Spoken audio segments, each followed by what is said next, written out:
That's a good sign. Can I go now? All right. Good morning, everyone. Welcome to the Township of Georgian Bay, Tuesday, October 8th, 2024, for our Planning Council meeting, and I'd like to call this meeting to order at 9:04. And in the spirit of reconciliation, we wish to acknowledge the enduring relationship between Indigenous peoples and the territories they have traditionally occupied. We recognize and deeply appreciate the historic connection they have to this place, the land, the water, the air, and all that live on, in, and above it. We are grateful for the opportunity to meet here, and we want to thank all the generations of Indigenous peoples who have taken care of this land and who continue to care for it. And we want to show our respect. Hundreds of years after the first treaties were signed, they remain relevant today. May they guide our decisions and our actions. We commit to learn, to educate, to honor sacred places, and to take action towards real truth and reconciliation. Miigwech. Council, any declarations of pecuniary interest or conflict of interest or anything else we should know? Seeing people ignoring me or shaking their heads, I'm going to take that as a no. Madam Clerk, any open forum requests? Okay, then let's go into the first section of our meeting, the Municipal Act public meeting, and this is for Shore Road closings. This morning, there is a public meeting scheduled for one Shore Road closing and one road allowance closing application. I will briefly summarize the procedure to be utilized for the meeting. First, the clerk will advise council as to when, how, and to whom notice of the public meeting was circulated for the proposed closing and sales being considered. Next, staff will advise of the purpose and effect of the bylaws and provide for any other information that is relevant to the application, and staff will summarize any correspondence on file. From there, the public will have an opportunity to speak and provide comments to the bylaw being considered. Please be respectful of time and be concise with your comments. All commentators are requested to state their name and address. Council will then have an opportunity to provide comments for clarification. I now declare this meeting to be a public meeting pursuant to the Municipal Act SO 2001 C25 as amended to deal with the following proposed Shore Road closing bylaw. Part 24-6, Concession 9, Part Lot 14, etc., and R24-4 for Lot 12, Plan M438. To our clerk, please.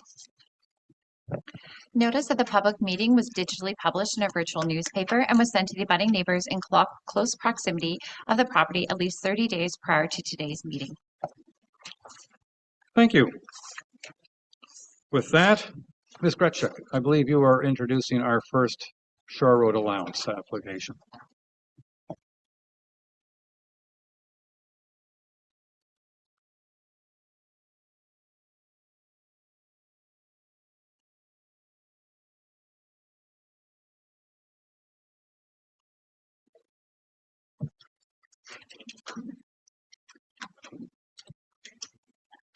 So application R24-06 with the applicants Rue Walkers, address concession 9, part lot 14, PT LOC CL12544 and RP35R1904, part 3. The Shore Road allowance and the road allowance, so both are being purchased, has been requested by the applicants to establish a shore frontage which allows for future development. The Shore Road allowance for Part 10 is 51.4 linear meters at a cost of $242 per linear meter, equaling $12,438.80 plus HST. The road allowance for Part 9 consists of 3,163.5 square meters at a cost of $8 per square meter, equaling $25,308. The total purchase price of $37,746.80 plus HST. As we can see here, this is the Shore Road allowance. And this is the aerial view, and this is the road allowance portion. And the survey outlines both Part 9, Part 10, and the shore road allowance and the road allowance.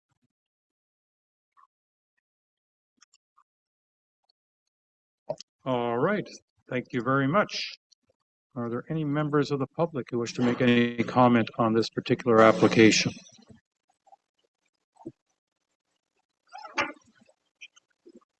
Seeing none, I'm going to turn it over to council. Council, any comments or questions with regards to this application? Oh, Councillor Jarvis, just got it there in the nick of time. Thank you, Mr. the Mayor. Thank you for the report, Sheila. I'm just curious, and I acknowledge that this is not necessarily relevant to the application itself, but I am curious to know about the Part 5, which is that section running right through the middle of the property. Is that already owned by the property owners? Do we know? And again, I'm curious. It doesn't have to play any big part in this whole thing anyway, but do we know? Through you, Mayor, I would have to check on GeoHub for that particular Okay. parcel. That's fine. Thank you. Just curious. Appreciate it. Councillor Bocheck. Thank you. Through you, Mr. Mayor. A question about the road allowance, not the shore road allowance, concession road allowance. My understanding is the bylaw that was originally written was that if it was sole abutting property, that it was able to be purchased, but if there was other properties that abut the concession house, it wasn't able to be purchased without the permission. So I'm just wondering if you could highlight on that, if there's any properties adjacent to this road other than Yes, there were 3 other adjacent abutting properties, and they were all advised and sent notification, and nothing came back.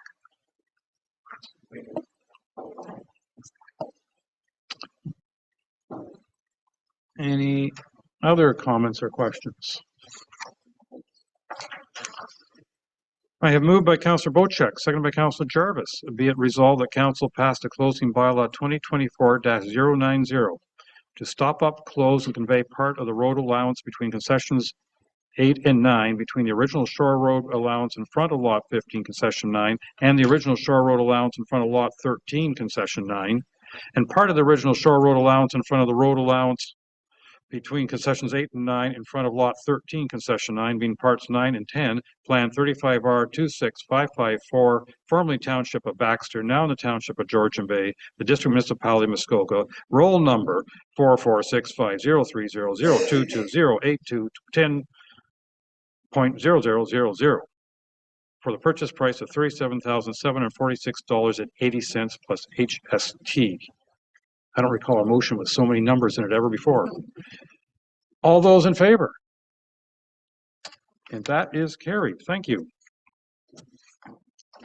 All right. Application for shore road allowance R24-04. That's you to our clerk.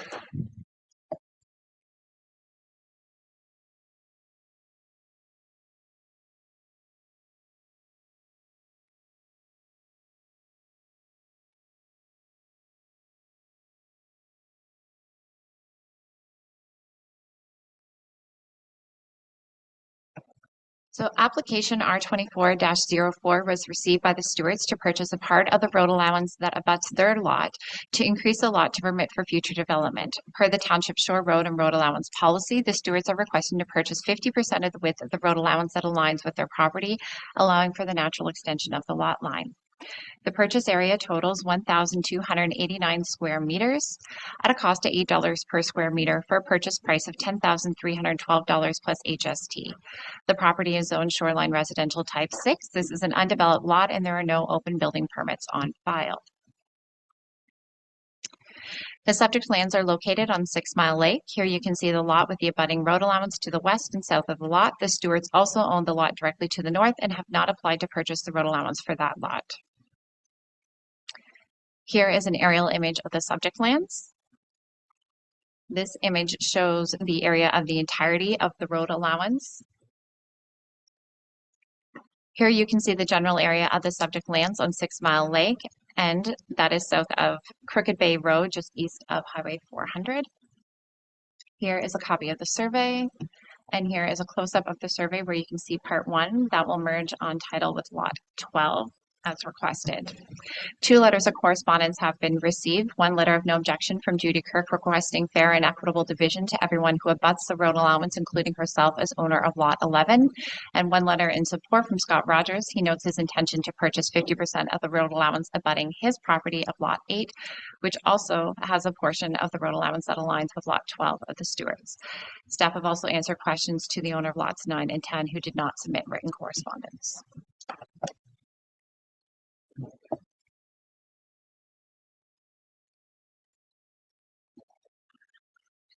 All right, thank you very much.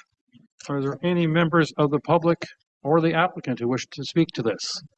Ms. Lemieux. I will, okay, I'll recognize Ms. Lemieux initially because I believe you are an agent for the applicant. So we usually let the applicant go before general public. Sounds good. And I look forward to hearing the other comments as well. So good morning, Your Worship and members of council and members of the public. My name is Victoria Lemieux. I'm a senior planner with Morgan Planning and Development. I'm here this morning on behalf of the owners, being Rob and Tracy Stewart. Unfortunately, they had to attend a celebration of life this morning, so I'm here on their behalf. And for the clerk's record, our address is 21 Matchedash Street South, Unit 101, Aurelia, Ontario, L3V1M1. So I did prepare a presentation which will copy quite a bit of what the clerk has already provided. But I'm thinking if we could go to this slide, I think it's 2 or 3 more that shows the survey. Karen, with the developable area, I think that's probably this slide here. I think this is the most useful slide that I'll leave up on the screen as I speak. So again, thank you to staff and to the surrounding property owners as well for being involved in this process so far and submitting their comments. So as the clerk mentioned, the property owners are looking to purchase the 50% of the road allowance that abuts their property, as you can see here on the screen, being that Part 1. So this portion of the land based on the township's policy is what would be entitled to this lot, being known as Lot 12, as there's no municipal address at this time. But as you can see here, Council, I figured this slide is of benefit. Number 1, to show really what the intent and impact of this application would be. And number 2, of course, to make sure that the result of this application would not cause any negative impact to surrounding property owners. So what you're looking at on your screen, the black dashed outline is the current developable envelope generally for the SR6 zone, being the 6 Mile Lake residential zone. And the orange area on the screen is essentially what would result post the purchase of this property. So really what you're seeing is this purchase will allow for future development to essentially have a larger area to the rear that would likely mostly impact what a proposed septic area would be located in. So really just expanding the flexibility and ability for any future developer of this lot to be able to meet the zoning requirements. So that's really the intent behind this application in front of you this morning. And thank you again to the neighbors who wrote in with their comments. And the clients just wanted me to reiterate to both council and the neighboring property owners that, of course, this application on its own does not impact any of the surrounding neighbors in the sense that they are not asking or seeking to purchase portions of land that are otherwise entitled to other property owners. And as well, of course, they would be supportive of other property owners for future purchases and would express that as such. So I'm here for any questions that council or members of the public may have. So thank you for letting me take a few minutes to speak. Thank you very much. I know there's at least one other person who wishes to speak. Sir, if you could come forward and identify yourself and your address and go ahead. Thank you. Is your I don't think your microphone's on. There we go. Thank you. Hi, I'm Scott Rogers, the owner of Lot 8, which is 818 Haskets. If the member of the township could just pass or pull up the previous map that we had, just so I can discuss. We've shown a few. Are you talking about the Just the one that just was That was on the just screen. on the screen. Yeah, that had the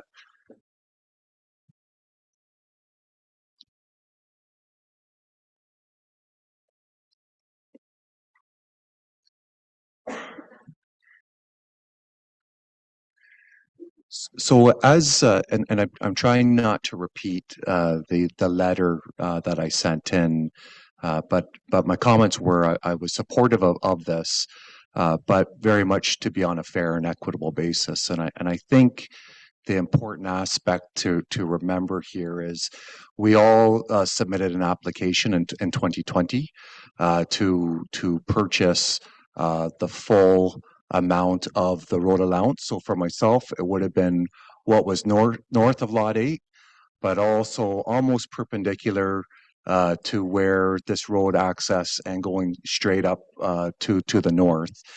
But at that time when this was presented and all the various owners, including the stewards who had initiated this process, it was the vote in council in 2020 not to allow for this to go through. I was not here for the meetings, but my expectation is that there is been an ongoing water drainage issue that has been the discussion with other property owners, which is on the north end of the property here, and so therefore a lot of the property owners could not come to agreement.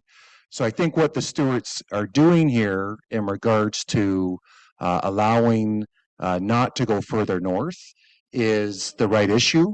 My issue as the property owner is, and you can discuss this with Brad in your at the township, Brad Sochuk. I have a feeling that this water drainage issue is going to go on for many years, and my issue is I would like to buy my road allowance. I want to respect the process. And at this time, where I'm favorable to the stewards purchasing this, I would also want, on a fair and equitable basis, for me to be allowed to purchase that small area that's perpendicular and doesn't go any further north to the stewards. And my rationale for this is I know in talking to township, there was some concerns because the property lines would not be straight, though the full intention would be when I could buy the full road allowance, they would be straight. My concern being if this water drainage issue takes many years, which it's my full expectation that it will, a lot of things can change, right? The township could decide that they actually want to utilize this road shore. You could change the ability to purchase road shore. So my aspect that I'm asking for here is guidance from councillor. If you allow for the stewards to approve this, at the same time, make sure that you're comfortable with me purchasing from Lot 8 the abutting land. So I know that's a lot there, and there's diagrams and the depictions that I sent you. But if anyone has any questions for me, I'm happy to answer them.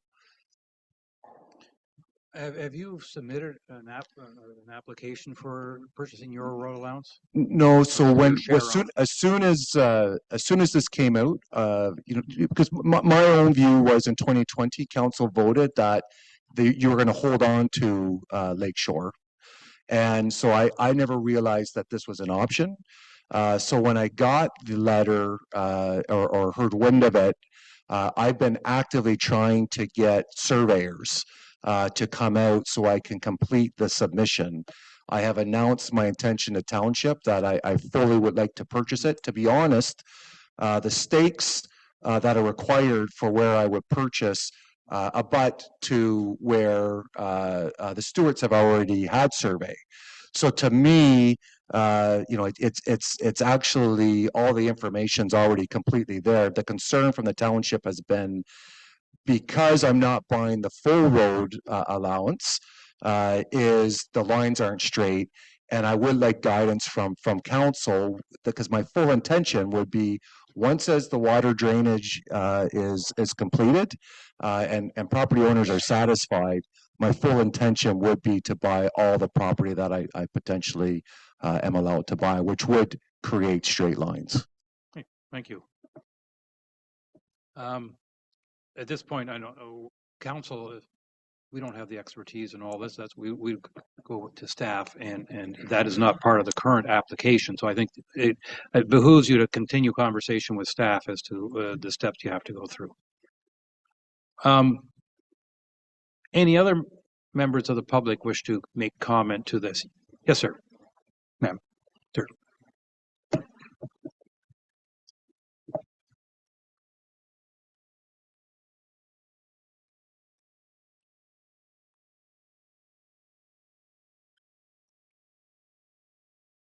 I'm not on.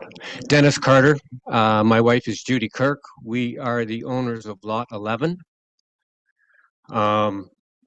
We are opposed to the sale right now, basically due to the fact that we were told, like, they tried to buy it one time before, they never came to the neighborhood. Same thing happened again. Our understanding is that they're supposed to come and ask or talk to the neighbors first. We have been told we came in once we found out about this application and asked about it, because we would be interested in purchasing as it abuts our property. And we were told that they were only going to sell 50% of it, and the other 50% was going to be retained by the township. So unless it's going to be fair and equitable, that's basically our main reasoning behind not thinking it should go through.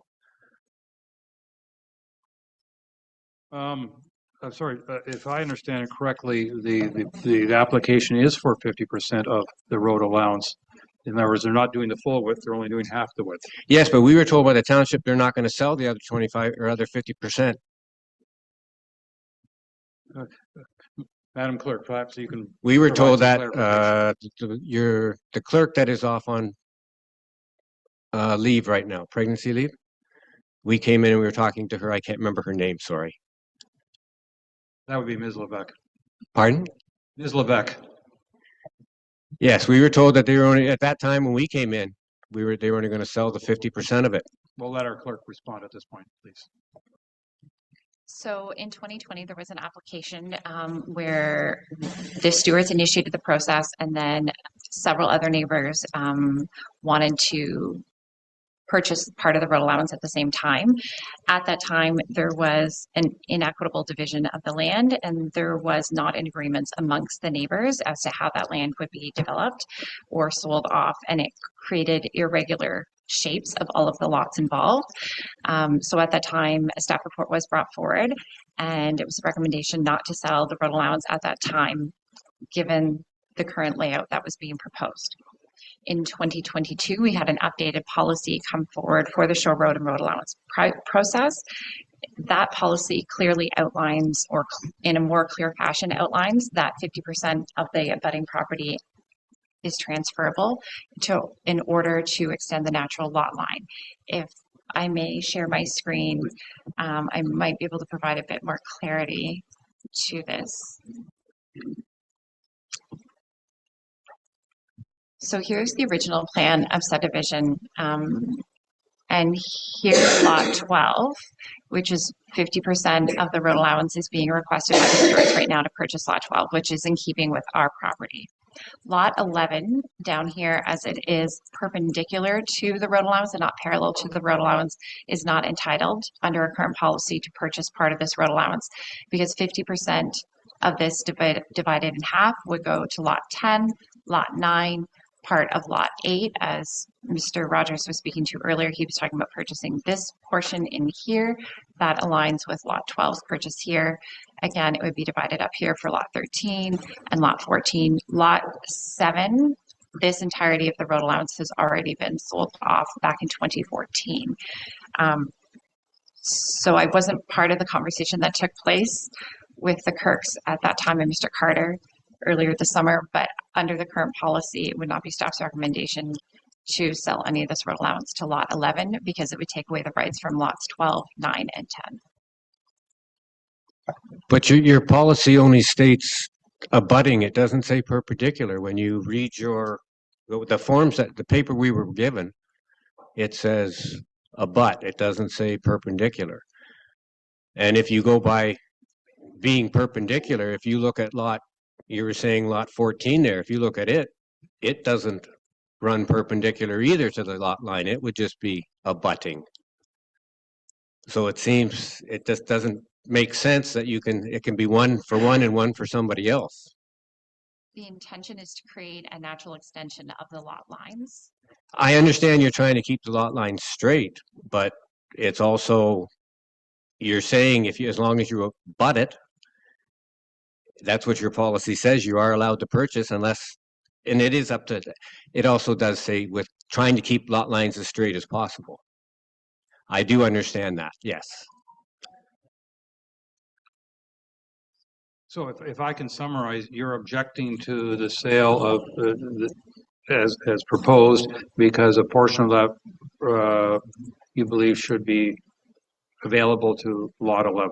Yes. Okay. And I'm also going to agree with what it doesn't, if the water aspect that Scott was talking about, my neighbor, I know it doesn't affect us, but I'm going to have to agree that selling the property right now when there's a water problem going on and they could actually have to use that property, which the township owns at this time, at a later date, that might be. Okay. Thank you. Are there any other members of the public who wish to speak to this matter? All right, seeing none, I'm going to turn it over to council for their questions and discussion. And Councilor Graziano, if you could lead that off, please. Thank you, and through your worship, and I do appreciate the presentations from all parties today. I am a little concerned in regards to inconsistencies. First and foremost, pertaining to the failed application in 2012. There was a application, and clearly, as we've come to learn today, where council had voted it down, and here we are again revisiting something similar. Another concern that I think is a large concern to me is that this fails our policy test, specifically in that it seems that the other neighbors do not agree to the separation at this point in time. And as such, I believe we should be staying consistent with our policy, whereby it requires all neighbors to agree to the lands being sold off. I did read our policy in detail, and I echo that of I'm sorry, what was your last name? Well, the two gentlemen, yes, thank you.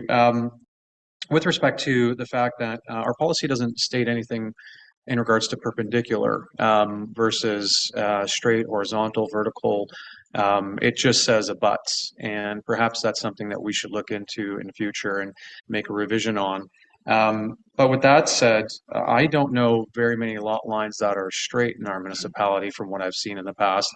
And I also know some history on this property as well, and I believe that Ms. Kirk's family had donated this land. So lot 11, is it? I think 11 is just the very bottom, which is the perpendicular property line. That family has been on the lake since the 40s and had donated this land to the municipality. And now the municipality is advising that they're not eligible for even their portion of the lot line as well. So there are some concerns here, primarily around consistency in the application of our policy, as well as the fact that it does not seem that the neighbors are all in agreement at this point. Thank you. Clerk Way.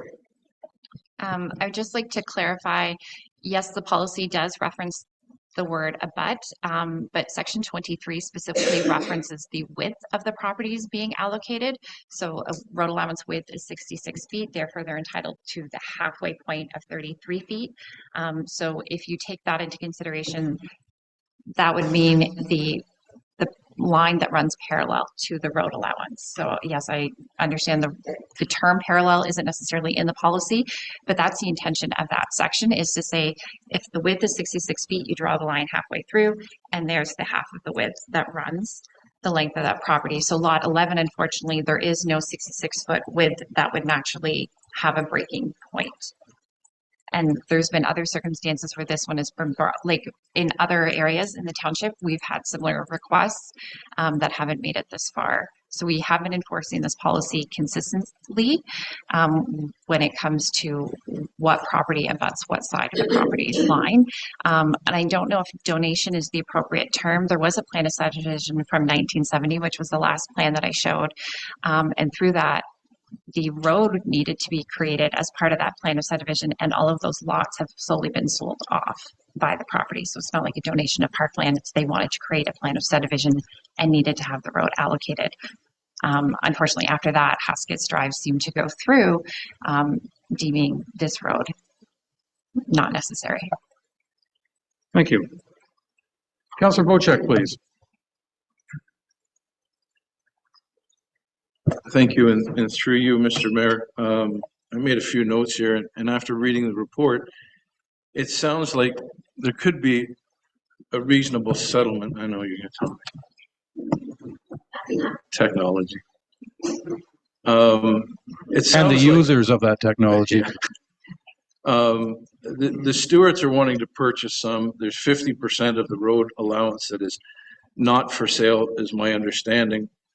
So my question is to the planning department, to Derek, or to our clerk, what sort of amendment does this council need to pass to open up the other 50% of that road concession, which would allow the other people to purchase it? That way, we have the stewards satisfied that they got what they wanted. The other two that are interested in it would get what they wanted. And it all depends on the ruling on that concession road, whether we agree to sell only 50% or sell the whole road. So my question to you is, this council has the ability to amend the bylaw. Is it something that the planning department would entertain if council so desired? Thank you. Clerk Way. There's nothing stopping any of them from making an application at this point in time. It's just the stewards brought theirs forward first, given the change in the policy. So Mr. Rogers could bring forward his application at any time if he felt so inclined. There is a piece with the drainage that has been addressed. His property runs further north, and the drainage may be impacted by the road allowance that he would be entitled for the 50%, in which case we probably wouldn't be selling that portion at this point in time, as he did reference, which is why he was speaking to buying just that lower piece that abuts lot 12. The portion around lot 12 is not impacted by the drainage issue right now. If it was, then staff wouldn't be bringing forward the staff report. So at any time, any of the other abutting neighbors could bring forward an application. So for example, lots 9 and 10 that are on the other side, they could bring forward an application at any time if they so chose to. Supplement to that. So my understanding is that currently 2022, the bylaw had changed. The application was made in 2020 and was turned down by council? An original application was made in 2020 Yes. by the stewards, and then several of the other neighbors made application, and there was none of the neighbors agreed on the lot lines and who was entitled to what, and then it was creating irregular shape of the lot lines, and none of the neighbors actually agreed to any of the other neighbors' lot lines. So at that point, we brought forward a report saying no one can have anything at this point in time, because they were all disagreeing. We didn't have a clear policy to say who was entitled to what. In 2022, we brought forward a new policy, and then in 2024, the stewards brought forward yet another application. So this is a new application, it has nothing to do with the one from 2020. So they've had to go through all of their fees twice, basically, and surveys twice. So my understanding is this does not inhibit the neighbors in the future for putting in an application, and then planning council could either approve it or decline it. Thank you. Councillor Hazelton. Lovely. Thank you. So, a question for our clerk, if I may. Is there anything in the current zoning bylaw, or sorry, in the current bylaw 2022 that requires neighbors to agree before you can sell? there's not a hard written rule that they have to agree. We have one neighbor here who is in agreement. We have one neighbor who's not in agreement. We had neighbors who asked questions who didn't submit written comments either way. So right now there's one neighbor who disagrees. And so it's council's decision if how you would like to move forward. It says that if it may impact them, that we recommend encouragement, but there isn't a hard written rule saying they have to agree. It's council's decision. So unlike the shore road allowance where there needs to be agreement. And that's a little, that's a little different because sometimes depending on the lot lines of the shore road allowance, because of the nature of the wavy line, it's not a hard, clear line of where that might be. And so that kind of shifts a little bit. So that's a different circumstance. Okay, so I've been listening intently on the use of words, and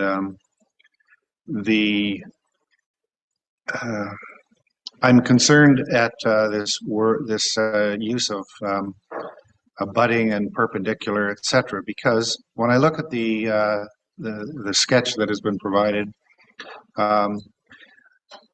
if you look at the back of the property, I would say that's potentially perpendicular.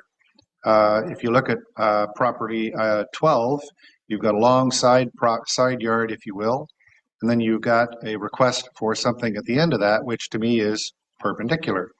Lot 10 would have presumably or arguably a perpendicular, same with lot 9. Apparently we've already sold the shore road allowance perpendicular to lot 7. And that kind of begs the question, well, how does lot 11 get into the game here with all of the neighbors, and can they agree on severing things? I would suggest that a written comment is interesting. Physical presence here is stronger, and I'm seeing not harmony, and so I'm concerned we're not at a state where we should be approving this yet. Just my comments. Thank you. Thank you. Councillor Jarvis.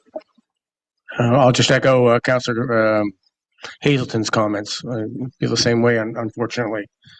And I can see how most of the lots can be satisfied, I think, with some portion of that road allowance, but 11 gets kicked in the butt on it. And I think that maybe there should be some consideration if we can get the property owners this time around to agree on some portion of that road allowance being set aside for lot 11. It would make sense to me, but I think maybe we've got to reconsider it. Thank you.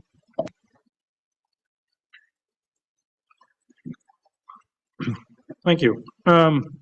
Any other comments from the so far silent? No. Okay. Oh, okay, Councillor Freckle. I mean, I don't really have anything that hasn't been said, but I think it's clear the intent of the bylaw is written that abutting would mean, you know, whether you're along the side of the road allowance or whether the road allowance ends at your property, I think is what's in discussion with lot number 11. To go back to Clerk Wade's comment about the 66 feet width, there is no way you could, you know, take that piece of road allowance and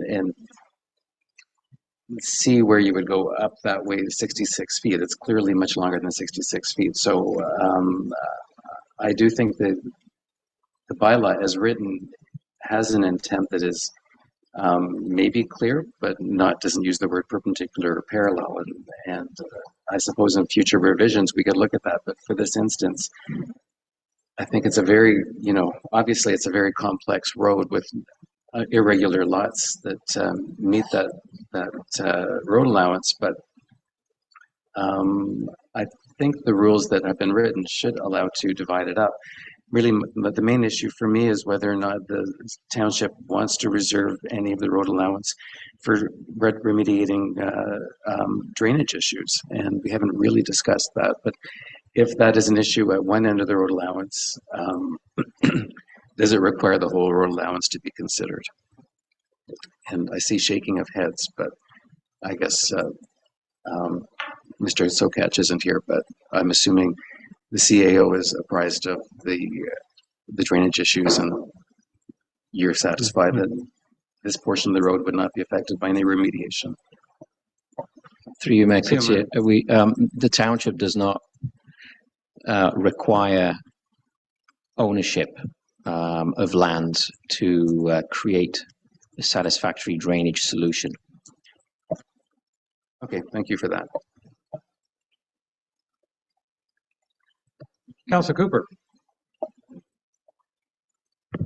I think we've heard quite a bit here, so I have very little to add other than I think we all here at the table want to do the right thing for all the property owners. We want to be fair. And to me, the only way that can happen is if we are able to get everybody to the table. And I think at the moment we should defer this until such time as we can work out a fair solution for all involved. Thank you. Thank you. You know, I find myself when I look at this, I mean, the neatest solution would be to approve this application because then because it's consistent with the policy and the intent of the policy written. The alternative is to give lot 11, the one at the end of the road, a 33-foot stub, if I can call it that, into the crescent. So they'd have this a very, call it irregular lot line. I can't imagine giving them more than 33 feet the way our policy could possibly be interpreted, because everybody else is generally buying 33 foot, only 33 foot width if the property on the other side is privately owned versus, of course, Crown land, which is the case in the north. But it would lead to certain definite awkwardness, and anybody who likes neat solutions, it would not satisfy them. But how many properties do we have around here that have neat solutions? I mean, we're dealing with Canadian Shield and water frontage. Anyway, Clerk Way, you wanted to respond to that comment. I was just, if lot 11 was given 33 feet, then it infringes on the rights for lot 10 and lot 12. So that's, you know, approving, I guess it's appeasing one neighbor at the detriment of two neighbors. The way it would be divided up, because then lot 10 would have part and lot 12 would have part.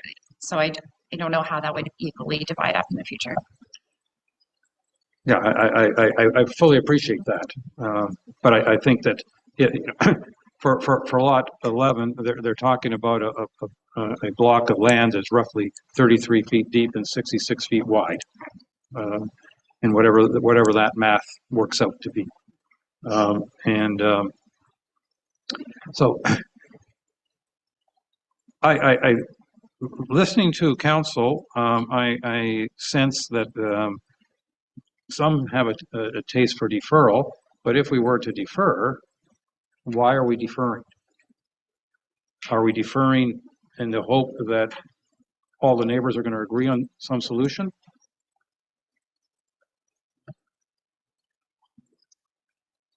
Okay. Because I don't know how else to rationalize a deferral. Other than say the neighbors and talk some more and see if you can come up with a compromise. In this case, it would be 12, the owners of lots 12, 10, and 11 to agree. That if all three of them can agree on one form or another, that's the only reason we defer, is with the hope that all those three. Mr. Lemieux, you want to put some input in on behalf of the owners of lot 12? If your worship would allow. I will. Just to take this opportunity to give some clarity, thank you for all of the questions and comments. I just wanted to speak to the 2020 application that happened at that time. I'm well familiar with it, as well as the clerk is, and that process was at a time where the stewards initially applied to purchase the entire 66 feet. So that process definitely got interesting. I'm sure all the neighbors would agree that that became a very interesting process for everyone involved, where rightfully so, the neighbors then got involved asking to ensure that their portion that they would have otherwise been entitled to not be sold to the stewards. So given how that process went about, the stewards have been working for, I would say, almost 2 years now with the clerk's department and myself as well to make sure that this new application met the policy that was written and endorsed by this council, and also made sure that the application would not, again, based on that policy, hinder the rights, if there were rights, to that lot 11 purchasing in the future. And it was advised to us that lot 11, again, wouldn't meet the policy to be able to purchase that portion. So again, just to give some light to where the clients have come from, this has been a long journey. They've had to get multiple surveys completed. They were the only member of the neighbor group that got any surveys completed and whatnot. So it's been quite a journey, but the application in front of council here is only for the portion that they would be entitled to. So just to reiterate that on behalf of my client. So thank you for that opportunity. Appreciate that, because my final remark is that I'm concerned, council, that if we defer to have the owners of lots 12, 10, and 11 try to come up with an agreement based on what I understand in the last 4 or 5 years of discussion, I'm not sure an extra month or two will come to a solution. I mean, you know, as a general rule, as council, we prefer solutions where neighbors can agree. And we don't like to be the arbitrator between neighbors that disagree, but every so often we get stuck in that position where we have to apply policy that some neighbors may not like, but that's what the policy is. So I'm again going to ask council, do you want to do? Yes, sir. I'll let you make one additional comment before I try to shut this whole thing down. Thank you. Thank you for letting me speak. Just on that, in regards to trying to come up with a solution for the stewards and solution for myself as well. And one way that you could look at it today, and I haven't talked to the Kirks, but no one's against what I'm requesting, but I am concerned from a timing perspective. If that things could change, but one way that you could look at in regards to lot 11 is you could approve this, but bring it in 33 feet, right? And so that gives the Kirks and the stewards eventual time to negotiate, or for the Kirks to put their application in, and also from my own self as well, that this whole perpendicular concept as it relates to lot 8, make sure, and I have no problem going and getting the survey and everything else complete, but because I cannot go to the end of my property because of the drainage issues, I would like guidance that the perpendicular issue would not be an issue if I brought this and when I bring this to council, because of the full intention is for me to eventually buy on a straight line. But if you're looking to solve something today, based off what we've heard, I think that might be a solution, is you could bring in the current request by 33 feet. The challenge with that is we don't have a survey of that with the 33 feet cut off, so we can't approve something that doesn't have a survey. The survey would have to be adjusted. So it could be approval subject to, right? Okay. I'm going to go back briefly to council, saying if we defer this, we're deferring this with the hope that the 3 neighbors who are involved that are directly affected, because I believe Mr. Rogers would not be affected, his rights, because his half of anywhere he has access to road allowance is not being affected by this. So, council, if you want me to call for a deferral, is that because you have the belief or the hope that in the next month, the 3 neighbors affected will come up with an agreement? Councilor Cooper. I think so, but I think we should put a time limit on it. It could take Yeah, years. well, and a month might be a bit short, but if we said 3 months from now, come forward with your solution, or we're going to carry on as with the request that's here in front of us. Well, okay. Councillor Bochek.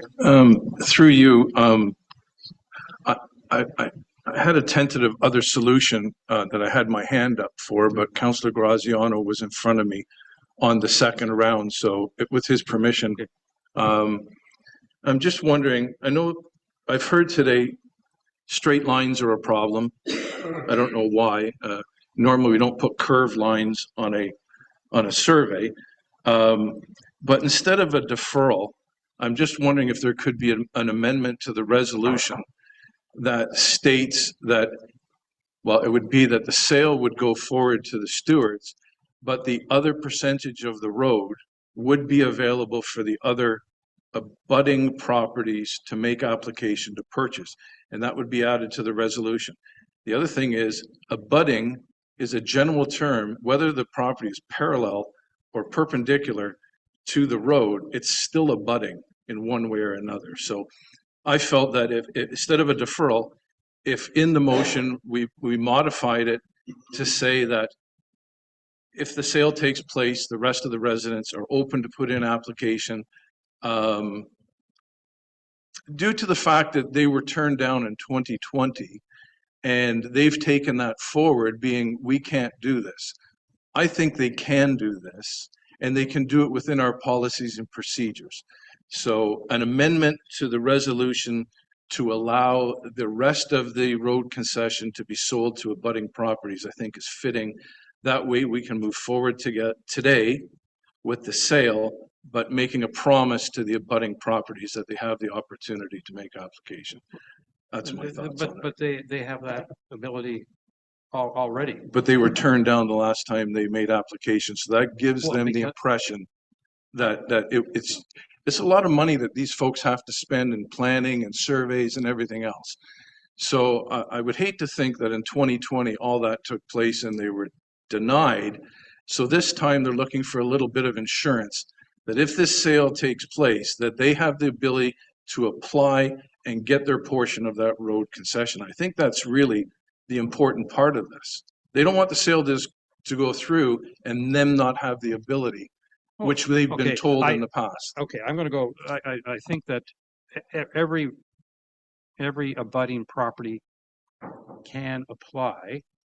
The challenge is, given the current policy, the clerks will be told the current policy says that they would not give them a piece of the road, just because of the way the policy is written.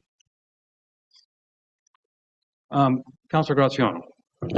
Thank you, Worship. I think that the issue that we seem to have here today, if I can summarize, is the fact that by providing 12 or lot 12, or by selling lot 12, the road allowance, that it's not going to be equitable to all the other lots that are abutting this. We've come to understand 11, 10, 9, 8 will all be affected by the sale. I've also come to learn that the township intends on retaining the remaining 50%. So 50% of that 66 foot is sold. Well, I heard through the gentleman here today that the township had informed them that that was going to be, Ms. Levesque had advised that. Okay, so the town will retain the rest of the the rest of the road allowance unless somebody makes an application. okay, understood. So thank you for the clarity. So then, with that said, the only concern that I think happens here is lot 8 with regards to the reason why they were declined on water, and lot 11 not being able to have what they deem to be rightfully their entitlement based on the policy stating abutting and having no mention of it being perpendicular or not. So the concern that I have here is with regards to the fact that at the end of the day, the division as it stands today, or what we would pass otherwise today, I don't perceive to be equitable until 11 and 8, 9 and 10 have some formal understanding that they could apply as lot 12 is and likely receive their entitlement. And perhaps that means that lot 11 does get a little bit of a stub out at the expense of lot 10 and 12, but lot 10 and 12 also have the ability to purchase a majority portion of what is abutting their property as well. So I think that we should be looking at a way to make this equitable for all of the parties involved. And there's one other thing I do want to state, and it was advised by our clerk today that that our policies do not have specific mention to the requirement of the neighbor's consent. But on page 4 of the report, specifically under the bullets, there's 4 bullets there, as you can identify, relatively easily. The last bullet says applicants, and I'm going to read this verbatim, applicants may purchase the entire width of the road allowance, providing written consent is obtained from the other neighboring properties. And so I suspect, based on what was earlier said in the paragraph above, that sections 21 to 24 of the policy speaks specifically to the sale of purchase of road allowance, and then outlining those bullets. So whether that is a direct excerpt from the policy itself or an interpretation of the clerk, it clearly says that the consent, written consent, is required from all other neighboring properties. And we do have a written submission by lot 11 advising that they were against this. So perhaps I'm incorrect, but regardless, I'll rest. I'd just like to clarify a couple of points. Firstly, there's nothing stopping Lot 8 from making application and applying at this point in time for their 50%. They did reference the drainage issue because they are farther north as a reason they may not want to purchase the entirety, but at no point have they been denied due to drainage or water issues. I just want to clarify that. The 4 points that you just read, I guess the last point, those are direct quotes from the policy. And the applicants may purchase the entire width of the road allowance providing written consent. The entire width being the 66 feet. So that would be if Lot 12 was taking the entirety of the road allowance, and therefore lots 9 and 10 would not have any room to purchase. So if I may share my screen, is that helpful if I share my screen to explain or not? Yeah, because they're only buying half. They're not buying, or they're requesting to purchase half. So it would be if they wanted to buy the entire width here, as opposed to right now, they're asking for half, which is 33 feet. If they wanted to buy the entirety of the 66 feet, which is what they first applied for back in 2020, then lots 9 and 10 would need to give up written consent in order for that to be sold. That's what the intention of that portion of the policy. It's specific to that 66 feet width. May I make some additional comments, Your Worship? Thank you.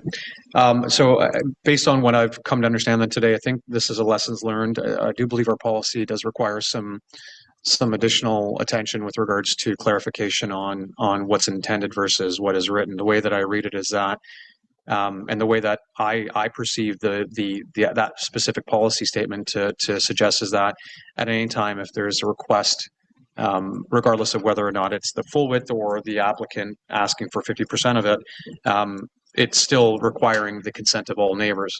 I don't see where the full width is determined by full 66 feet, and we should perhaps specify that, advising that the full width would normally be 66 feet, and as such, the full width would equal the 66 feet and thereby requiring the consent of neighbors rather than just leaving it vague, because the way I interpret it is that that's the case. So here we are. I suspect that this is going to be contentious, and I would like to defer this to allow for the community members to come collectively together to find a common solution that makes sense for everyone before we endeavor to break things up and cause further friction within that small community. Thank you. Thank you. Councillor Jarvis. Yeah, very quickly, I don't, in my mind, it's the law of unintended consequences, I guess, as a result of our bylaw. And I think the only property impacted by this is lot 11, as it's clearly been described to us. All the other lots do have a portion of that road allowance that they can apply to purchase if they want to. So it stays with us until they want to purchase it, and that's all fine. The problem becomes lot 11, because of the way that road allowance is configured and the way we have written our bylaw. I would like, so I think the application is quite right in line with everything that we've put on paper, and in that context, it seems very logical. I just think that we got to make consideration for Lot 11 on this, and if perhaps that can be resolved in short order with a deferral here, then I'd be in favor of that. I don't know if that's possible, but that's where I see the conflict right now. Is just Lot 11. Thank you. Thank you. Yeah, I think Councillor Jarvis is entirely correct, is that if we are deferring, we're deferring with the hope that the owners of lots 12 and 10 would concede up to, it'll be approximately 2,000 square feet of road allowance being, and I'm doing 33 by 66 equals 2,178 feet, but because the lines aren't perfectly perpendicular, it'll be slightly less. So I'm ballparking and I hope people allow that. I'm ballparking that if the owner, if we were deferring, we're deferring with the hopes that the owners of both lots 12 and 10 would allow lot 11 to purchase approximately 2,000 square feet of road allowance. Is really what it comes down, if they want to. And that's really all it is. And based on the record of the past half dozen years and conversations that our staff have been with these various owners, I think the odds are slim. But, you know, if we want to give them one last dig at, because I believe personally that this application is consistent with our current policy. It's following the intent of the current policy. And therefore, I believe that unless we want to give a month or two owners to come to an agreement that they have not achieved in the last 6 or whatever years this has been discussed, I would suggest we would approve it. So, Council, given that we've narrowed down to roughly 2,000 square feet, on which we need 2 neighbors to agree to make an exception to the policy, do we want to give them a month or two for that, or do we want to just go ahead? Okay, so I'm going to suggest that we defer this. I'm going to call a vote on deferral. We'll see if I get a majority on that, and then we'll move on to our next subject. I moved by Councillor Predko, seconded by Councillor Graziano. Be it resolved that Council pass closing bylaw 2024-091 to stop up, close, and convey part of Lakeview Crescent Plan M468, being Part 1, Plan 35R-27538, formerly Township of Baxter, now in the Township of Georgia Bay, in the District of Muskoka, with a long roll number for the purchase price of $10,312 plus HST, and that Council passed a deeming bylaw 2024-092, part of Plan M468, formerly Township of Baxter, now in Township of Georgian Bay, District of Muskoka, not to be a registered plan of subdivision for the purpose of Planning Act RSO 1990. All those in favor of deferral? 1, 2, 3, 4, 5. 5 in favor of deferral, so that is carried. So I'm saying to the 3 lot owners, you got a month, come to an agreement, or this is in front of us again, and for consideration as written. Thank you. And that, I believe, ends the Municipal Act public meetings portion of this meeting, which is this. And now we go on to the Planning Act public meetings portion of the meeting.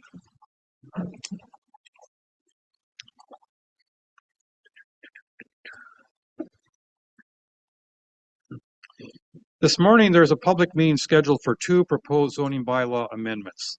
I will briefly summarize the procedure to be utilized for the meeting. First, the clerk will advise council as to when, how, and to whom notice of the public meeting was circulated for the proposed amendments being considered. The clerk will also advise of the appeal procedure. Next, staff will advise of the purpose and effect of the bylaws and provide any other information that is relevant to the applications, and the clerk will summarize any correspondence on file. From there, the public will have an opportunity to provide comments on the amendments being considered. Please be respectful of time and be concise with your comments. All commentators are requested to state their name and address and sign in on the sheet provided. After the public discussion, the public meeting will be closed. Council will then have an opportunity to provide comments for clarification. I now declare this meeting to be a public meeting pursuant to Section 34 of the Planning Act to deal with the following proposed amendments. Z 24-09 for 34032 Georgian Bay Shore, and Z 2411 on floating accommodations. To our clerk. Notice of the public meeting was sent by first-class mail to the respective owners and assessed persons within 120 to 800 meters of the property subject to the proposed applications, and to those persons and agencies likely to have an interest in the applications. These notices were sent at least 30 days prior to this morning's meeting. Included in each notice was an explanation of the purpose and effect of the proposed applications and a key map showing the location of the properties or a description of the lands to be affected by the proposed amendments. Other relevant information may have also been provided. These circulations were all provided in accordance with the provisions of the Planning Act and the Township of Georgian Bay official plan. Members of the public are advised at this point that unless they make an oral or written submission to council before council makes a decision on these applications, that any subsequent appeal to the Ontario Land Tribunal may be dismissed by the tribunal. Anyone who wishes to be notified of council's decision respecting the proposed zoning bylaw amendments must submit a written request to the planning department. Thank you very much. The first public meeting is for proposed zoning bylaw amendment Z 24-09. The clerk will now provide an update on correspondence received. Correspondence relating to zoning bylaw amendment file Z 24-09 was received as follows. 12 letters of support were received from Caroline Duncanson, Donald Wilson, Doug and Susan Grundy, Fred Stewart, George Wishart, John and Nancy Gosling, John and Pam Mitchell, Penny Martin, Ted Cape, Tim Leishman, Emily Fells, and the District of Muskoka. The District of Muskoka is not opposed to the application provided that the recommendation mitigation members from the outlined site evaluation environmental impact study, fish habitat impact study be implemented and any future development be directed outside of the identified extreme wildland fire hazard area. They also stated they have no objection with regards to the rezoning of the two properties to recognize the subject lands as two separate lots of planning purposes. One letter was received from Kelly Nicholson, Chief Building Official of Georgian Bay, stating she has concerns that the proposed septic system will require minor variance is less than 30 meters. One letter was received from Graham Deason opposing the application. He is opposed to the rezoning of bylaw 2007-88 as noting nothing is new. He questions the planning justification of this application and is concerns with additional density and concerns about the presidency it sets out for future development on Monument Channel. One letter was received from Andre Mozo opposing the application, stating concerns to the additional density this application may cause if passed. One letter was received from Peter Smith objecting to the application, stating the community plan and the restrictions placed on the lots by the Township of Georgian Bay on the subdivided lots back in 2007 should continue to be upheld. One letter was received from Ben Skogard, who is not in support of creating a small non-conforming lot as it is already undersized and non-conforming lot. One letter was received from William Crawford Brown is objecting to this application, stating concerns for non-conforming size, extreme close proximity to the building envelope to the adjoining cottage, and the potential cluster of cottage density in the immediate area owned by Osler. One letter was received from Edward and Jake Moreland, are opposed to stating they are concerned that overturning well-considered decisions on zoning will set a worrying precedent, which will ultimately damage the integrating of limits on future development in the area and the environment. One letter was received from Andrew Brands, stating the opposition to the application. He stated objective of good planning is to establish and maintain public confidence in the planning process. Also stated buyers and sellers are entitled to rely on the regulatory framework in conducting their affairs, and zoning should not be changed arbitrarily and without good cause. He fully supports the comments made by William Crawford Brown and Graham Deason. One letter was received from the Madagascar Club of Go Home Bay objecting to the application as proposed and would like the applicant to consider amending the application to address their concerns regarding clustering, density, and intensity of use. He expressed concern for boat traffic, noise, and aggregate of buildings on this stretch of shoreland. Have we not received some additional correspondence since this list was put together? I'm thinking in particular like the Madawaska Club, for instance. That was the last piece of correspondence received. The Madagascar Club will go Am I- today. Okay, I apologize. Okay, our planner, Ms. Wanfort, will now provide her overview of the application, please. Thank you, and through the mayor.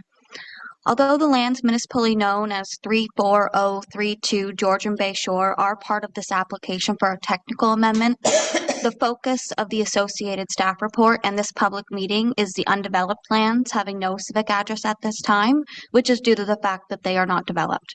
The lands with no civic address have an area of approximately 33,700 square meters, or 8.35 acres, and a frontage of approximately 125 meters on Georgian Bay. The vacant lands are near Porcupine Island, Star Island, and Bernadette Island within the Go Home Bay coastal waterfront community.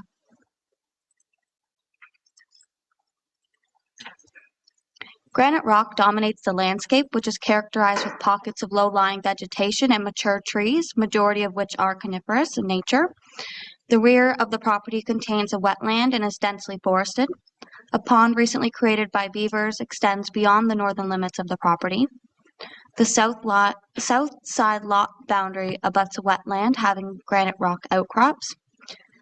And the property is designated waterfront while being zoned Go Home Bay Residential Exception 14.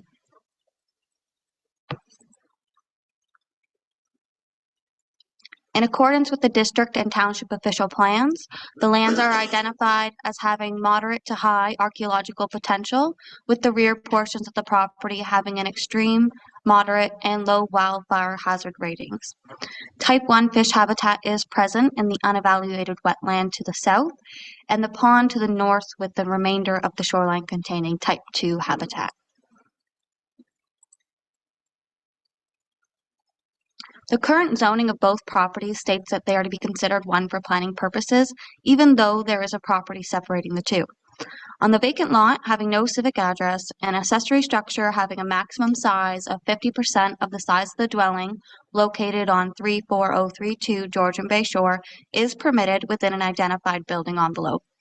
The purpose of the proposed zoning bylaw amendment is to rezone both properties so that they may function as two separate lots and to permit limited development on the vacant lot.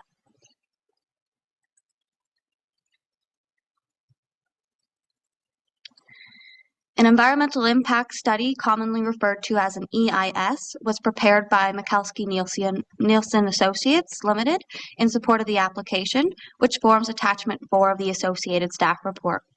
Hutchinson Environmental Sciences Limited peer-reviewed the EIS, in which they identified several concerns or questions related to mapping, construction practices, and mitigation measures. Staff understand that the EIS is being revised to improve the ecological impact assessment for the proposed development so that it is based on the best available information, follows industry standards, and conforms with applicable policies to avoid negative impacts on significant natural heritage features and functions. District and township staff will need to be satisfied that the described development will not have a negative impact on the environment to be able to support the application. The public meeting is only for the purpose of conveying information and gathering comments. Staff are recommending a detailed recommendation report and bylaw be brought to a subsequent council meeting. Thank you. Well, thank you very much. Is the applicant or an agent for the applicant wishing to make any comments on this?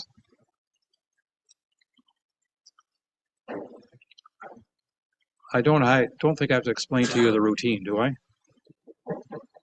Welcome. You would say your name and address for the clerk's benefit. Thank you.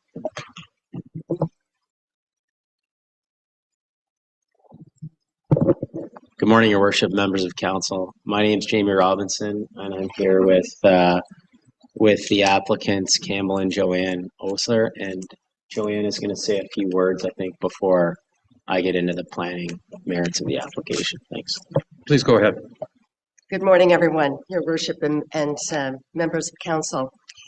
I want to thank my husband back there for allowing me to pull the straw to be up here at the mic this morning. We're grateful for this public meeting, which we understand is for the purpose of conveying information and gathering comments. As it appears, we need to clarify points surrounding our application to the township for this zoning amendment. We want to thank those of you who reached out with questions of clarification, and those who took the time to come onto the property to get a visual for with respect to the building envelope and a feel for the landscape. In this presentation, I will be quoting from a letter that we sent to our immediate neighbors on September the 28th. I'd like to share a little bit of our history on this land. Campbell's grandmother lost her only brother and her only son during the First and Second World Wars. We have written accounts about how much both these young men loved being in the Georgian Bay. There's no doubt if they had not been killed serving their country, they would have had cottages on this shoreline, and we wouldn't be where we are today, as those cottages would be grandfathered. This year marks our 40th wedding anniversary, and given that Campbell is now retired, we decided it was time to get serious about succession planning, especially as we have 4 children and want to ensure that they have an opportunity to remain in the Georgian Bay. What we're attempting to do is correct the bylaw restriction on our 2 properties. In 2007, 3 lots were created to allow Campbell and his 2 siblings to share in their inheritance. This process was a long one, understandably, with the need to have legal, planning, and environmental approval, with subsequent reports and then the township process. We followed all guidelines through all levels and were not required, nor were we requesting any minor variances. At no time were we given any indication that there would be any issues. Campbell and his siblings accepted a conditional offer on Lot A, now the Musso property, designated to his brother, and we were caught in a no-win situation at the 11th hour when we felt compelled to sign off on the existing restriction. I would like to reference a quote from Graham Desson, his submission of objection. Quote, "A fundamental objective of good planning is to establish and maintain public confidence in the planning process. The rules of the game, which include zoning, should not be changed arbitrarily and without good cause." We contend that in 2007 and in 2022 to 2024, we have followed the rules of the game and have worked within all frameworks of governance. And in fact, the zoning was changed in 2007 arbitrarily to comply to pressure from a few voices of objection. On September 30th, Cassie Ems, a planner with the District Municipality of Muskoka, recommended, and I quote, "District staff would not be opposed to the approval of the above noted application." We duly note that Cassie M's report references recommended mitigation measures for environmental concerns, and we want to be respectful of this, as we are passionate about the maintenance and protection of our species at risk. We never complained when we discovered that this property was used as the local repository for unwanted Massasauga rattlers. We also recognize that the issues at hand here are not just about SR3 zoning, but include balancing the protection of this habitat from an environmental perspective by keeping our footprints light on this land, alongside maintaining a healthy community environment, while still allowing for generations of families to maintain a presence on this land.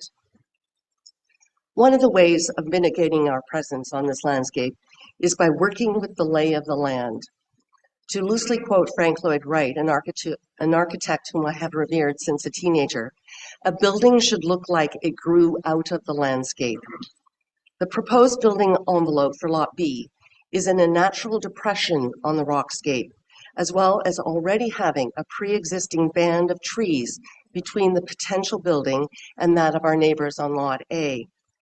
We would also be more than willing to complement this natural tree line by further planting of trees, given that we do not expect that there would be any building on this site until likely after our deaths. This natural fence would, at that time, be even more substantial than it is today. It is important to note that the following is a direct quote from our letter to our neighbors on September 28th. Quote, in between our application for this bylaw amendment submitted in March 2023 and this summer, Campbell's sister let us know that she needed the capital from her lot C, to help sustain her and her husband's farms. Although we did not want to make this purchase, we also did not want it to be sold on the open market. The sale was completed mid-July 2024, and we are currently investigating options of usage, none of which include a building proposal.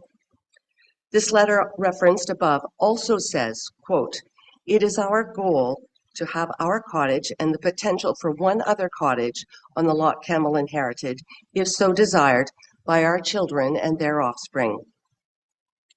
We are not attempting to do anything nefarious here, and it has not been our intention to ruffle feathers, but rather only to provide our children reasonable access to this building lot, which their grandmother and great-grandmother so wanted to keep in the family. We are grateful for this community and friendships we have developed over the last 40 years, and we look forward to celebrating 121 years of ownership next year in the Georgian Bay. Thank you.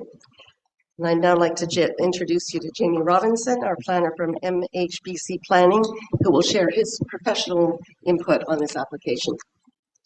Thank you. Thank you.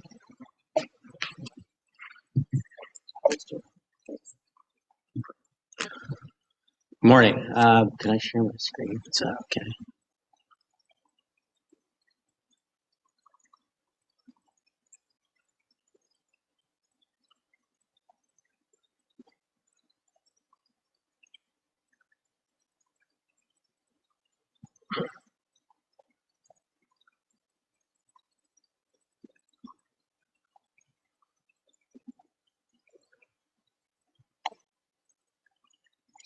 Will there be a prompt come up? No worries.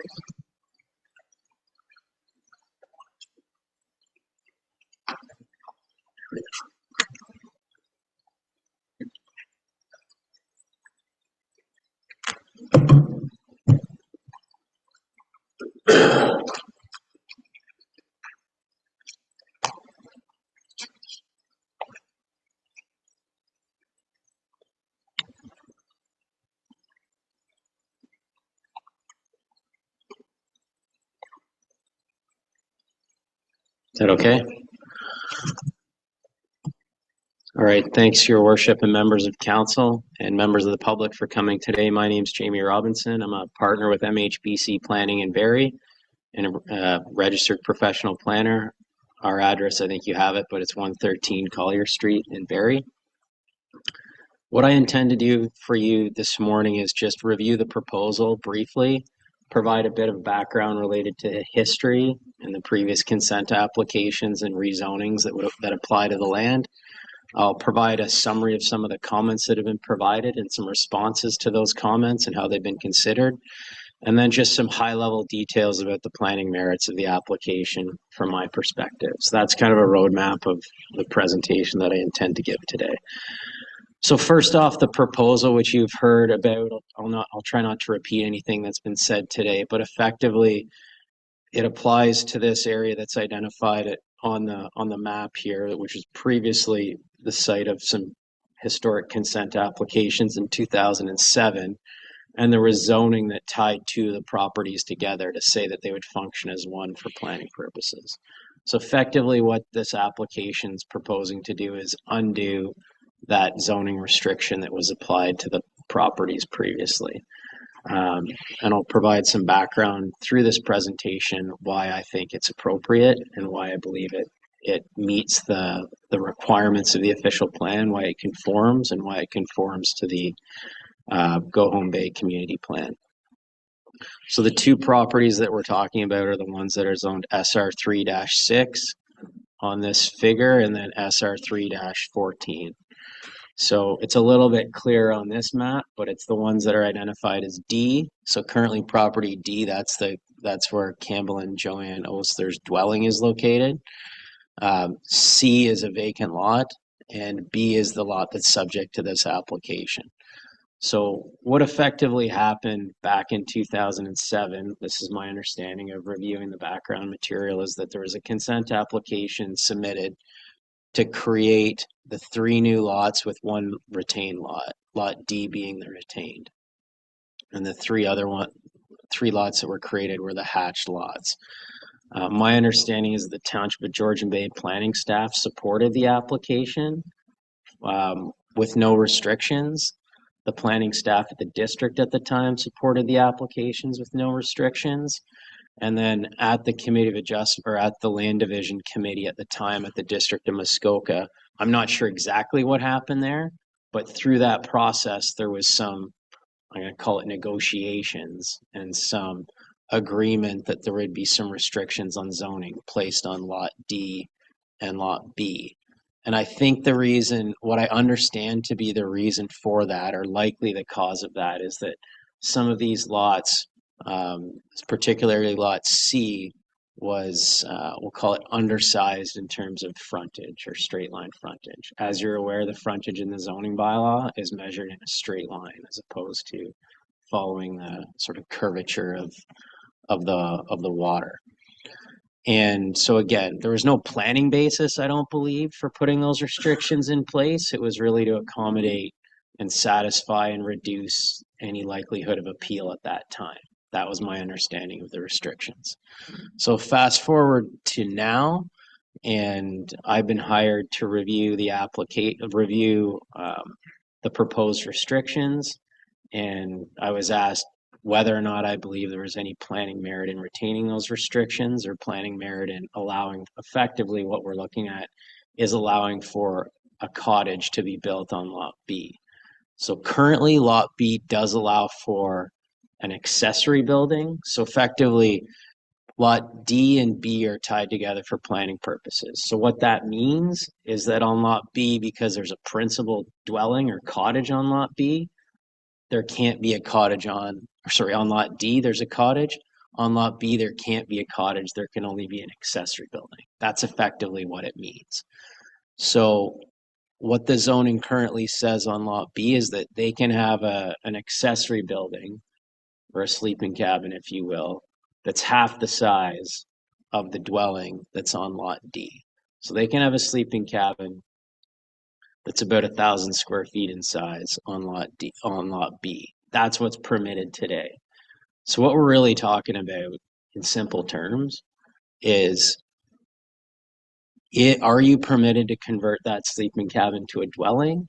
And are you allowed to increase the size of that sleeping cabin from the max, which is 1,000 right now, up to 2,000 square meters, which is the cap, or square feet, which is the cap that's in the official plan for this Go Home Bay coastal waterfront community. So we're not talking about, can you develop a virgin piece of land that's not eligible for any development currently? It's, can you increase the size? So I'm going to have some images that show you about the scale of impact that we're talking about here. And just to reiterate, there were environmental studies done historically, and there's been that updated environmental study done. I've reviewed the comments from Hutchison Environmental, the peer review comments. They're relatively minor in nature. They don't impact the principle of what's being proposed here, the development envelopes, but it's really sort of fine-tuning things with respect to that. And I've spoken with Mikelski Nielsen and Gord Nielsen, and he is in the process of making updates to that report. So just in terms of some highlights as well related to the history, there was opposition previously that resulted in the comments and resulted in the restrictions, we believe. That Madawaska Club community. One of our counselors was asking whether you can make the image a little larger. This one? Can you just go to full screen on your... Yeah.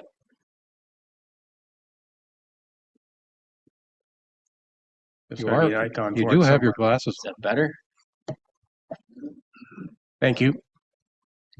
Okay, perfect. If there's anything else, don't hesitate. So effectively, my understanding is that the community plan had been adopted or been approved by the community at the time this application was being considered in 2007, but it hadn't become part of the township's planning regime at that point in time. That's my understanding.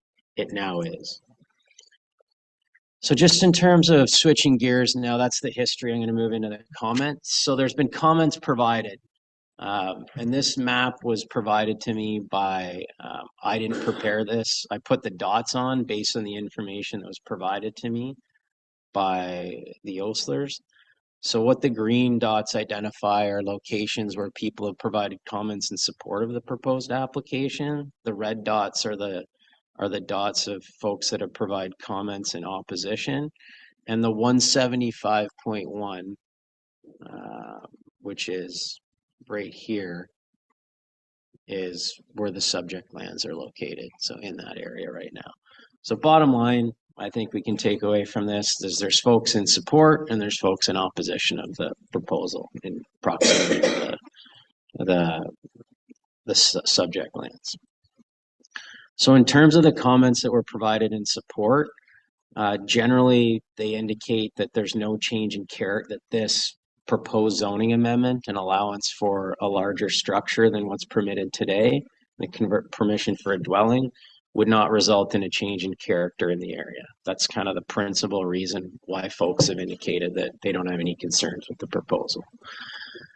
From comments in opposition, we've heard primarily it says they don't want the old zoning to change, that there was that there was rules put in place in 2007 and that people don't want to see those change, that they believe those rules are appropriate.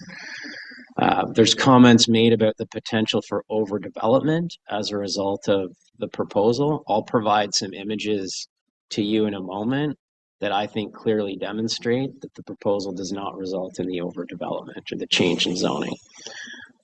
Other concerns about the clustering of development, that this original application resulted in the clustering of development in this area, and that term's being used in a number of the comments that have been provided. I'm not sure if clustering is the planning term that I would use, but there are lots there. There are existing lots that have development rights. They're separately conveyable lots as well. I should have mentioned at the outset, there's no the only restriction is on zoning that applies to tying the lots together. There's no restriction through land titles or through the property. So if this lot was sold to somebody else, they could build a sleeping cabin on it and that's it. I'm not sure that makes a whole lot of planning sense. I haven't seen that sort of restriction before. So that's something that has to be considered as well. Other concerns related to the view of development from Lot A. So Lot A is the red dot at 180 on this map. That's the most southeastern lot that was part of the original consent application. I'll show you some images in a moment, which I believe there's no impact on visual impact from the building location on Lot A as well. There's other comments indicating that these lots are non-conforming and that the proposal would make the lots more non-conforming. In terms of the lots exist currently. There's no changes proposed into the lot configuration, lot lines, or anything to that effect.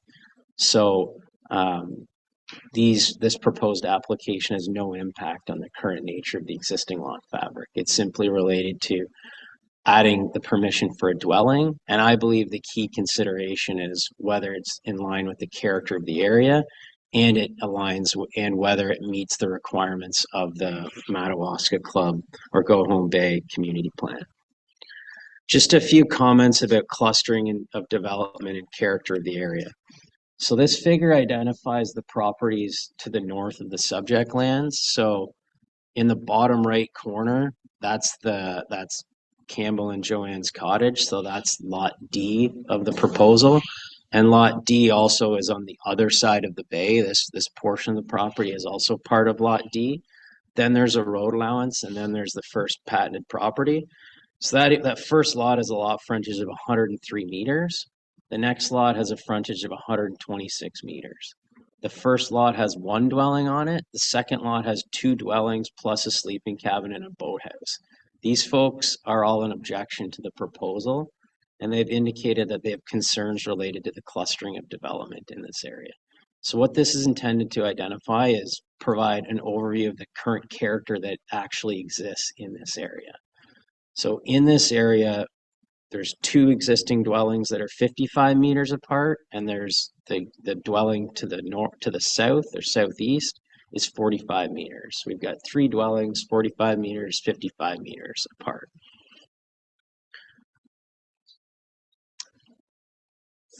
In terms of the subject lands, Lot D is identified on the left, and Lot C is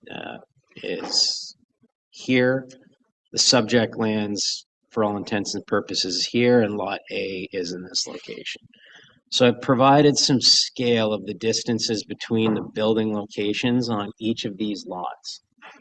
So in terms of the distance between Lot D and Lot C, we've got 200 meters, we've got 95 meters from potential building location on Lot C to Lot B, and then 195 meters to the building location on Lot D.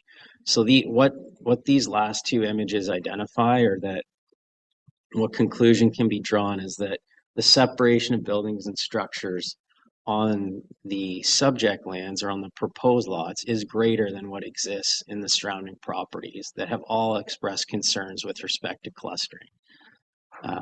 I did undertake a site visit. I did go to that site, and it's quite, I'll call it, quite a large separation between buildings and structures. I know that's the intent of the official plan in that area. And in my opinion, based on visiting the site and looking at what's in the area, I don't think there'd be any change in character to this area as a result of the proposed zoning amendment. So again, just to reiterate, what we saw on the previous slide was what's effectively proposed versus what exists today on two of the neighboring properties, which have identified opposition and concerns with respect to clustering. This photo identifies the subject lands are on the right, so they're over here. This is effectively the view as you come in.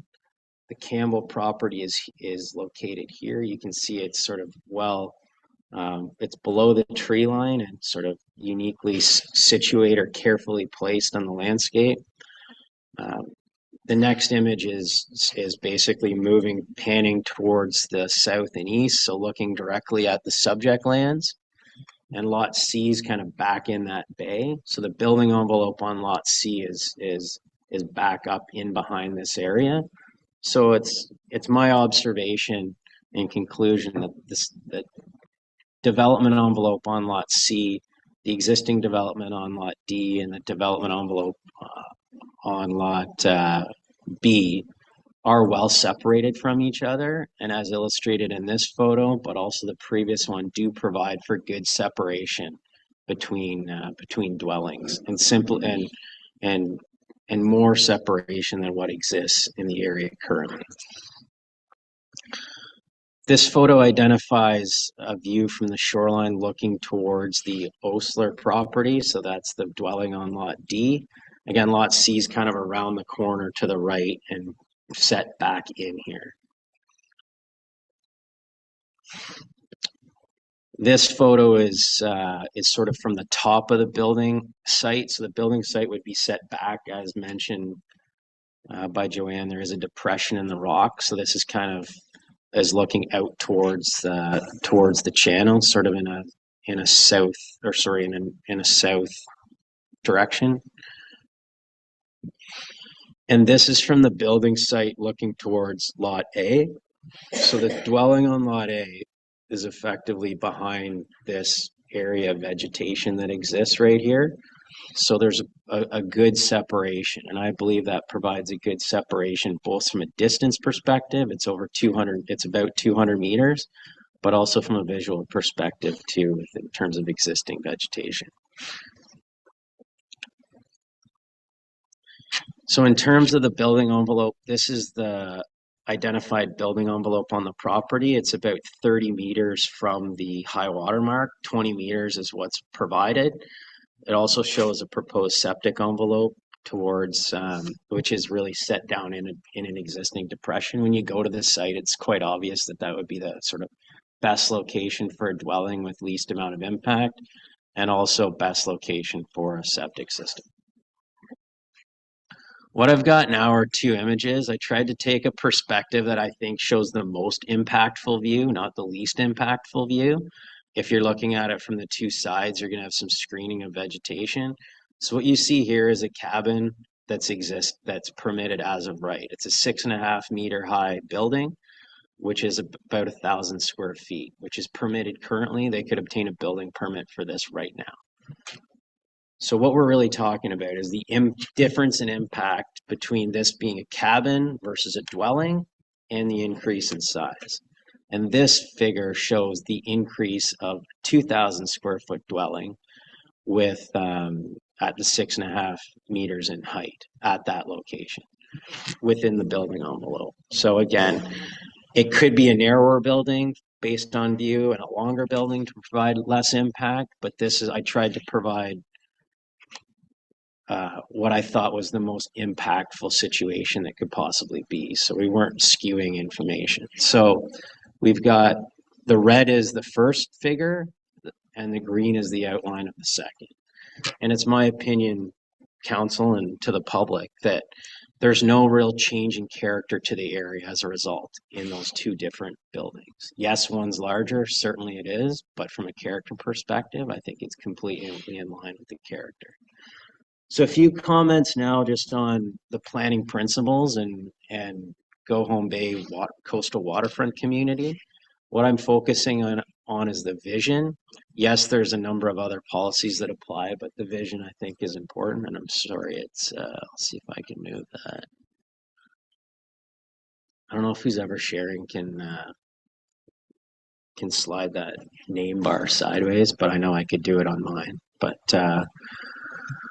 so what it states is the vision says the Go Home Bay waterfront community is a community that values remote wilderness landscape comprised of windswept and undeveloped islands, exposed granite, very low density, very low intensity of use of cottage development, a long history of stewardship and preserving and protecting this unique cultural landscape. So it's my opinion that the difference that you saw on the last two slides in terms of increased impact has no negative impact in terms of negatively impacting the intensity of cottage development in the area. And it does provide the opportunity to preserve and protect the unique cultural heritage landscape of the coastal community. The next aspect of the vision that's provided, so this is these were the second and third policies outlined in the vision within the community plan. And I've highlighted what I think is the key. So I'll start at the second sentence. It says the vision for Go Home Bay waterfront community also foresees very limited new lot creation. Again, there's no new lot creation being proposed here. It exists. It says modest new waterfront development and redevelopment. It's my opinion, council, that increase you saw in size between the two is a reflection of modest development and redevelopment. Secondly, that it protects the fundamental features of the area's sense of place. There's very little, if no tree removal required based on the building envelope that's been identified. There is some necessary for the septic envelope, but it's kind of depressed down in towards the rear of the property. So I don't believe there's any negative impact on the fundamental features that protect the area's unique sense of place. Again, there is development, there is a building that's permitted on this property. It's not, although it's vacant now, it has some development rights associated with it. And from the next item says the protection of the natural environment. I believe the environmental studies that have been completed and that are being completed carefully consider the natural environment and ensure that this proposed zoning amendment would ensure the protection of the natural environment. So I believe this proposal can accomplish and does accomplish the careful management of change and development in this area. Certainly the planning documents don't expect there'll be no change. They just expect that the change will be carefully managed over time, and I believe this proposal accomplishes that. So again, I'll just leave you with these final two photos again, which is what's permitted as of right, and effectively what would be considered through a future amendment. My other closing comments are that In in two of the comment letters, one from the Madawaska Club and one from one of the neighbors, there was a comment that this be taken back to be reviewed with the neighbors and that neighboring property owners provide some input into the proposed bylaw amendment and what it could include. Myself and my clients are certainly open to receiving some input about what refinements could be made to the bylaw. We haven't heard of any refinements that could be made. We've just heard of opposition currently, but no planning basis for that opposition. So certainly open to discussion on those matters, but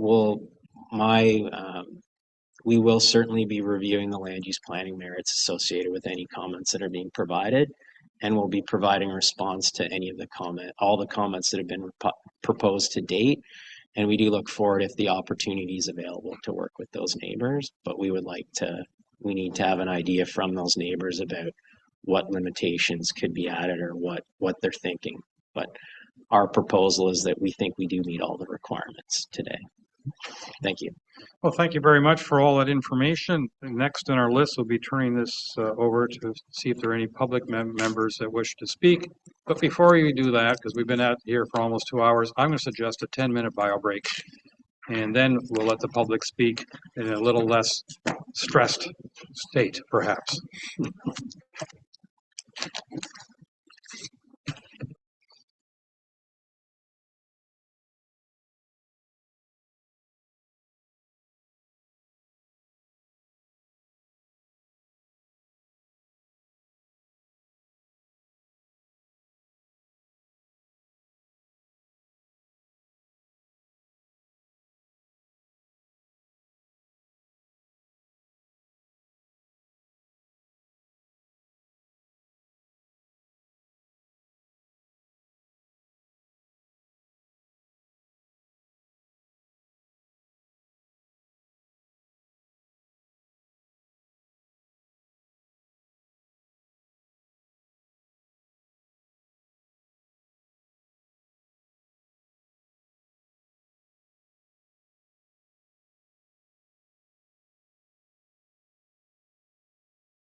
Sorry for the gavel, but I figured there's too many people talking to otherwise get you all under control.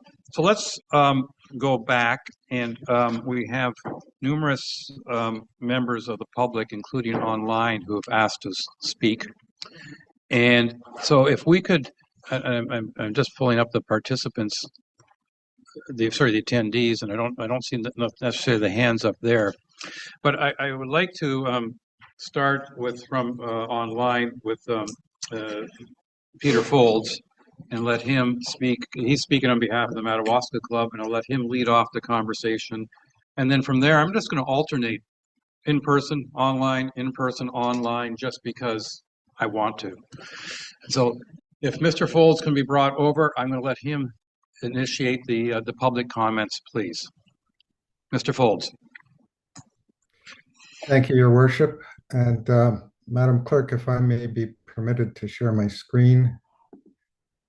I have a short presentation. I like the word short. Thank you.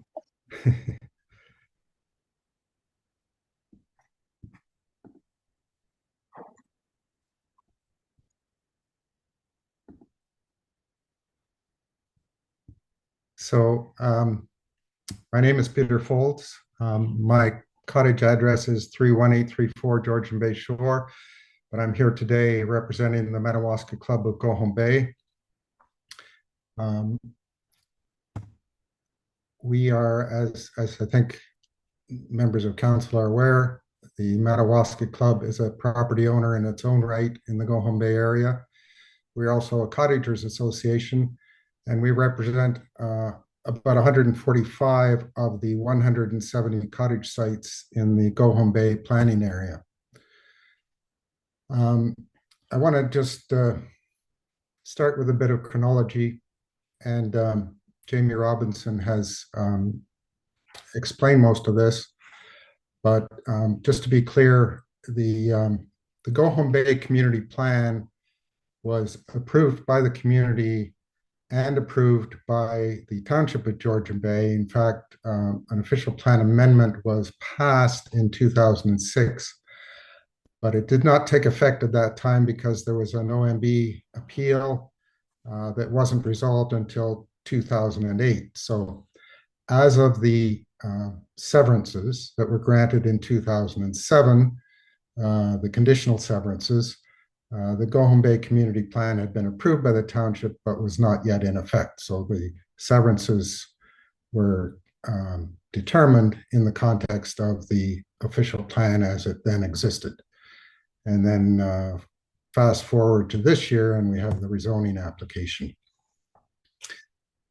Again, Jamie has already gone through some of this, but I just wanted to point out that the severance application that was brought in 2007 created lots A, B, and C out of a single piece of a single parcel of land that encompassed all three of them. Lot D was an already existing lot and had a dwelling built on it in 2006. The applicants are resident in the dwelling in Lot D. Sorry, if I could back up. And the applicants also own Lot B, which is the subject matter of this application. And as you heard from Joanne Beveridge at the outset of this hearing, the applicants are also now owners of Lot C. And I'd just like to mention that as a result of the severances, Lot C is already zoned to permit a dwelling, and Lot A was sold shortly after the severances, and the dwelling was built on it in 2009. So there's an existing dwelling on Lot A, an existing dwelling on Lot D. B and C are currently undeveloped, but C is already zoned to permit a dwelling, docks, and a septic system. B, as you heard, is zoned to permit an accessory building, accessory to the principal use of the dwelling on lot D. I just want to look at the frontages for a minute because in my, it's my understanding that the frontages were the primary issue in 2007 when the severance application was brought. So I've put in the frontages here in red for lots A, B, and C, which were the subject matter of the severance. And I put in 150 meters for lot B, although Ms. Wantfor at the beginning in her comments indicated it was 125 meters for the frontage on lot B. I haven't been able to confirm one or the other, but I'm using a number that was given to me by Mr. Robinson, and I'm using the more generous figure for lot frontage on lot B. So at the time of the severance application, typical zoning in that general area, and this is before the community plan, would have been SR2, which would have required a minimum lot frontage of 120 meters. So lots A and B would have met that lot frontage requirement, but lot C clearly did not. Under the current zoning in the Go Home Bay planning area, and under our official plan pursuant to our community plan, the minimum lot frontage for any new lot development is now 210 meters. So it exceeds the frontage on all three of the lots that were created by severance, as well as the existing lot D.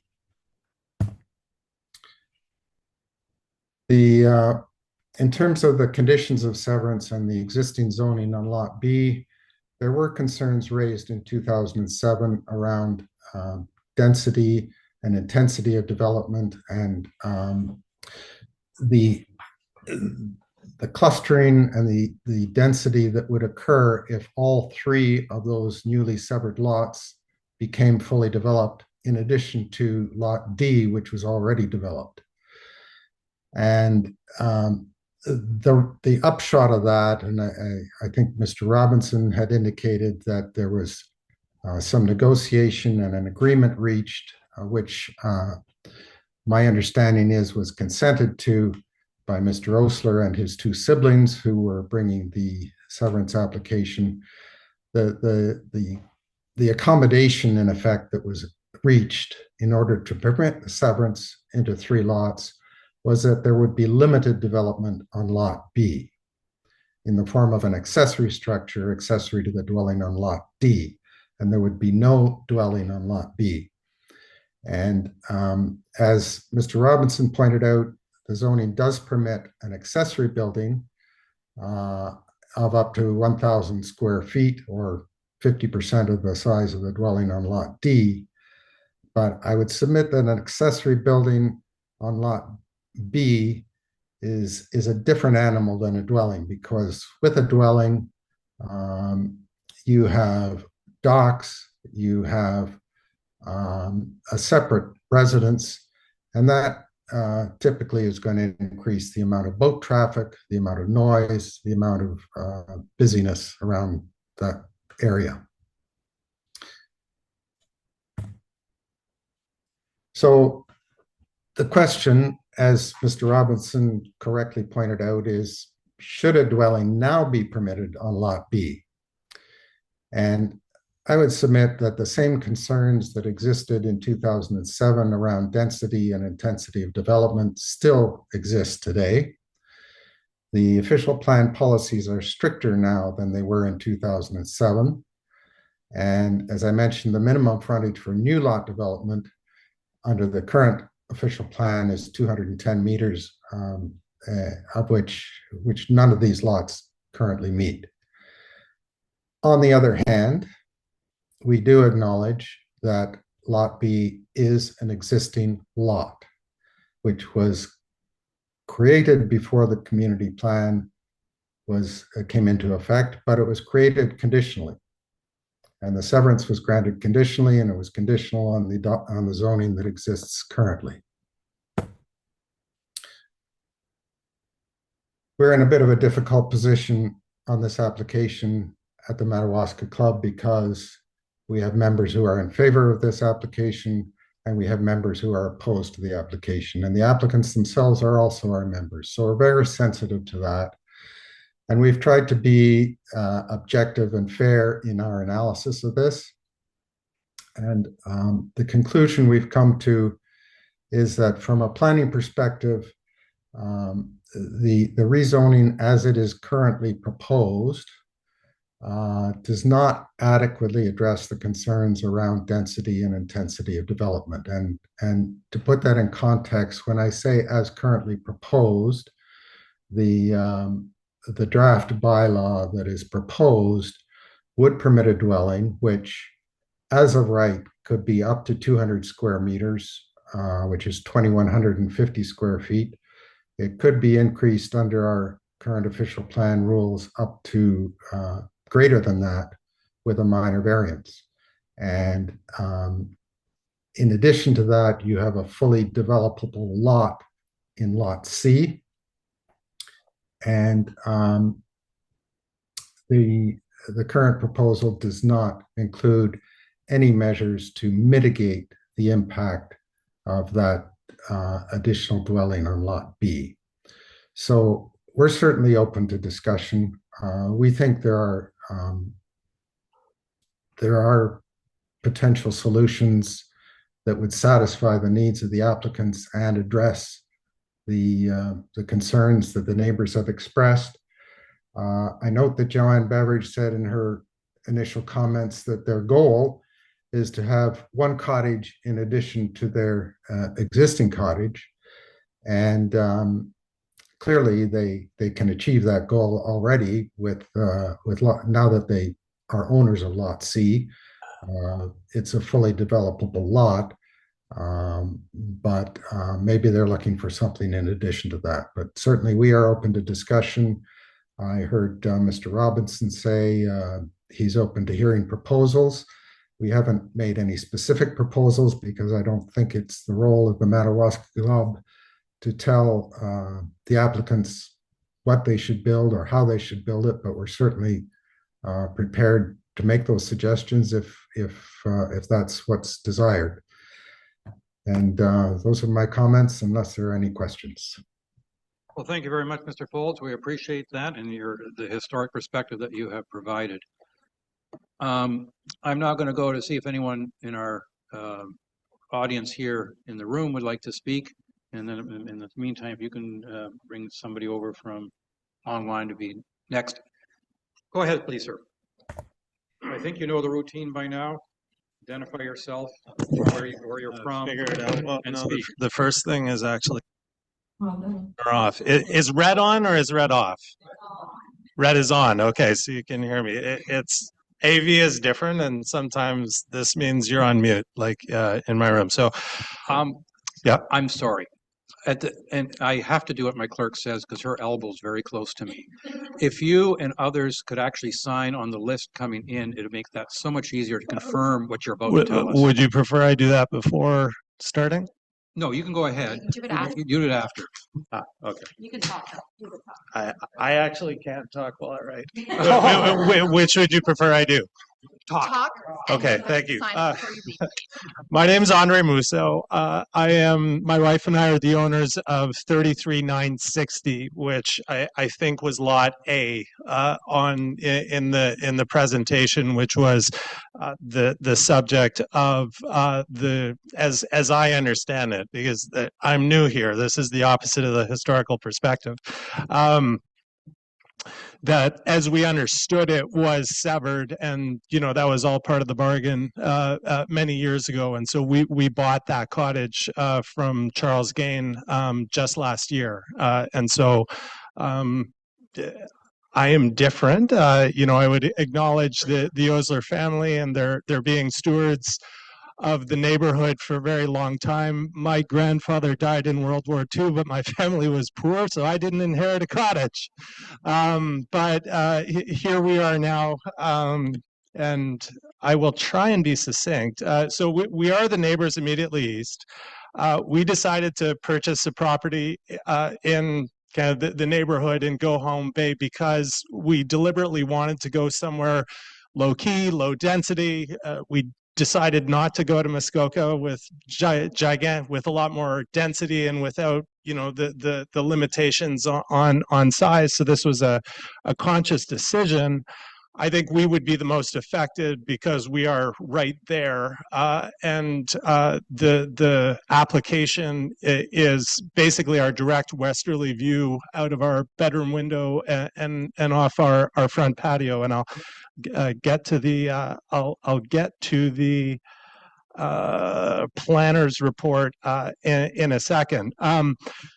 When we bought the land, it was certainly our understanding that there could be an accessory building. I always thought of it as a bunkie, but I guess it's more than that. But a limited building in that spot, and we would never propose to come in and reopen anything. I think if it was zoned and that's where it was sawed off back when they severed our land, it would not be at all our intention to try and reopen that. But there's a big difference between, and I think Peter Folds relayed this. There's a big difference between a half-size cottage and a full-size cottage, and so we're grateful that that many of the other people in the neighborhood, and you can see where those red dots were clustered, tend to be the folks right there, as opposed to maybe families who've been around for a long time but aren't actually directly affected, which are, with one exception, where the letters of support are coming from.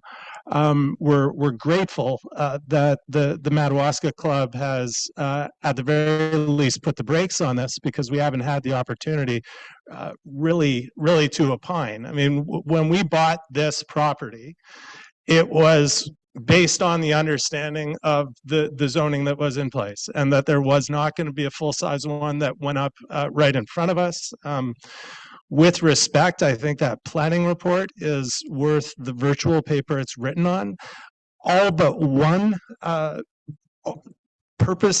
picture there omits our cottage from the actual pictures. Our cottage, as I understand it, is closer to where the proposed building envelope is than where the Osler's existing cottage is. I find it confusing, to be charitable, that the planner can speak for me and my family and the view from my cottage without having actually spoken to me first. He put up one picture in that report and said, hey, look over there, there's some trees. I don't think their view's affected. They've been working at this for a year and a half. In secret, as far as I'm concerned. We had a very friendly relationship. Never once did they knock on our door and say, hey, we're doing this. We've got a planner. We'd love to take into account your views. Can I come and have a look from your bedroom window? Can I come and have a look from your deck? Can I come and see how your one westerly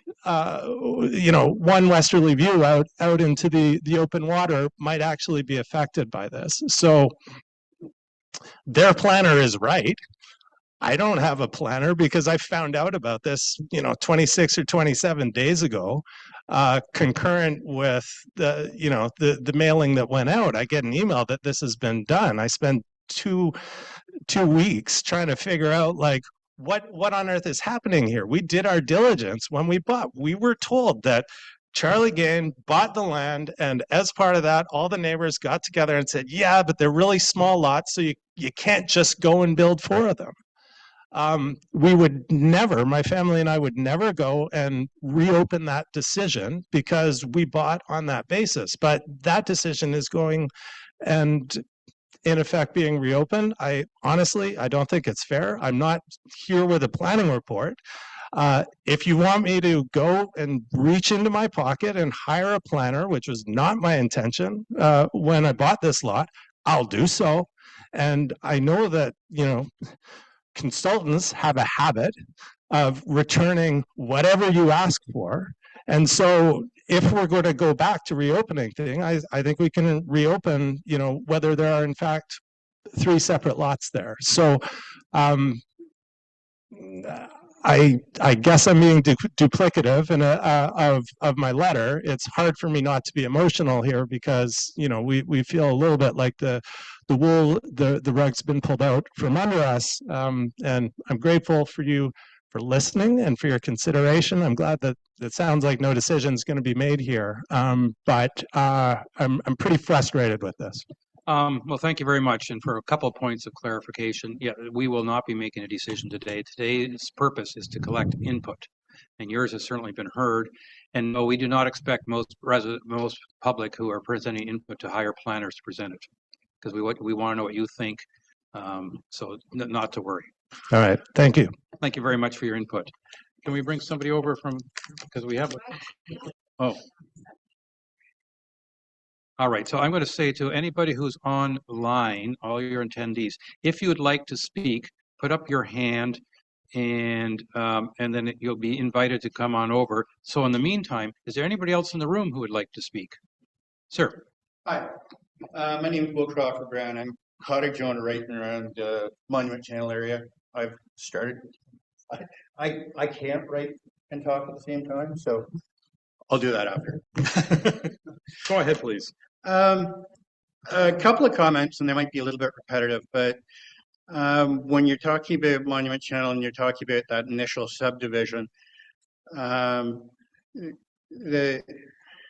presentation that was put forward showed what represented a multitude of dots throughout the bay. Very specifically, most of those dots represented vacant land. So there's actually very few cottages in that bay compared to what it represented. And I just want to make an accurate representation so that when you guys are thinking about it, you can envision the whole bay. As well, the perspective of the photographs were taken on angles that excluded and made it look like much larger amounts of frontage than what are apparent when you're going by in a boat or when you're living in the area. Very specifically, when this subdivision was done in the first place, the lots were broken into what I would suggest were non-conforming at the time with allowances, and were given restrictions. Those restrictions, when you look back at what the entity that put those restrictions in place did, really protected the properties in the area. So by removing those restrictions, at the time, as Peter said, the shoreline densities were about 120 meters a parcel, and a couple of those parcels didn't meet it. At this time now, the shoreline requirement is 200 meters. So you're taking something that was non-conforming with restrictions at the time, and potentially, if you were to allow these restrictions to be removed, would create an even more non-conforming parcel, which I don't think is the goal. When Andre spoke, you could hear the emotion in his voice, and it's kind of hard to separate yourself from getting having angst towards this, because there was objection to the initial subdivision, and there's objection to this now. You know, ultimately, I don't know if there's anything of value that I can add to this. Very simply, aside from the legal end, which is what you guys deal with, I just like to convey the importance of what we're trying to maintain and what we're trying to keep up there. So by having all of those properties and having all of those cottages coming into the bay, it takes away from what the Mag Club and what all of the cottage owners are living to enjoy up there. And on that simple note, thank you very much. Thank you very much. Now, don't forget to sign the piece of paper. You promised.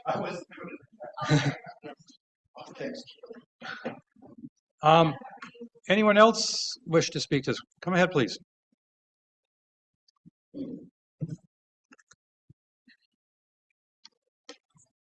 Mr. Mayor and councillors, my name is Graham Desson, and I'm here to represent my family, including Andrew and Sheena Desson, who are the registered owners of cottage properties in the near neighbourhood of the lands subject to application Z24-09. As longtime family friends of Campbell Osler and Joanna Beveridge, the Oslers, it is with great regret that I'm here to speak to our comment letter of September the 26th, in which we set out our objections.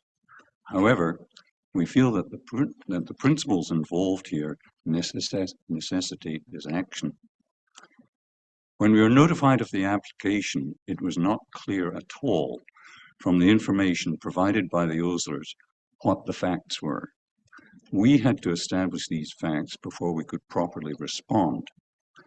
We now feel that it is important that Council be fully aware of some of this information, which gives context to the 2007 settlement and zoning. For instance, 1. The multiple objectives and priorities of the Oslers in preparing the 2007 plan of subdivision, which I'll refer to as the plan. These included completion of an estate wind-up, creation of Lot C for the benefit of a sibling, protection of the amenity of their proposed cottage on Lot D, and finally, and importantly, sale of Lot A. The second point I would make is that we needed to establish the nature of the concerns raised by the interested parties at the time of the plan, and we needed to understand the process that led to the eventual settlement. The third area of inquiry was the nature of and the reasons for the site-specific restrictions imposed on all 4 lots. And finally, we needed to establish the details of the frontages of the 4 lots and the extent of their non-conformance with minimum frontage requirements in 2007 and at the current time. All this information had to be adduced by us and, I believe, Madawaska Club in short order to meet the deadlines imposed by this hearing. Thankfully, Chennai 1 Forest Township Planning Department was most helpful in our effort to obtain a clear picture of what actually occurred in 2007. Some of this information almost certainly was not generally known and is important in understanding the restrictions imposed on all of the 4 lots and on Lot B in particular. An example of this comes from an email message from Shania of September the 17th. Quote, one of the conditions required that the lands be rezoned so that Lot B and Lot D are considered one for planning purposes. Staff understand that this condition came to be as a proposal from Mr. Osler's planner agent to minimize or void concerns that arose at a meeting held on April 10th, 2007. Staff understand that at the time the lot was being created, Mr. Osler wanted to acquire the property to control the building of any new dwelling immediately in front of his existing cottage, in other words, on Lot B, and indicated there was no interest in building a separate dwelling on that lot, rather a sleeping cabin, unquote. In connection with the concerns that arose at that meeting on April 10th, 2007, a further email on September 18th reads, quote, staff's records indicate that concerns were initially raised by the Muskoka Land Division Committee, yourself, Graham Desson, the Madawaska Club at Go Home Bay, and other nearby property owners regarding the number of lots, an undersized lot, environmental constraints, and constraints associated with Lot A.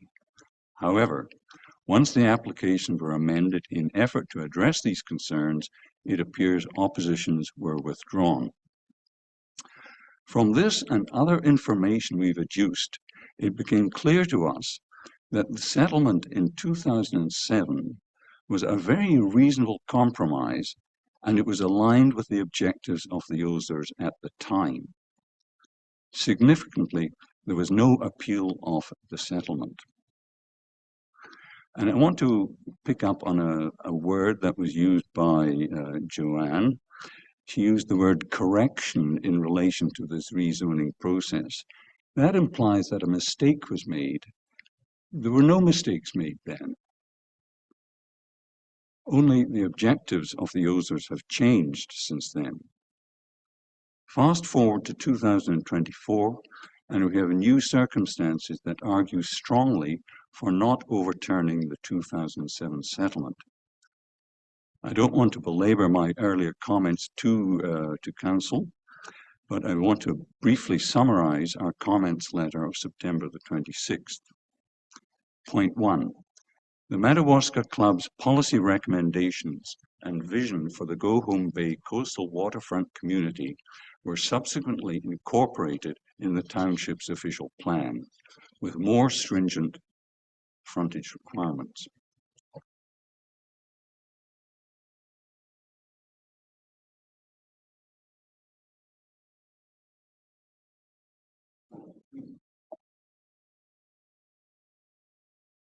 And regulatory framework, approval of the application would be grossly unfair to the recent purchasers. Point 3, all 4 lots fall short of the minimum frontage requirement. Lots B and C substantially so. Finally, the density that would result from approval of the application would be totally out of character with the low density dwellings along this stretch of Monument Channel shoreline. In conclusion, the Desson family support the position taken by the board of the Madawaska Club to the effect that, quote, it objects to the rezoning as currently proposed and invites the applicants to confer with their neighbouring property owners and consider ways to amend their proposal to address the concerns around clustering, density, and intensity of use, unquote. With the OZO's recent purchase of buildable Lot C, I would suggest that there's ample scope for an amended proposal, one that does not result in the potential creation of value and monetization at the expense of the immediate neighbours and the long-term character of Monument Channel. That concludes my remarks. Thank you very much. Appreciate that. And nobody online seems to want to speak up, so I'm going to ask if there's anybody else in the room who wishes to make any comment. All right, seeing none at this point, I'm going to turn it over to Councillor Bocek, who I think had his hand up yesterday to speak on this matter. Thank you, and through you, Mr. Mayor, quite a report offered, 127 pages. There's quite a lot to go through and to understand. I have a couple of questions, if I may, and the first question would be directed to our planning department. Perhaps, Derek, you could give me some insight into this. Why would there not be a report added or a section added to this report with district comments? If there was a ruling made by district in 2007, you would think that the details in that ruling would be crucially important to this report. And I didn't see it. Mind you, 127 pages is a lot to read, so there may be a paragraph in there that I missed. I do have a second question, but if I could just get a comment from our planning department on that first part. Ms. Wanford. Through the mayor, thank you. The reason for the district's comments not being included in the report is the report was simply completed for information purposes prior to receiving those comments. In terms of the comments from the district back in 2007, I did reach out to the district for a copy of their records, as ours are very limited on that file, and theirs were very similar, if not same, to ours. Unfortunately, I was unable to find and provide previous copies of correspondence related to that consent application. I would like to clarify that it appeared through what I reviewed that originally the district back in 2007. And actually in 2006, the application for consent was received August, I believe 17th, 2006. During that time, they provided comments which were requiring essentially an environmental impact study to be completed. So those comments regarding having concerns for the environment and things like that that were mentioned were prior to receiving an environmental impact study. Thank you. And subsequent. My second question, and I don't know if the mayor will allow it, but I would like to hear from the planner representing the applicant, Jamie. The restrictions that were put on this property were put on by the District of Muskoka. And perhaps you could tell me why you're here and not at the District of Muskoka asking for those restrictions to be removed. I sit on the CAPS committee at the District of Muskoka, and this is something we deal with on a regular basis. I'm just wondering why there was no attempt to go to the District of Muskoka and have these restrictions varied or removed or augmented in some way. Thank you. Mr. Robinson. Through your worship to the councillor. So putting ourselves back in 2007, I'll just do my best to answer the question, but back then land division or consents were dealt with by the District of Muskoka and their land division committee. There was no committee of adjustment at the township that dealt with that. So through that process, as Mr. Folds mentioned, there was a provisional consent granted subject to the condition, including the rezoning of the lands.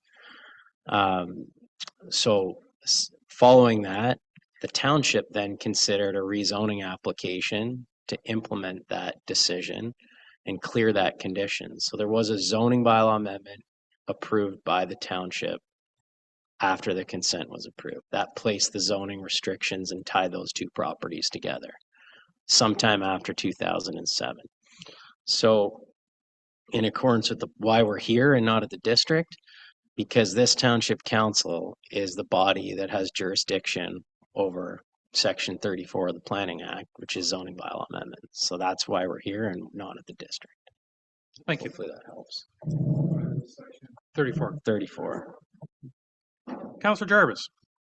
Thank you. Thank you, everybody, for their input on this. A couple questions just for clarification to the planner. Currently, I know this has been stated, but I might make sure I've got it right. The size that is allowed for the building as things currently stand is what? Through the mayor, it's 50% of the dwelling that's located at 34032 Georgian Bay Shore. So that would be approximately, I think we were told it was like 2,000 square feet? It's about 1,000 square feet. 1,000 square feet. Okay, thank you. So, okay, and then would a septic would be permitted as well as part of that? Yes, that's correct. The septic's required to be located. In the current zoning, what it states is the septic systems are required to be located in the location that's identified in the environmental study that currently exists. That's what the current zoning says. Thank you. And then finally, is a dock permitted based on the current zoning?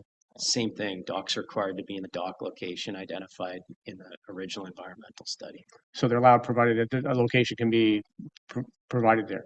Yeah, there is a location shown. Yes. Okay, so what we're looking at right now, in my mind, is upwards of 1,000 square feet of building, septic, dock, almost everything you have by way of, I mean, my cottage is just over 1,000 square feet. So in essence, you have what is there for almost a cottage without it being called a cottage.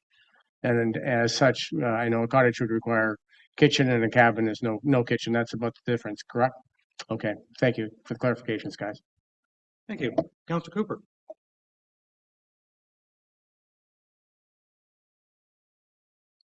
Thank you, Mayor. And since the planner for the applicant is right here, I have one question for you.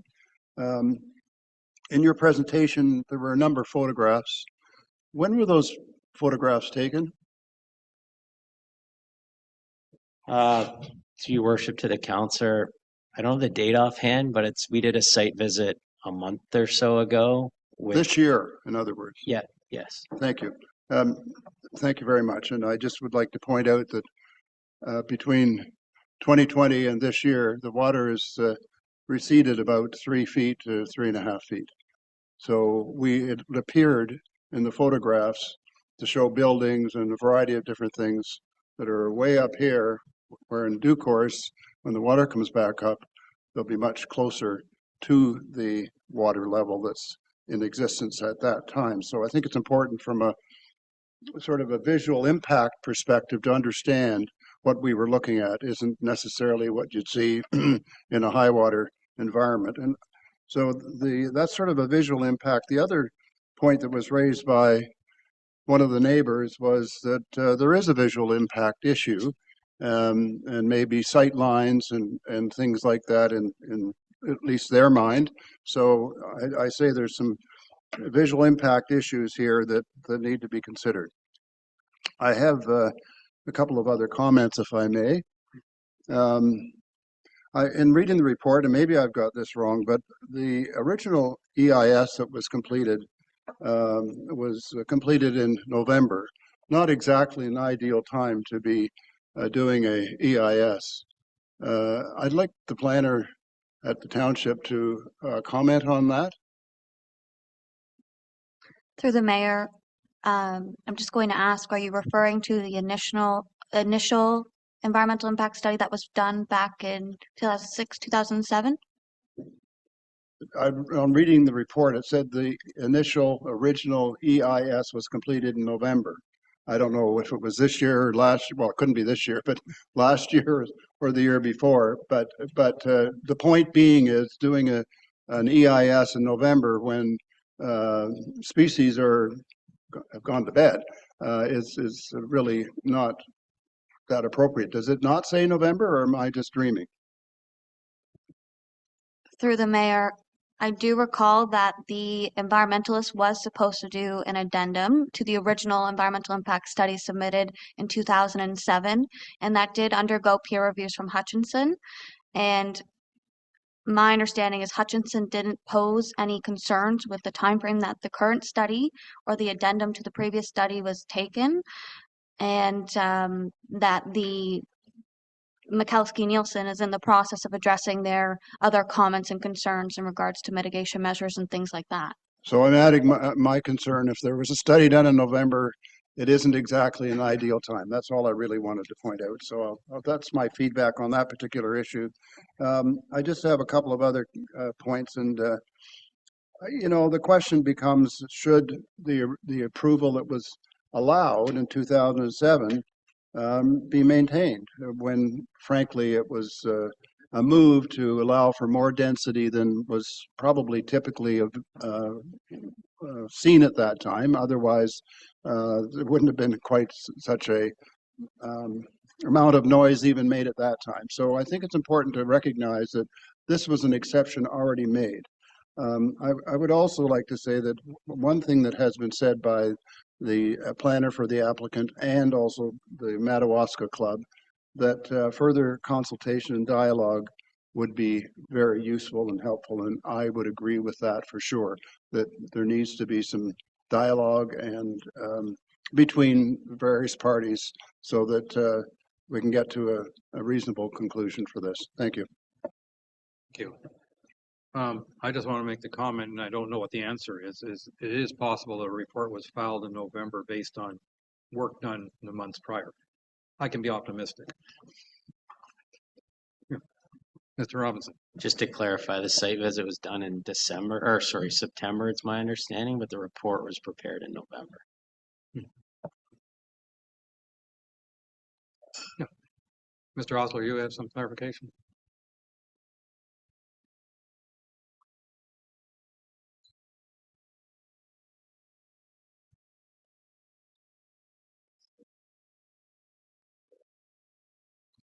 Okay, thank you. Visit September, report November. Okay, thank you. Councilor Graziano.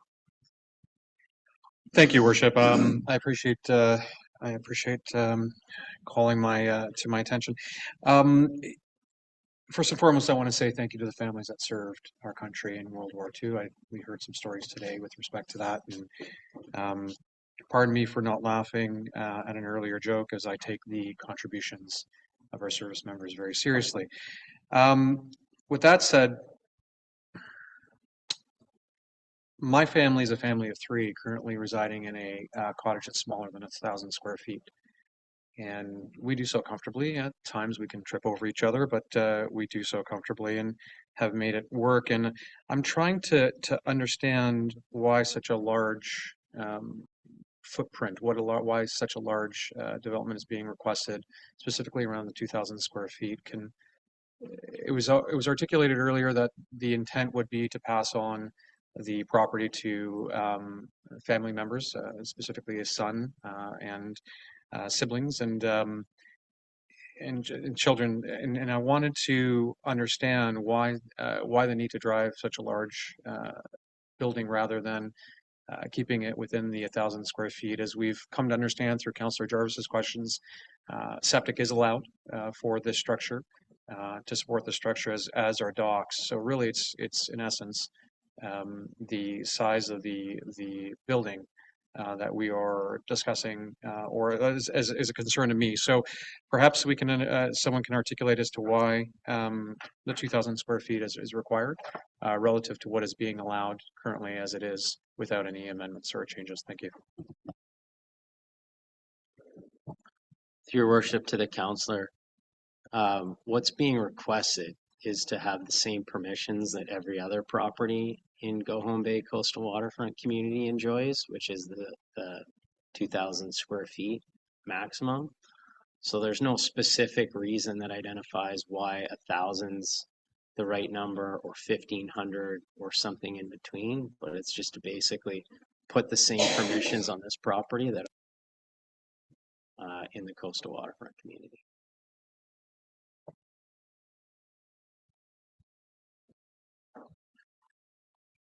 Councillor Predko, please.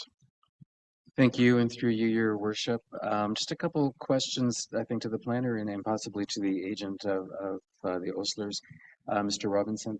And to the planners, first of all, in our township, are you aware of other properties that are similarly constrained by being shoreline residential, but only being allowed to have an accessory structure on it? Or is this a completely unique situation with these properties, the way they were zoned and severed back in 2007? Through the mayor, my understanding is that this is a unique situation. I have not come across it before. That's not to say it doesn't exist. I haven't looked into that in that much detail. That's all I'm going to offer. So then my follow-up really is, we're talking about they could build 1,000 square foot structure versus a 2,000 square foot structure, depending on the zoning amendment. But with the current 1,000 square foot, if it's an accessory structure and it doesn't have a kitchen, it's really not a full living quarters. It's an accessory structure or something that's supporting another dwelling. So how, if they were to modify if there was any other way to look at this application that would allow them to have it as a primary dwelling versus a secondary structure, is there only recourse to go through a zoning amendment, or would it be a minor variance to look at changing an accessory structure to a primary dwelling if they weren't changing the size? Through the mayor, with site-specific zonings, it can become a little more messy and harder to address the 4 tests for a minor variance, with one of the tests being the general intent and purpose of the zoning bylaw. So if you have a site-specific zone and you're proposing a variance to that, it's kind of difficult to meet that test, which is why with a lot of these site-specific zones, the preferred route is a zoning bylaw amendment. And it's also cleaner in terms of administrative work. It could be difficult to follow a minor variance many years down the road if there's already a site-specific zone on the property. Okay, thank you. And then I guess final follow-up is there any reasonable way that this property could have a dwelling with the current zoning? I mean, we're talking about 1,000 square foot secondary structure, but is there any way that you could conceivably consider this to be a livable cottage with the current zoning? Through the mayor, the accessory building would have to meet the accessory building definition and could not align with a dwelling unit definition, which typically requires the inclusion of a kitchen or prepping or cooking facilities. Okay. So to answer your question, I would say no under the current zoning. Okay, thank you. Thank you. Councillor Hazelton, do you have any interest in speaking to this in this round? Because you're, do I take that as a yes? Okay. You're not obliged. So to the planner, so my understanding is that B is connected to D, and it's an accessory property. Essentially, it's an accessory building, but it's connected to and is dependent on D. Through the mayor, they are two separately conveyable lots. However, Lot B can only be used for accessory purposes to Lot D. So they're tied in terms of planning purposes. Okay, so what would happen if somebody decided to sell Lot B? What permissions as of today go along with it? Through the mayor, the property owner could develop an accessory building 50% of the size of the dwelling on Lot A. Okay, so practically what was done back in '07 was to provide some separation of land for whatever reasons, but to have dependencies as an accessory building, an accessory property. It really has to stand in conjunction with D, right? Through the mayor, under the current zoning, yes. So one of the things that impacts me when I think about these kinds of things is neighbors' input. And somebody produced a lovely red dot diagram, green dot diagram, which quite frankly, when I looked at it on the screen, because I'm very green colorblind, couldn't see any of the red dots. But when I looked at it on my screen, I could actually see some of the red dots. And I thought, well, that's interesting. All the people that are negative are the neighbors close, and all of the people that are supportive, the green dots were kind of around the corner, around the bend, or whatever, which caused me to conclude that the owners are really nice people and they have really nice friends. And if their friends aren't impacted, they will support them.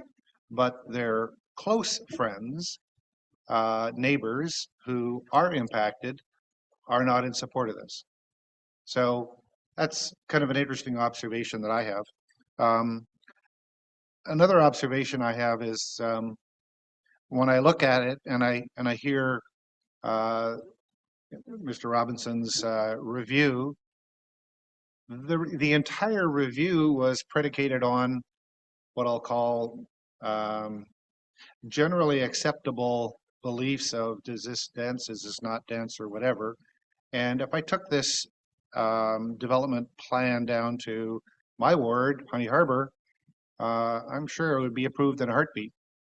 But we have neighborhood plans up the shore that are quite different than what we have down in Honey Harbor.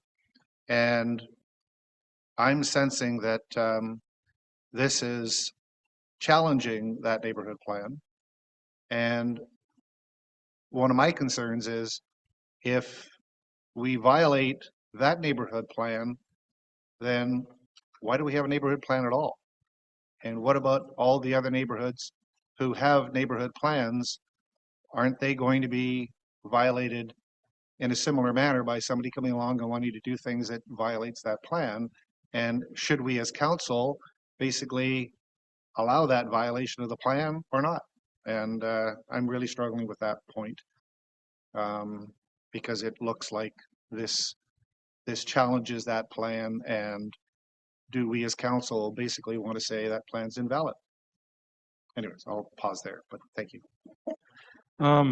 I feel obliged to respond to your last remark in the sense that almost every variance and almost every zoning bylaw amendment application we get is quote unquote violating the existing plans, because otherwise they would have got approval without coming in front of council or committee.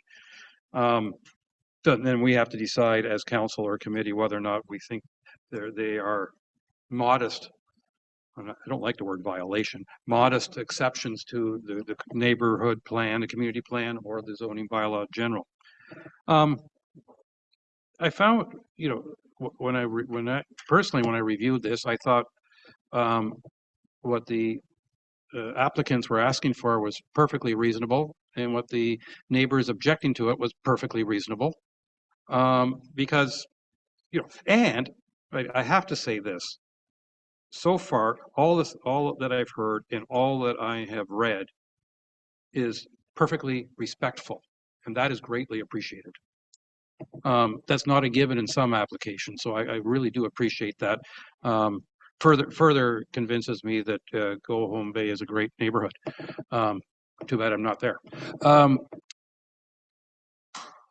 But the other thing that impressed me is I find I'll call it legal circumstances of this property weird. Weird in that the Ostlers are free to sell property B. There's nothing that restricts them from making that sale. But the buyer is only allowed to build an accessory structure, accessory to who knows what, because the buyer is a different buyer, and it has to be half the size of what's on property D. Which makes me think, okay, if the cottage on property D is 2,000 square feet, allow me to say this, then whoever bought property B has to build something that's 1,000 square feet. Then if property D decides to build a new cottage because the old cottage has got all deteriorated and all going to heck, and they only build 1,800 square feet, well, then the accessory building property B would have to have 100 feet knocked off. It makes no sense. And so I don't understand the decision of 2007. I mean, I understand the intent, don't get me wrong, but it comes in a weird legal situation in the sense that you're tying the two properties together for planning purposes, but you're not saying they have to be owned by the same person. I find that whole thing strange. And I don't know where we're going to end up with all this, but to me, I would like to see some clarification or some resolution to the fact that the Ostlers, if they wanted to, or Osler Beverage, if they wanted to, could sell lot B. Now, the buyer is going to have to, hopefully has a good lawyer that says, well, by the way, you're restricted. But that's the part that, and so to me, if we don't want to mess with that concept that the two lots are separate lots, have separate registrations in Bracebridge, and one can be sold without the other, I think we have to then, let me call it, clarify somehow the zoning on lot B. Now, what's at issue here? Should we allow a 2,000 square foot dwelling versus currently it's roughly 1,000 feet? Should we say, for instance, that you can only build 1,000 foot building there because that right already exists, but even though it has to be an accessory. And the second thing then is, should we allow or not allow a kitchen? Because that's, if this property could be sold and somebody could build a so-called accessory building, but they couldn't cook their meals except outside over a fire if the fire department is allowing fires in that particular time. So I mean, not that I'm being helpful with all these questions, but to me, that's I'm hoping at the end of the day, whenever, this is going to come back to us, the planning department is going to make a recommendation. I hope part of it somehow addresses this, what I'm calling weirdness. I know that's not a good technical term. Anomaly, thank you. I love people who have better vocabularies than me. I wish I had them. There's anomaly, I can't even pronounce it now, that says that this building can be sold to somebody else I mean, it could be sold to the next door neighbor in Lot A if he was interested. But he couldn't build an accessory building other than what's on Lot D. Like it's just it's a strange circumstance. Personally, in my years being here, sitting in this chair or being on committee of adjustment prior, I've never seen anything else like this in our township, which doesn't say it doesn't exist, but I have not seen, I don't recall running into anything like this before. And so that's my comment here. As I say, I can imagine a compromise if we end up having an appetite for it, where we say, okay, yeah, we're going to allow a kitchen on this property, but we're going to restrict the total square footage of buildings on the property to some number or what have you. That would half satisfy the objectors, because it wouldn't fully satisfy them, because then there's the potential for a whole new family with a whole new set of boats and docks and all that sort of stuff that isn't there now. I mean, I regret the fact that the last time I went through Monument Channel was a few days before I got the first correspondence on this, and therefore I wasn't paying enough attention to that line. But I did notice that some other buildings taking place in Monument Channel, just like it is all over the township. And these are lots that do exist. But anyway, those are my comments. I really do hope that we come up with some compromise, and given that everybody's willing to talk about this further. But I appreciate all the input and I appreciate the history lessons, because it helps give perspective in all this. And I wish I could be in the minds of the people who created this weird and wonderful, I'm going to call it compromise, back in 2007. Those are my comments. Councilor Graziano, you want to start off a second round? Sure, and very, very quickly, if I may. And thank you for your concise opinion. I echo that. I would agree that in the future, when this does return back to council, ideally, I'd like to see a few things, if I may. And the first part of my comments are really an opinion with regards to district and the conditions that were imposed originally when this law was created. I appreciate some more context around that if we can endeavor to find it. And I understand, Ms. Montfort, that you had said that you had attempted to, with little success, hoping that maybe someone somehow can dig up something somewhere. I'm sure, because we have to trust the district for the conditions that they had brought forward and applied onto this property. There was a reason for it at the time, and would love some additional context. But in going forward, I'd also like to see some perspective from the neighbor, some photos, if we can have them furnished to us, to understand what the perspective is from the neighbor's lot, and what this person would be looking at should this be built. And then lastly, I would agree with our mayor's comments with regards to, can we creatively somehow, some way allow for a kitchen, but still maintain a smaller footprint? What would that look like within our ability to approve? And also, what kind of impacts would it have by reducing the amount of build onto this property? So, if staff, along with perhaps Jamie, could provide us with that detail, it'd be great. Thank you. Ms. Womper. Through the mayor, I just want to clarify that it was not the District of Muskoka's planning staff that recommended that condition be applied at the time. My understanding was they originally had concerns regarding the environmental aspects prior to receiving an environmental impact study. So after the environmental impact study was done, time was running out, and the planner at the time for the applicant, Mr. Osler at the time, decided to have an in-person meeting with district and township staff, where they proposed that the lots be tied together in terms of planning. It was not a proposal by the district or township staff. That came from the agent at the time. And my understanding is there were in-person meetings, which is why there's a lack of records from both the township and district staff. May I, as an additional? And thank you for that. So that helps clarify. So my understanding then is that the applicant currently was the one who imposed these conditions on themselves in order to achieve what it was that they were applying for in 2007. Through the mayor, it was the agent in order to quickly move the consent application forward, trying to avoid at the time an appeal because at that time neighboring properties had appeal rights, and to settle an estate issue as quickly as possible, is my recollection from what I reviewed from our files. Mr. Robbins. Thank you, Worship. Yeah, just to clarify, there's an estate issue going on. There's 3 brothers and sisters that own the property, and they had a sale of Lot A. And my understanding is that at the time, to take away any concerns and potential for appeal, that's when they proposed the zoning restriction on the property. So to be clear, I think the reason this thing's so awkward and odd is there's no planning justification for these reasons, or no planning recommendation for these planning restrictions to be put in place. There were other reasons why they were put in place. So that's why we can't come to a planning reason why it's good planning. But in any event, that's, I think, where it came from. But it was more of a,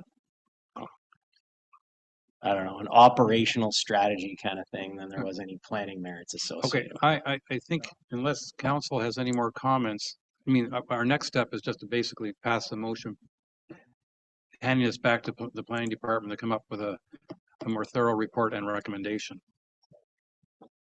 And so I have moved by Councillor Hazelton, second by Councillor Predko. Be it resolved that council directs staff to prepare a recommendation report in bylaw for zoning bylaw application Z24-09 for council's consideration at a subsequent meeting. Councillor Cooper. I'd just like to point out that I think a lot of us have sort of said that it would be helpful to have the parties involved having some dialogue, and that's not really contained in this resolution. It's just saying staff come back with something. I think it's important, critical that language be there. I don't know if we necessarily need it in the motion, simply because we know that everybody has expressed willingness to keep the discussions going. I'm just trying to point out that sometimes it's a good thing to be detailed. Thank you. All those in favor? And that is carried. Thank you very much. All right.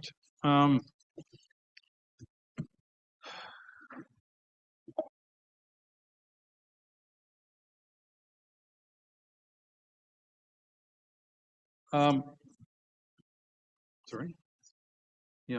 Let's get on to the flooring accommodations portion of our public meeting. And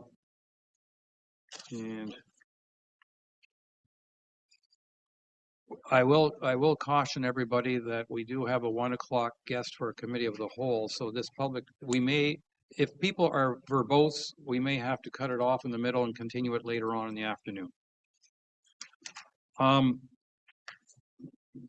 The second public meeting is for proposed zoning bylaw amendment Z24-011. The clerk will now provide an update on correspondence received. Correspondence relating to the zoning bylaw amendment file Z24-11 was received as follows. 1 letter was received from the Ministry of Natural Resources stating no comment. 1 presentation received from Floating Accommodations Not Buses Coalition stating they are a multi-level working group consisting of Parks Canada, M&R, OPP, Severn Township, Township of Georgian Bay, and Tay Township, and strongly encourage the Township of Georgian Bay to build a fulsome strategy to manage floating accommodations. They feel consistency across all agencies is crucial in order to be on side and aligned with Transport Canada. M&R is the emerging standard that has been referenced by Parks Canada and Transport Canada as the most accurate and relatable definition. The coalition has provided review of the regulatory landscape across government agencies and municipalities. They strongly support the direction Georgian Bay is headed. 1 letter was received from Anita Moore stating they have concerns regarding the environment, public safety, exposure to sewage, grey water, and the effects of the aquatic life and shoreline species. They are in favor of the bylaw amendment the Township of Georgian Bay is proposing. 1 letter was received from Paul McKay stating that he fully supports the Gloucester Pool Cottagers Association position regarding this application. From an economic, social, and environmental perspective, he feels that floating structures should be banned and regulations should be developed and adhered to. One letter was received from the District of Muskoka stating they are not able to recommend approval or deny the zoning bylaw amendment application. Thank you very much. Director Whitlow, present, please.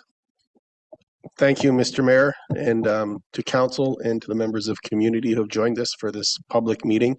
And it is just a public meeting to allow staff to present the application and to gather input into the process. So there will be there's no motion no decision related motion put before council today. So this is an application to amend the township's zoning bylaw. It's township wide, so it would affect all lands and waters in the township.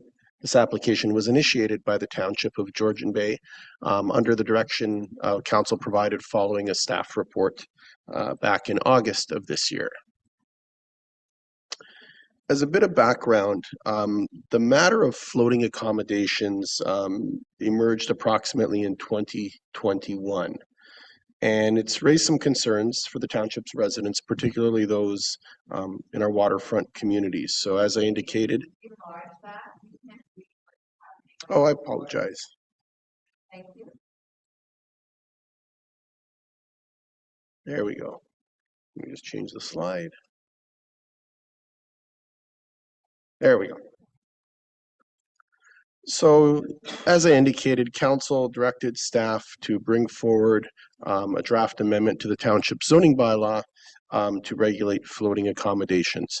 A draft has been prepared. It's just a draft, and it's really out there to generate the discussion surrounding the issue. And it's already anticipated that should something be approved by council, there's likely changes to the draft in its current version. So again, it's out there as a source of discussion and to encourage dialogue on the matter. The issues that the community seems to have raised surrounding the matter of floating accommodations are sort of listed here in some broad categories. The safety and seaworthiness of the structures, some of the logistics and concerns surrounding providing emergency services related to people residing or utilizing some structures. Whereas should the structures require some sort of a permit like a dwelling would require? How long can they be used? What periods of the year? What happens to them in the non-open water seasons in the winter? Concerns have been raised surrounding some nuisance issues related to noise. Concerns have emerged specifically regarding trespass, where floating accommodations have anchored on water lots where they're not authorized to do so. There have been concerns raised on access to our public waterways and potential navigation hazards. Environmental impacts surrounding floating accommodations on waterways, particularly surrounding how waste disposal is dealt with, and that ties into the next point. And there have been concerns raised about some property tax equity considerations related to other cottage owners and their contributions through the tax base to the services that we all enjoy in the community. So just as a bit of a timeline, as I mentioned, back in August, council adopted a staff report and gave direction to planning staff to proceed. There was a notice issued by the township online through social media and through direct communication via email to applicable agencies and organizations as prescribed by the Planning Act.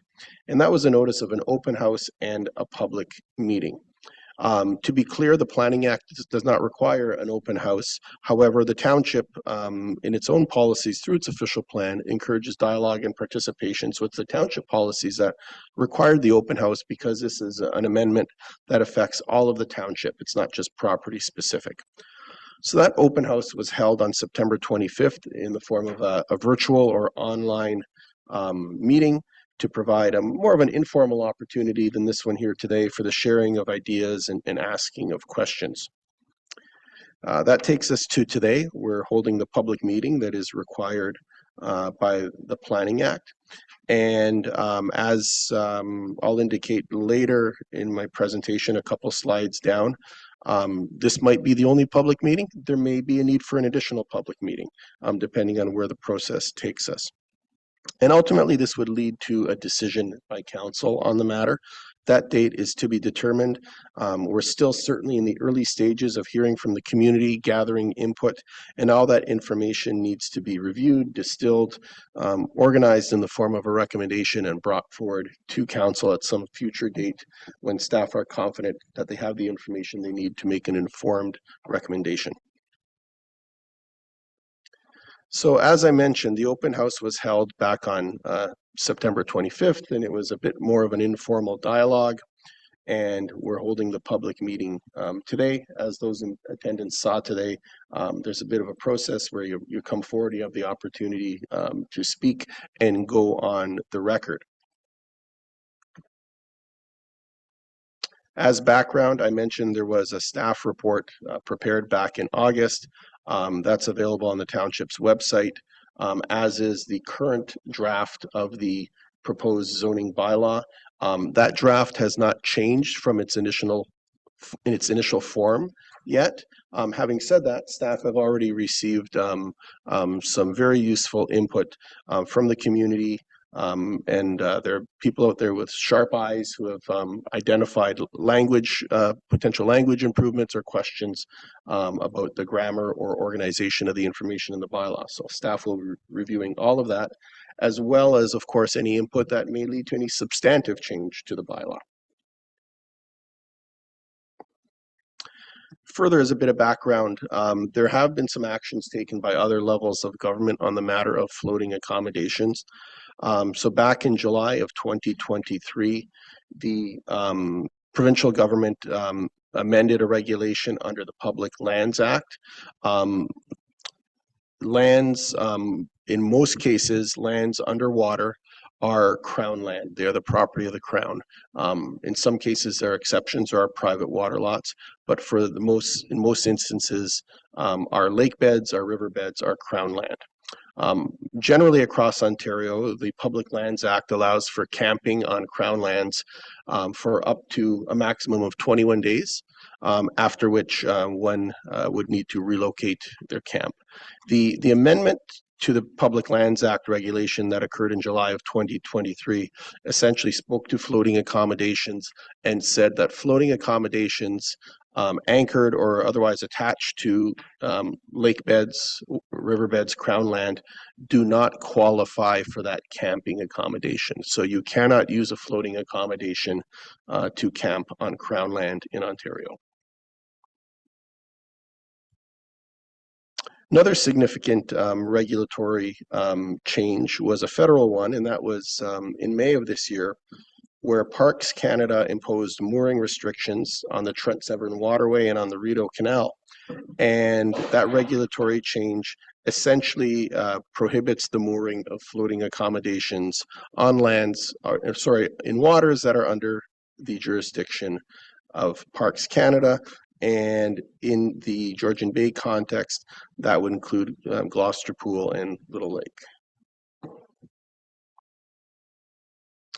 And lastly, a more local context, in March of this year, the Township of Severn passed a zoning bylaw amendment which essentially prohibited floating accommodations in all of their zones and waters, etc.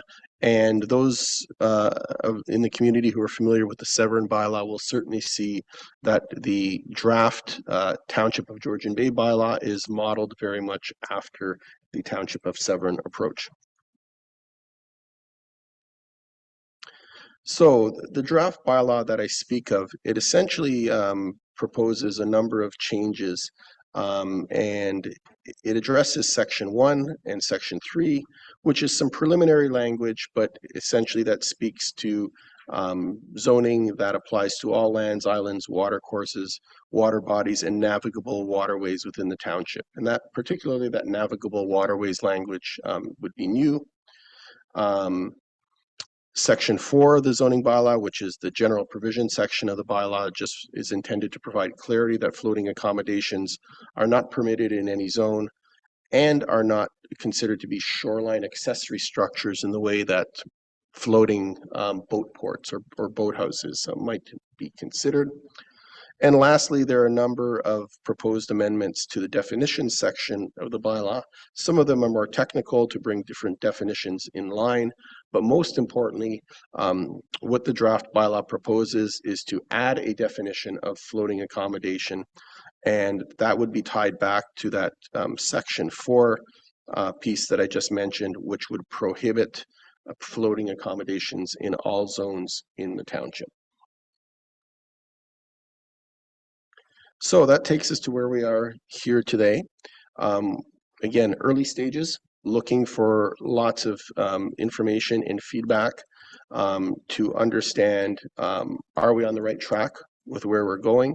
The direction taken by the township to date is based on our understanding, staff and councils, of what the community might want, but we don't know that until we consult. So certainly leaving this public meeting, we would encourage anybody with comments to either provide them in writing by emailing the township at planning@gbtownship.ca. You can send us a letter in the conventional way, and of course, speak today at this public meeting. Your comments will form part of the record. There is a section of the township website where additional information will be posted as it becomes available. If you follow the link now that's on the screen, what you'll see there is the August staff report that I mentioned and the draft of the zoning bylaw amendment. So what comes next? Again, we're seeking input from everybody.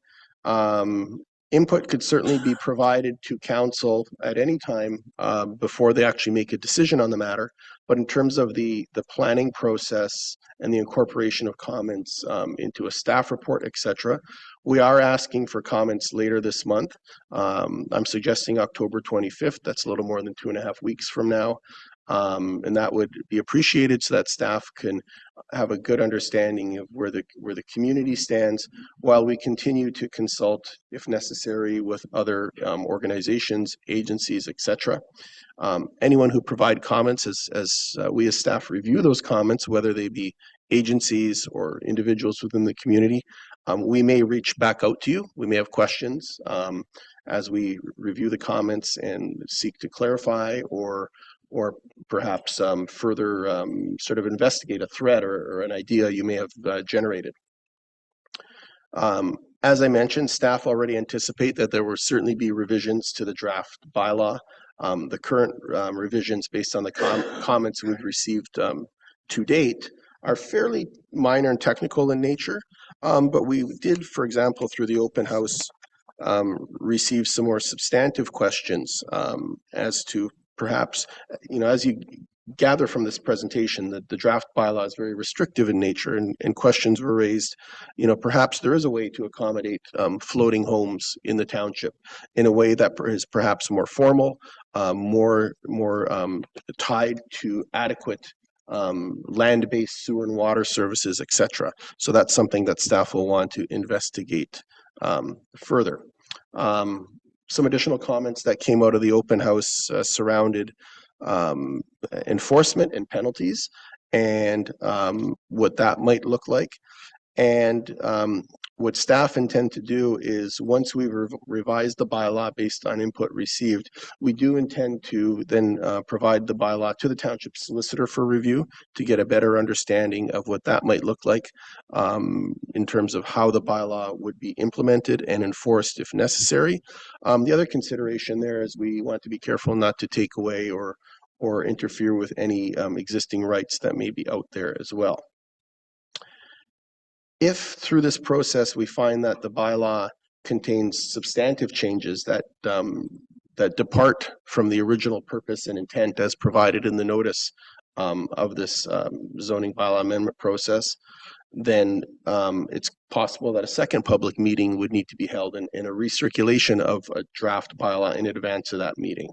And again, that pertains to more substantive changes should we find ourselves going in a direction that differs significantly than the proposal that's before you. And as I mentioned earlier, that would ultimately lead to a staff report being prepared containing a specific recommendation for council's consideration at a future date to be determined. That concludes my presentation. I'm going to stop sharing and I will turn the meeting back over to the mayor. Thank you very much. And at this time, we're seeking public input. And Ms. Elliott Fraser, I'm going to let you lead that off, please. Hello. Can you please put up the slide presentation that we sent? Just give me a moment and I will bring that up. Okay. I am Cheryl Elliott Fraser, who is representing Glacier Pool Cottagers Association and the Floating Accommodations Not Vessel Coalition. Our address is 1 Nicholson's Road, or 1 Port Severn, Ontario, LOK 11F0.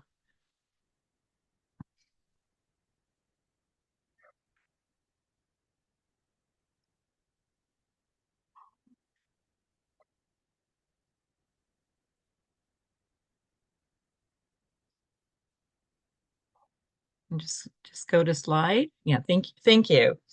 Good afternoon, Your Worship, Mayor Coutier, councillors and staff of the Township of Georgian Bay, and members of the community.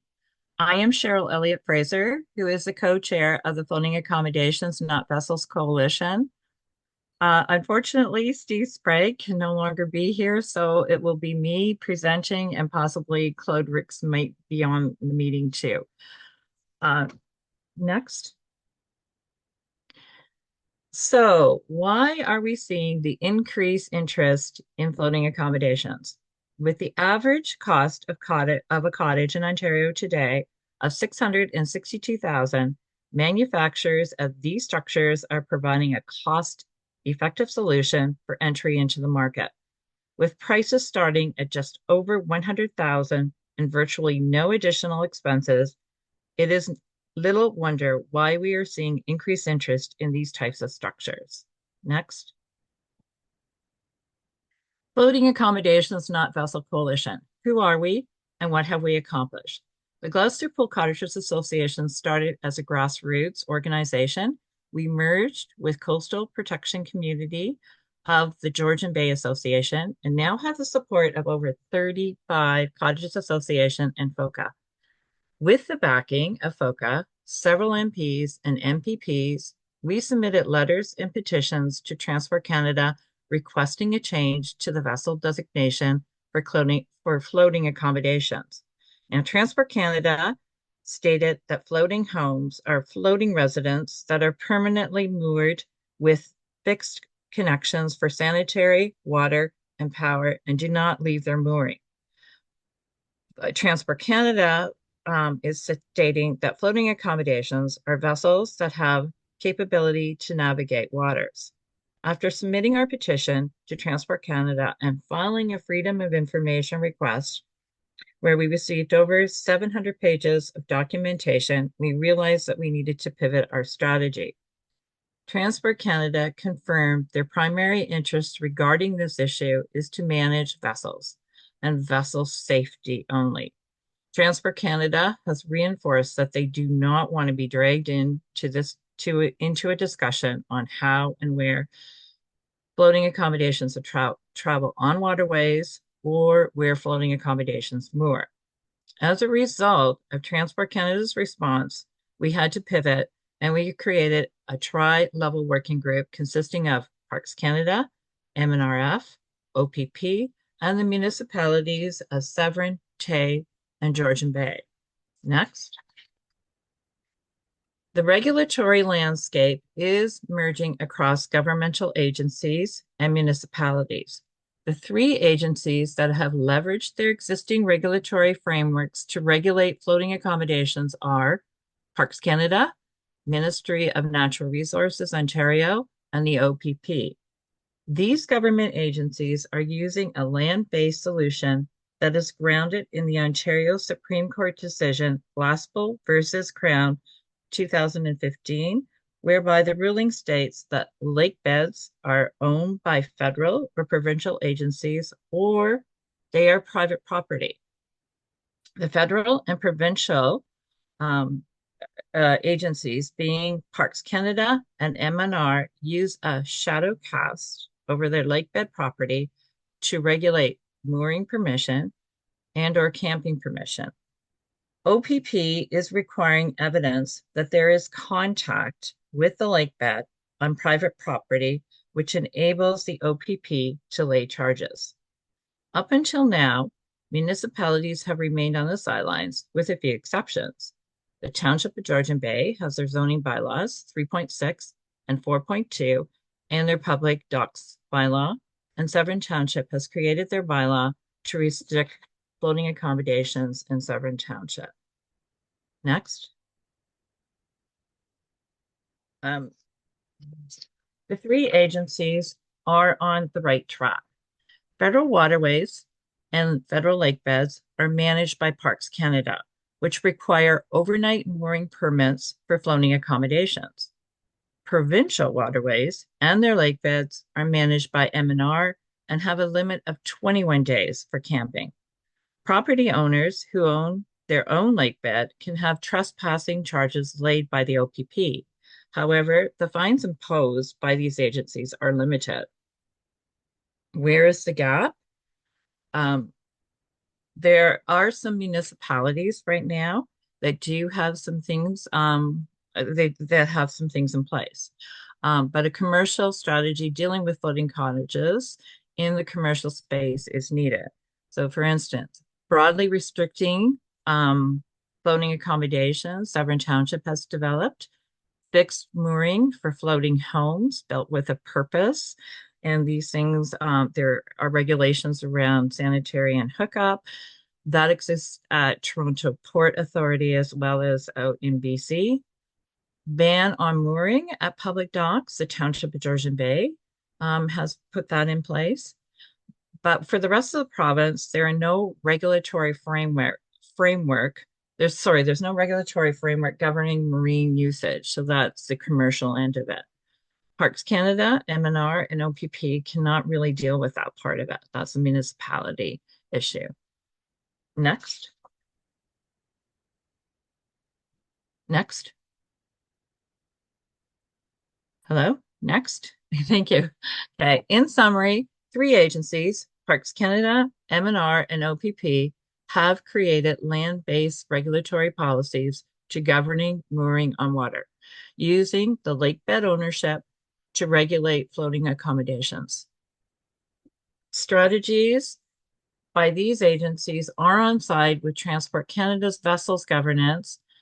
Their focus, though, is strictly looking at on top of the water. The Floating Accommodation, Not Vessels Coalition, strongly supports the direction that the Township of Georgian Bay has headed, and we are encouraged by the zoning bylaws and the enrichment of them that deal with commercial water space. Zoning bylaws already in place could be appropriately used to govern these structures should they become land-based. Our collective actions are important to protecting and preserving Georgian Bay and its watersheds, not only for today's generation, but for future generations. Thank you so much. I'd be happy to answer any questions. Thank you very much. Appreciate that. Is there anybody in the audience who wishes to speak to this? Between the two of you, pick one. Come on forward, please.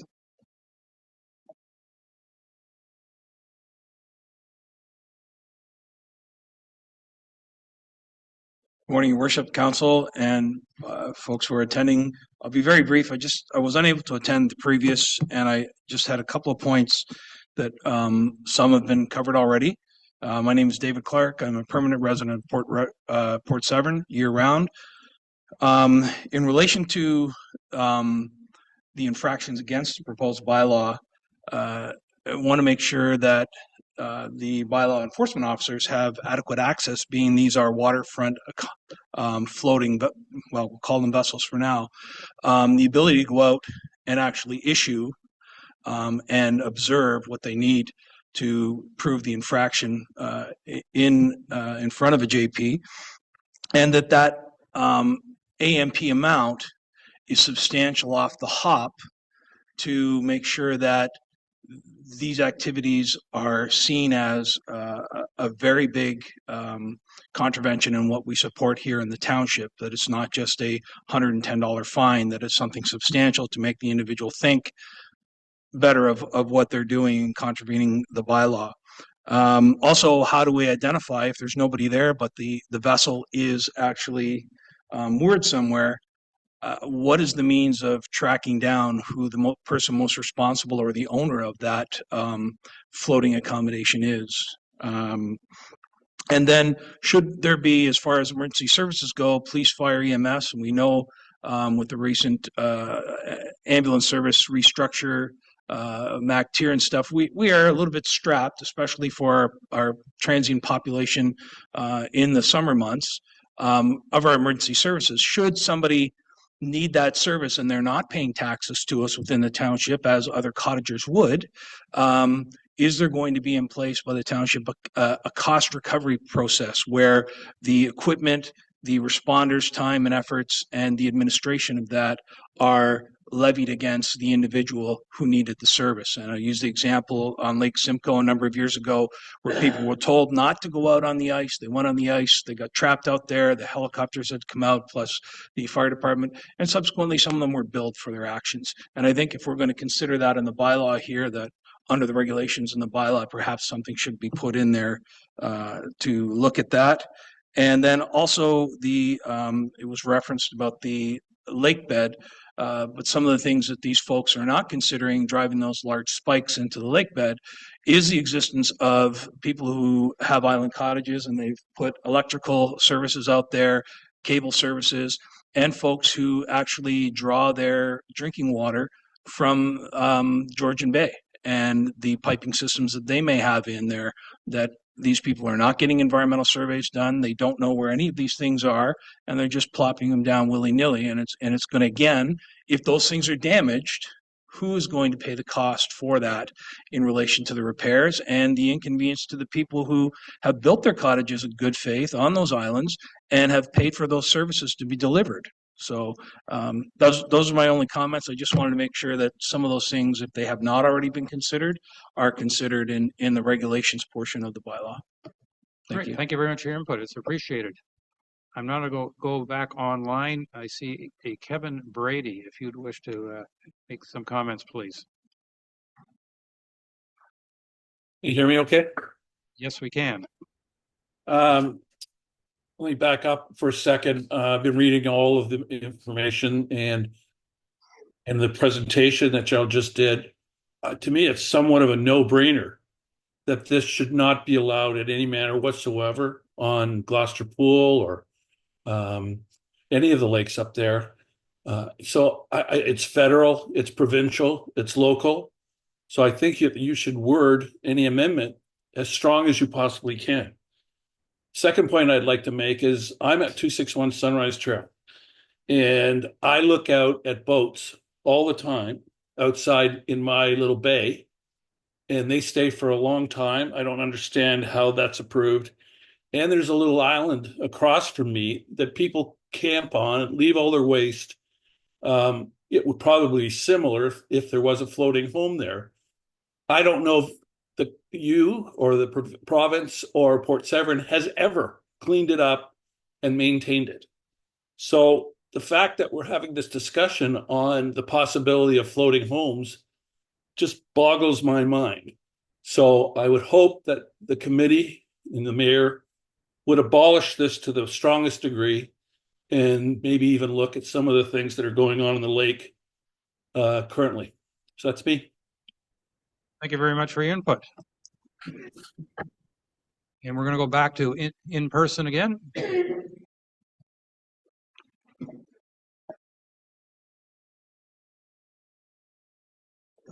Good morning. My name is Morris Lucchese, and one of the principals of Severn Estates and Severn Point. We own the properties at 151 and 195 Port Severn Road, and it's basically run as a marina right now. And just want to review some of the things on the zoning bylaw that's proposed, and we're in favor of monitoring and restricting and governing the float homes that are in our region or anywhere. But I think there's an opportunity to look at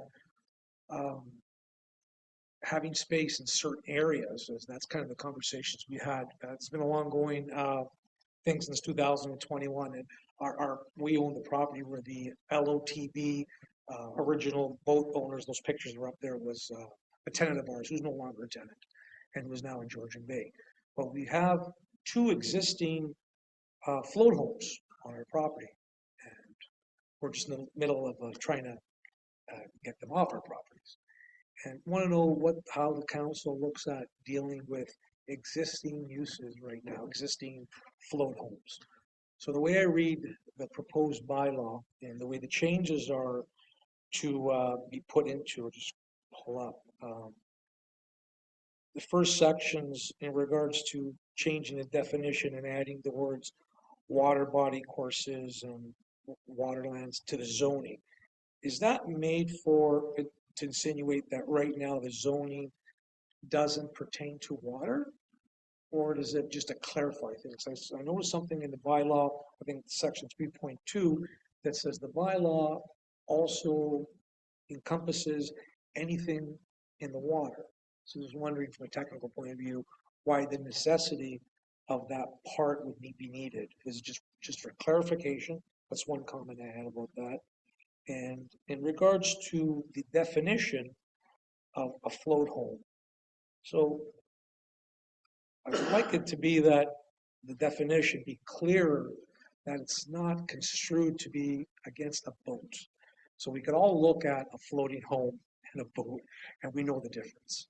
But when it's in writing, I have quite a few boats that could be defined as a floating accommodation.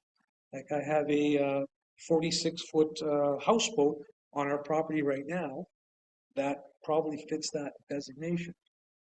So maybe to tighten that up, to really make it a difference. I don't know how we're going to get there, but I wouldn't want down the road that this bylaw is used against a boater who has a vessel that to use it to their best satisfaction. So I appreciate this morning the opening comments and how the process goes. There's a lot of questions I have, and we will be submitting some written comments. But I wanted to get an idea of so we in original conversations throughout this period, it was always thought that, hey, there is room for these if they're moored, and always was mentioned the Scarborough Bluffs, that there's, and you can look at those are floating homes. They look like a home. They're not going out in the water, and that's a floating home. So if we have a space someplace in our community that we can get taxes from revenue and increase people to our region that are going to be at a lower rate, we're kind of losing that opportunity by trying to completely abolish them. And I can see why, I've been firsthand of why these float homes have been so notorious, and it's maybe more of the operation and the operators, how they handle things and what they look like, because they look atrocious. But there is an opportunity, and doing research and things across all over the globe, there are some decent looking homes that are vessels, I think, that they have kitchens, they have water, and there is a space for them. You just take Scarborough Bluffs as a model.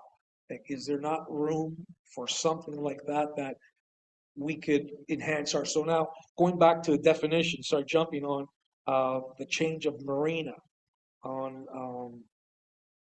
how we're going to define a marina. Just let me see my notes here again.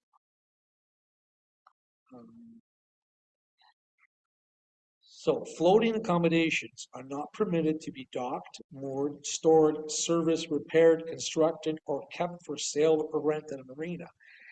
If this bylaw was enacted today, I'm in violation because I have 2 floating homes, even if they're on the land. And so on the land or on the water, they're on my property. So how do we deal with those existing uses in the short term? And the reason I asked the short term and where we're going with this is that But hopefully by the time the bylaw is brought to council, those will be off my property. And another comment I have is I could see and appreciate that Severn Township had the bylaw done. And it's very, very similar. There's some slight changes, very, very similar. But has it been challenged yet? Do we know it's been challenged yet? Okay, so I can give you some insight a little bit, and I'm just connecting the dots. One of the boats on our property that we're in legal battle to remove from has purchased an island parcel on the Severn side, on Deer Island. And the assumption is through, I've got it in writing, through constructors and movers, and they're going to that island. I've been there personally to look at it. They can't put it on the land, just the way it's structured. It's a small cove on Deer Island, and that's where they're planning to go. I reached out to Severn Township, actually, the planner, I forgot her name, just to get the info, because for us, I'm looking at two things, our personal situation and going forward with the rest of with the township and whatnot. I'd like to see if there's something going on there. If there's a challenge made to that bylaw, it's an opportunity for us now to make those changes. So I don't know if we're allowed, if we can reach out to Severn Township to see if there's a challenge made yet, or what's going on with that. That's just an observation and something that we should look at. And so basically, we will be submitting some comments in writing, and I appreciate that we're having this meeting. But I think the definition of marina and the use of, there's an opening for adding value in a structured way, and maybe not being the first at doing this, maybe modeling some other successful locations and communities, maybe in a smaller scale, to look at, bring revenue, bring presence to our community, and add value, like to our, let's say, to our marine operations in whole have been actually lowering revenue over the last 10, 15 years. People don't have those 15, 60-foot boats anymore. They're downsizing and that revenue. So that's what I have to say. Well, thank you very much. Director Whitlib, do you want to make any response to that? I know I have one or two, but you might be a better person to do it. Certainly, thank you, Mr. Mayor, and I appreciate the comments. All subject matter that is under consideration. There were a few questions there that I'll quickly address. Some of the preamble language, adding water bodies, navigable waterways, etc., is to provide clarity in the bylaw. Zoning, certainly, our zoning maps show the zoning of lands. The zones are not mapped to extend out into the water, but water and those areas of water pertinent to those zones, adjacent to, are subject to that zoning. But this is to reduce the ambiguity of how and which zone is applied. All the other questions or suggestions raised are all in play at this point. And the other point I wanted to be clear on, it's certainly not staff's intent to regulate liveaboard boats through this process.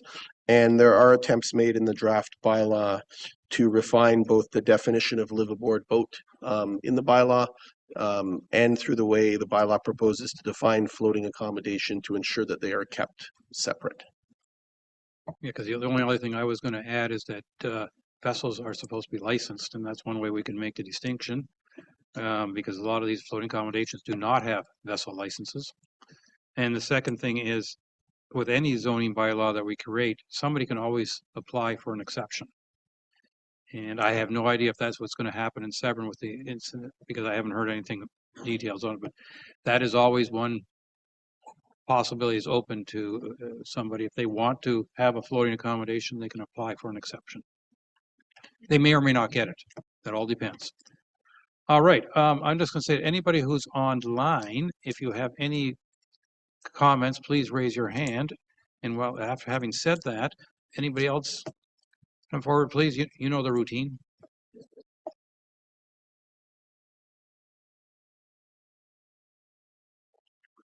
Your Worship, esteemed members of council, respected staff members, thank you for the opportunity. My name is David Miller. I live at 123 Twin Island Trail.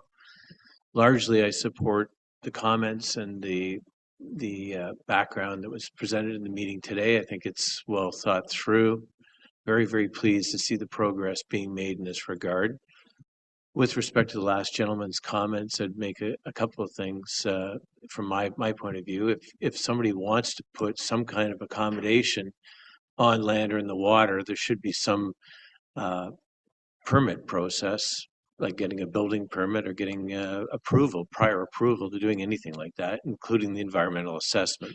I don't think there should be an exception based on whether it's floating or not. So that could be handled simply that way. Second point I'd make is it's very, very important from what I've observed that the Township of Georgian Bay closely aligns their regulations to the neighboring jurisdictions. Otherwise, you're going to have people jumping back and forth over boundaries to try and escape. And I think the last comment, if I had the name right, Mr. Clark, totally agree with what he said in spades.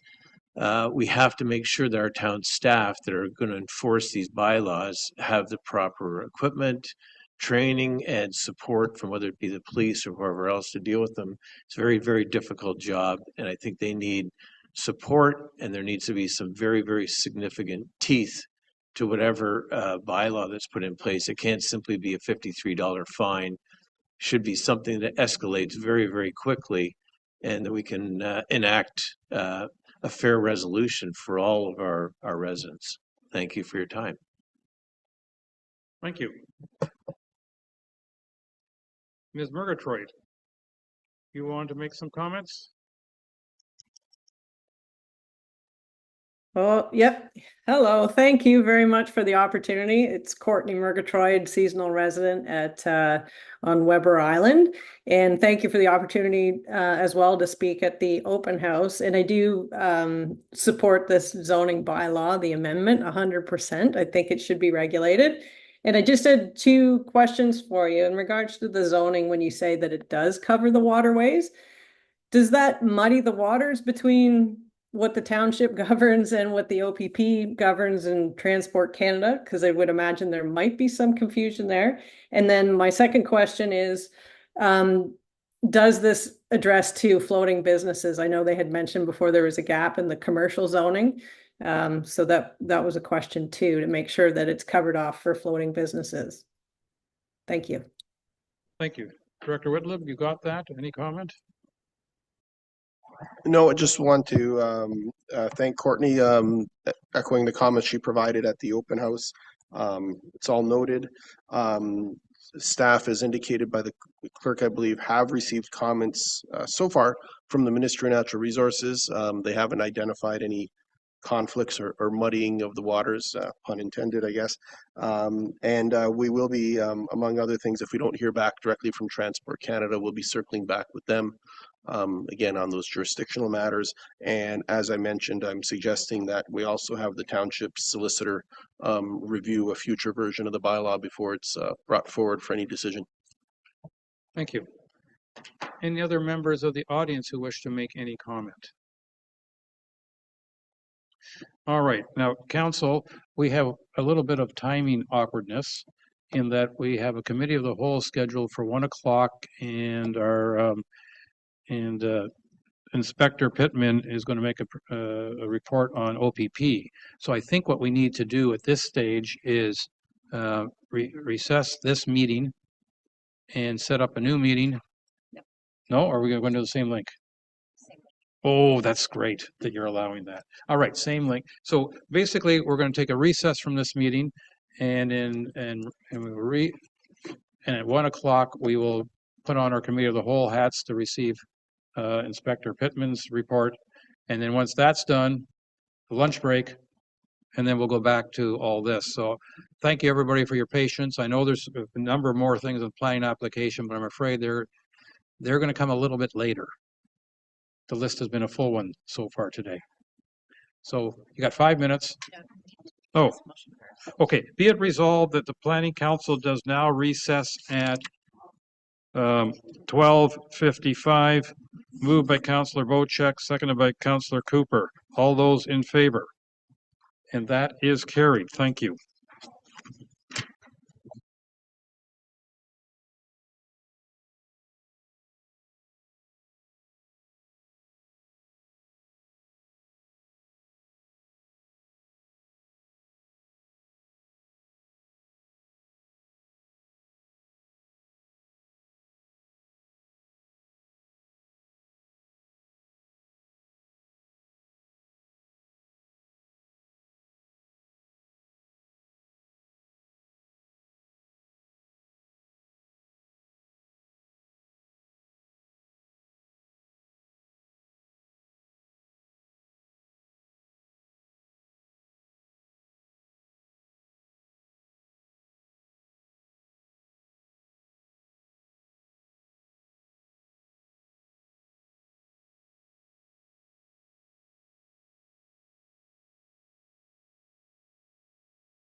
in committee of the whole, even if we haven't gone through all the formalities. This is now committee of the whole.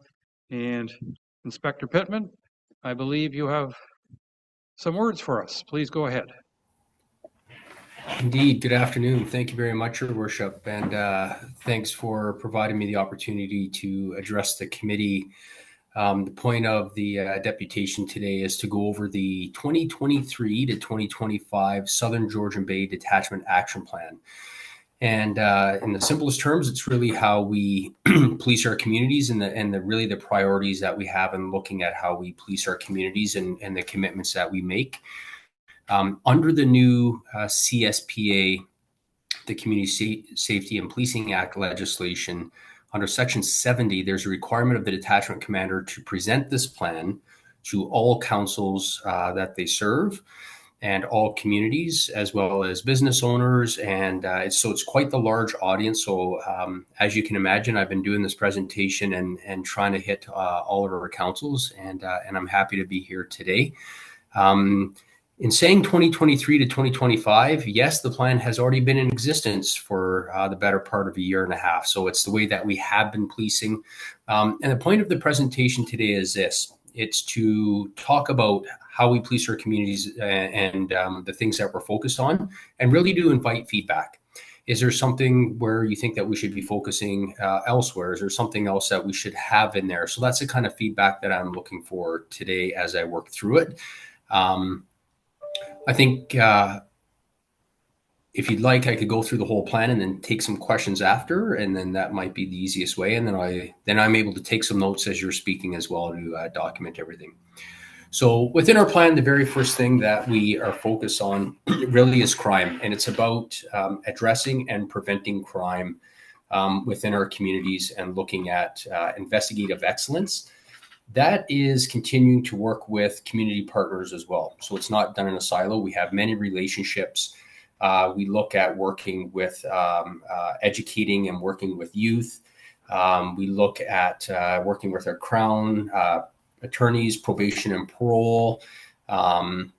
We have intimate partner violence review. We have recently created 2 new positions within the detachment specifically focused on intimate partner violence. And I'm happy to say that we now have one of those 2 positions filled. We do work within ministry guidelines as well, and follow the ministry guidelines where violence is present, especially in intimate partner relationships. We utilize our community street CSE, or community street unit, street crime unit rather. They are essentially our drug team. Our drug team conduct drug investigations. They also help out with property-related types of offenses where we have suspects. They assist with warrants. So often when you see warrants being executed in the community by plainclothes members, those are our CSU members. They also specialize, and we have local detachment positions that focus on OMAP. It's called Offender Management Apprehension Program. And OMAP is really about ensuring that the most violent, repeat, prolific offenders in our communities are checked on by the police and checked on to ensure that they are obeying and following their court-ordered conditions. We also use our auxiliary program to help with community engagement, community-based programs, Lock It or Lose It. They also do Operation Safeguard, talking about protecting businesses, and they often do these presentations to our local businesses, seniors groups. So we do lean on them as well. Within this detachment, we have the Crisis Management and Resource Team, also known as CMART. A bit of a mouthful. We are changing the acronym to MCERT, which aligns more with the province and I guess the language that they're using in order to be consistent. And essentially it's our mental health resource and response team. So that's where we have an officer partnered with a clinician in the cruiser, and they go together to mental health calls for service. We do have a high number of mental health calls for service within the broader Southern Georgian Bay detachment area. higher than the provincial average actually, and I believe that there is a few reasons for that. So we do make use of that team quite a bit, so much so that I've actually just assigned another officer to be a second officer in that unit to go out to deal with the mental health response calls for service that we have. We do partner with WENDAT, and WENDAT has also made available another worker for us to partner with and use. So they have been a great community partner and do a lot of good work out there. We also focus on scams targeting seniors population. There's actually been a lot of scams on the rise lately. You may have seen some media releases about it as well. That is some of the information that our auxiliary unit will go out and present. Our next focus is really on our roadways, waterways, and trails. I think if I know this council well, and I know we've only seen each other a few ways, waterways is of particular interest to the council, being that a lot of Georgian Bay Township is water access and surrounded by water. I am happy to say that our full-time marine unit does quite a bit of patrol in Georgian Bay Township. I was out this summer with the unit, and I will say that we spent the majority of our day up in the beautiful, beautiful waters of Georgian Bay Township. Admittedly, I had lived here for a long time, and I actually have my own boat, but have not ventured up into many of the waters in Georgian Bay Township. And I tell you, I think if I were to do it alone, I'd probably get lost. I was completely, the little blue lines on the map simply do not do it justice with how much water that you have and that we're responsible for up in the township. It was quite eye-opening, but I was very pleased with the work that our marine operators were doing and the amount of time that they spend up in the township. It's actually quite a bit. We are focused, so not only on marine, we are targeting impaired driving. We actually had a meeting before this one where we were discussing impaired driving being on the rise, actually. So as recent as last night, we have arrested and charged 2 people with impaired operation within the detachment area. It's not uncommon, and if anything, we see it increasing. But that is something that we're committed to as a detachment, is running more ride programs and increasing the amount of ride programs to keep our roadways safe and to take the impaired drivers off of those roads. Speeding is a continued area of focus for us. I've previously spoken about dedicating more officers to speeding, which in fact I have. Overall, as a detachment, our speeding, our big 4, I shouldn't just say speeding, distracted driving, aggressive driving, seat belts, all of those areas, we have about, I think about a 63% increase in the amount of charges this year as compared to last year. And that is purely because of the enforcement efforts from our officers on the roads. We also look for seatbelts, which we tend to run campaigns throughout the years. You'll see seatbelts as a continued area of focus for us.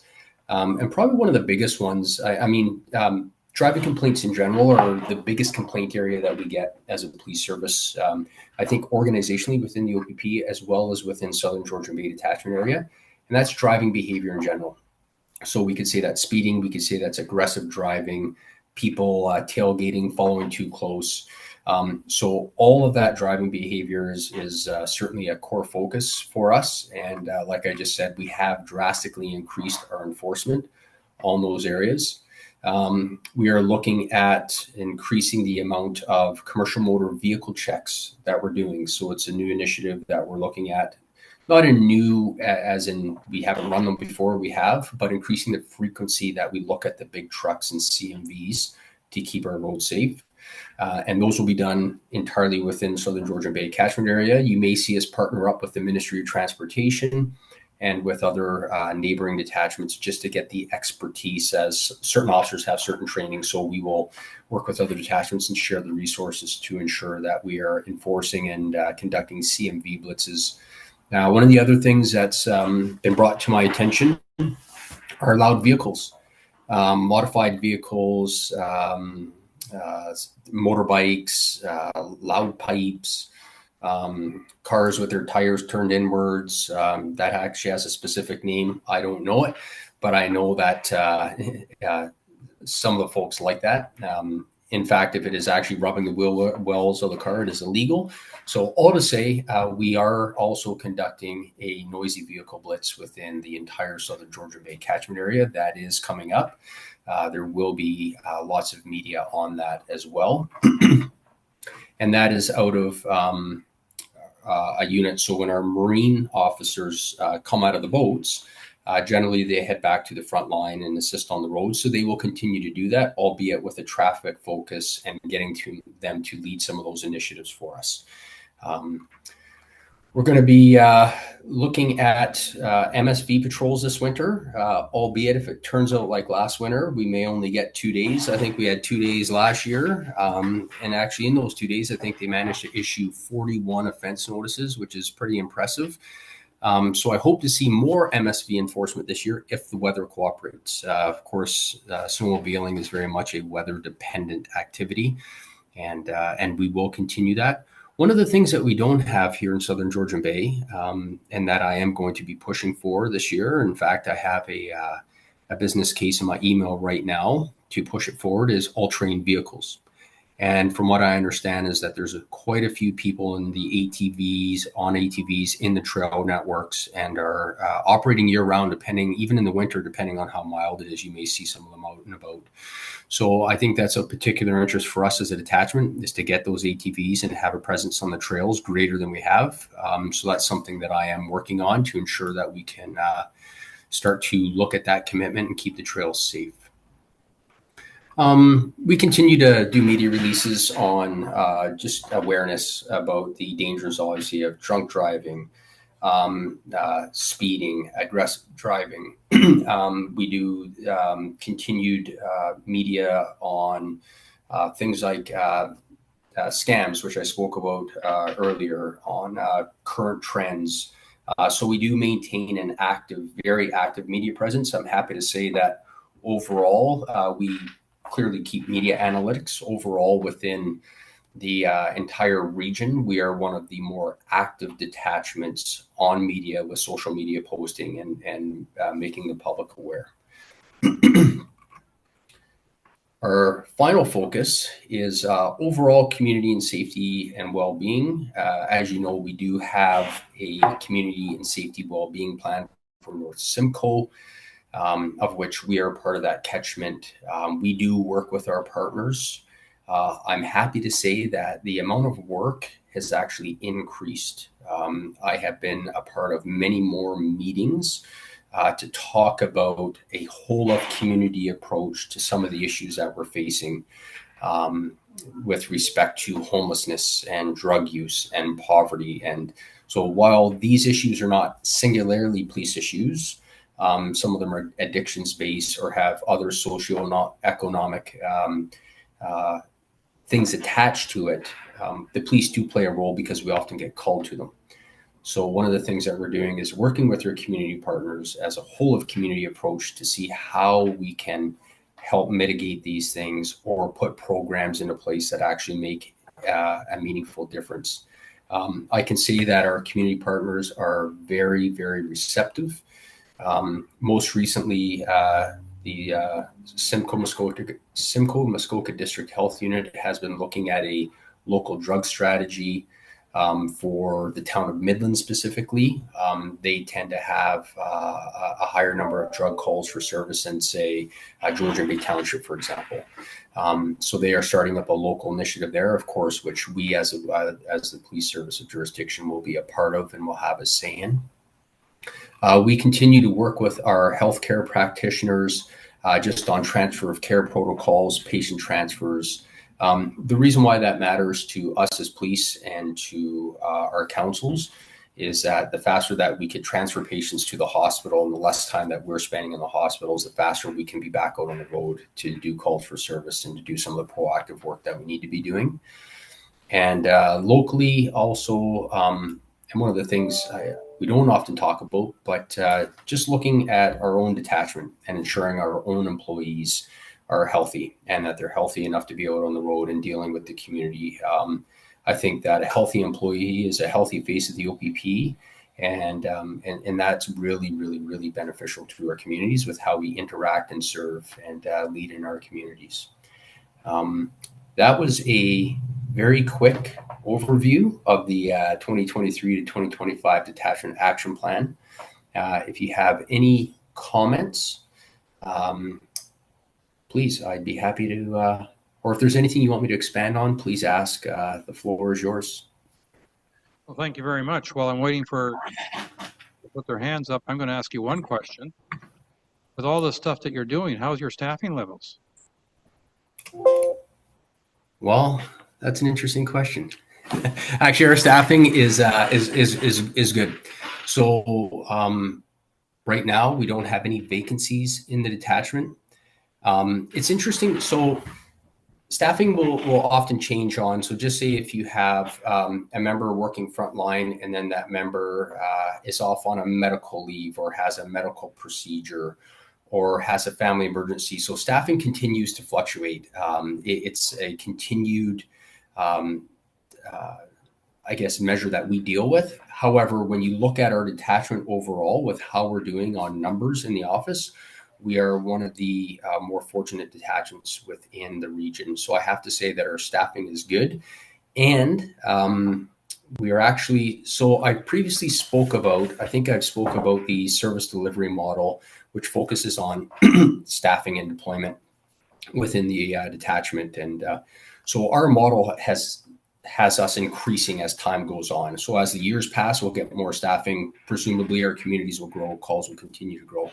So all to say, we are getting another increase in 2025 for this detachment. So we're going to welcome an additional, over and above what we already have, 7 members coming to us, which is excellent news. The first of those members I'm going to see in February. So all in all, we're in good shape. I'm quite impressed because I know in the past that has always been a real concern, is vacancies that aren't getting filled. So thank you very much. With that, I'm going to turn to Councillor Predko, please. Thank you, Your Worship. Thank you, Inspector Pittman, for your report and your action plan update and all that you do for our community. My question is, one of the recurring concerns that I've received from residents over the last year is the repeated use of hydro corridors and crown land for discharging firearms that are high caliber and potentially causing damage to personal property and making concern for people's personal safety. And I know your detachment has responded to a few incidents in the south end, and I think this past weekend in the middle of the township in South Gibson Lake, there were another a couple of incidents of people reporting to the OPP their concerns for people discharging in the hydro corridors. And I know that we want to respect people's rights to discharge firearms safely, and we have hunting season coming up, and there will be a lot of other discharges of firearms as we go through.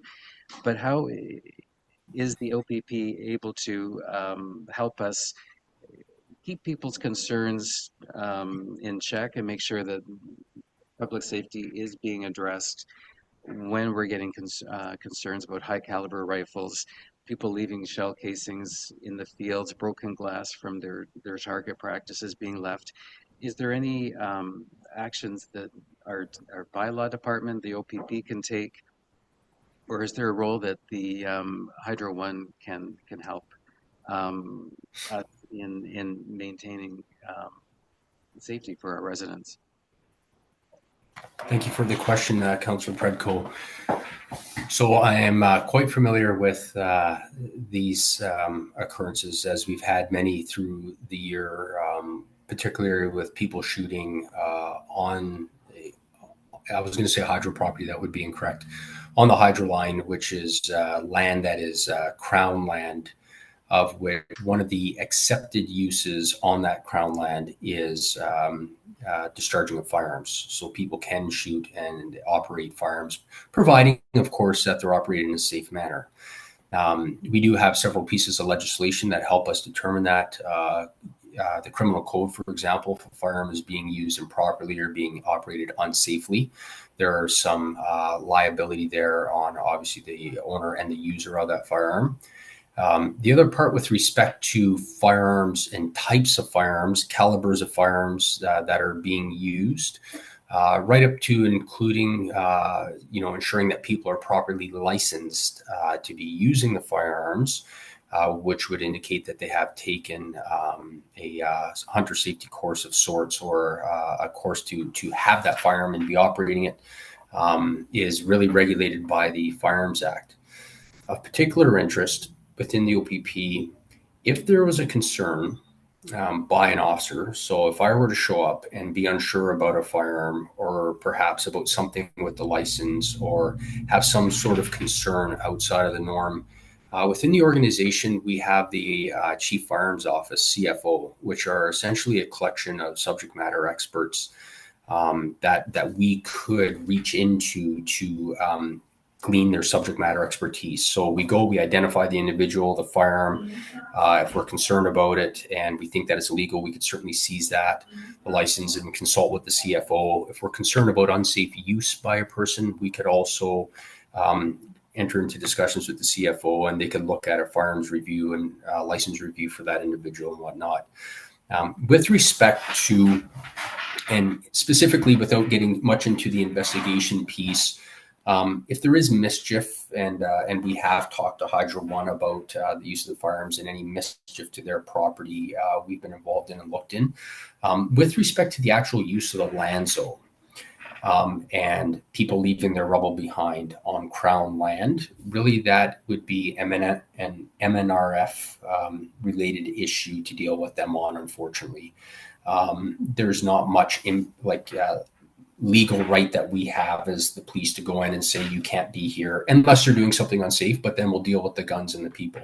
But the land use and the actual allowing of people there is up to the MNRF to deal with, and that's not something that the OPP really has any ability to control on how they determine their land use. Speaking, I think we're just more or less having a discussion here, but I'm just wondering if there is the ability, and this I don't know, for council to talk to the MNRF, specifically in certain areas where there is safety concerns, if people are using trails near that area, to say, look, this has been designated as Crown use land, but here are the following trails people use this, and there is some safety concerns that the land is being used in this way, to see if there's any sort of variance or change that could happen. That I don't know, but that might be something worth exploring, sir. Okay, thank you for your comments. Thank you, sir. Thank you. Councilor Graziano, please. Thank you, Mr. Pittman.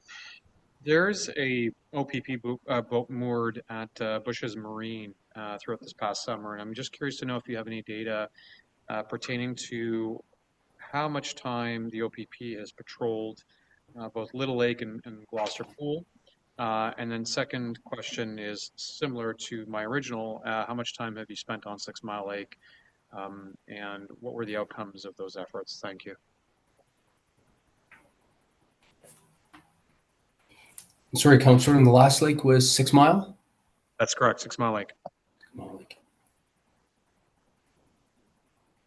I don't have the data readily available in front of me, specifically with the how much time they spent on the lake. I know we have discussed this in the past, where we don't actually document how much time we're physically off the shores of one area versus another area.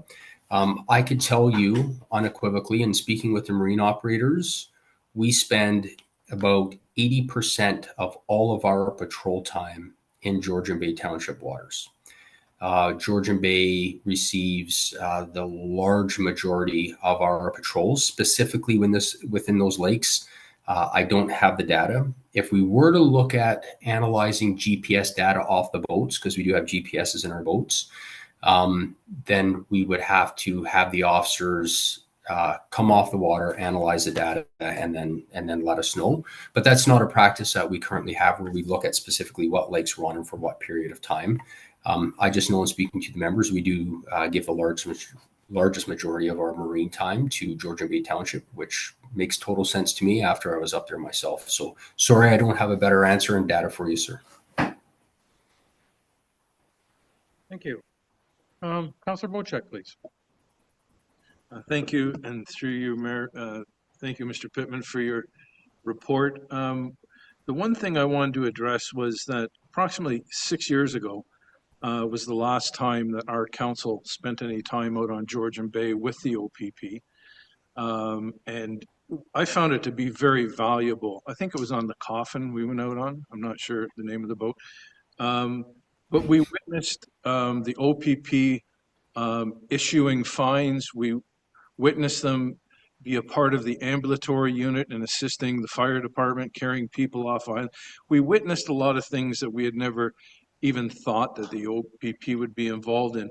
And it really helps us to justify the ratepayers' expenditure towards the OPP when we can explain to them what they do outside of the regular traffic tickets and things like that. So I'm just wondering if your staff and our staff could get together, put together a day in the spring, maybe June when it's a little warmer out, and get us out there and give, especially some of the new council members, a good feel for what you do out on the water. Is that going to be a possibility?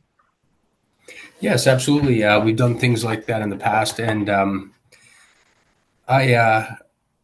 I think that your ask has merits, Councillor Bocek. I think that just hearing it, and of course, I'm not saying it's not believable, but just hearing me say, we're out there, we're doing this, I think that seeing it really puts it in perspective. As well, you'll see all the extra things that you weren't aware that we're out there doing, which really shows, and I think which would really help you as a councillors dealing with the ratepayers truly explain what it is that we're doing out there and the fact that we are doing a lot of great work in the waters of Georgian Bay Township. So to answer your question, yes, absolutely. That's something we can take offline and discuss and arrange.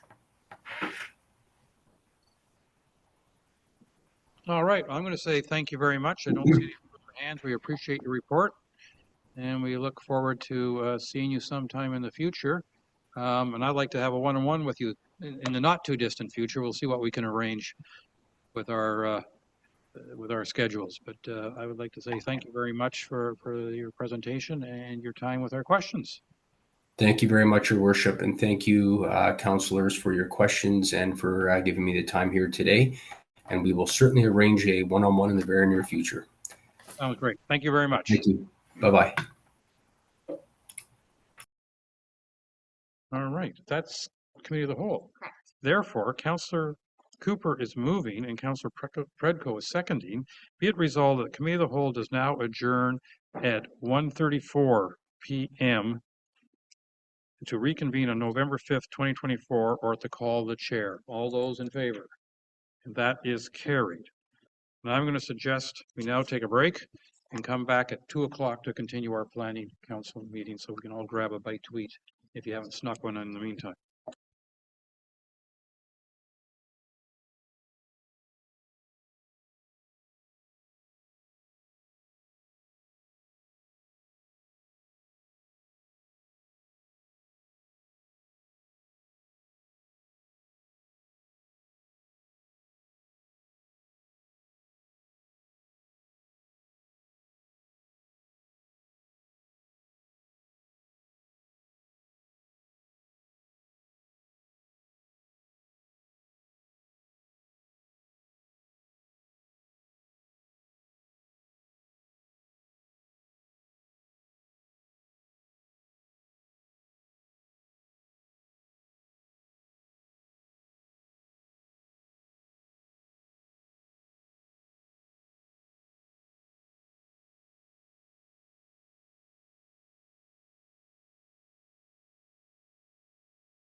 Right. Are we ready?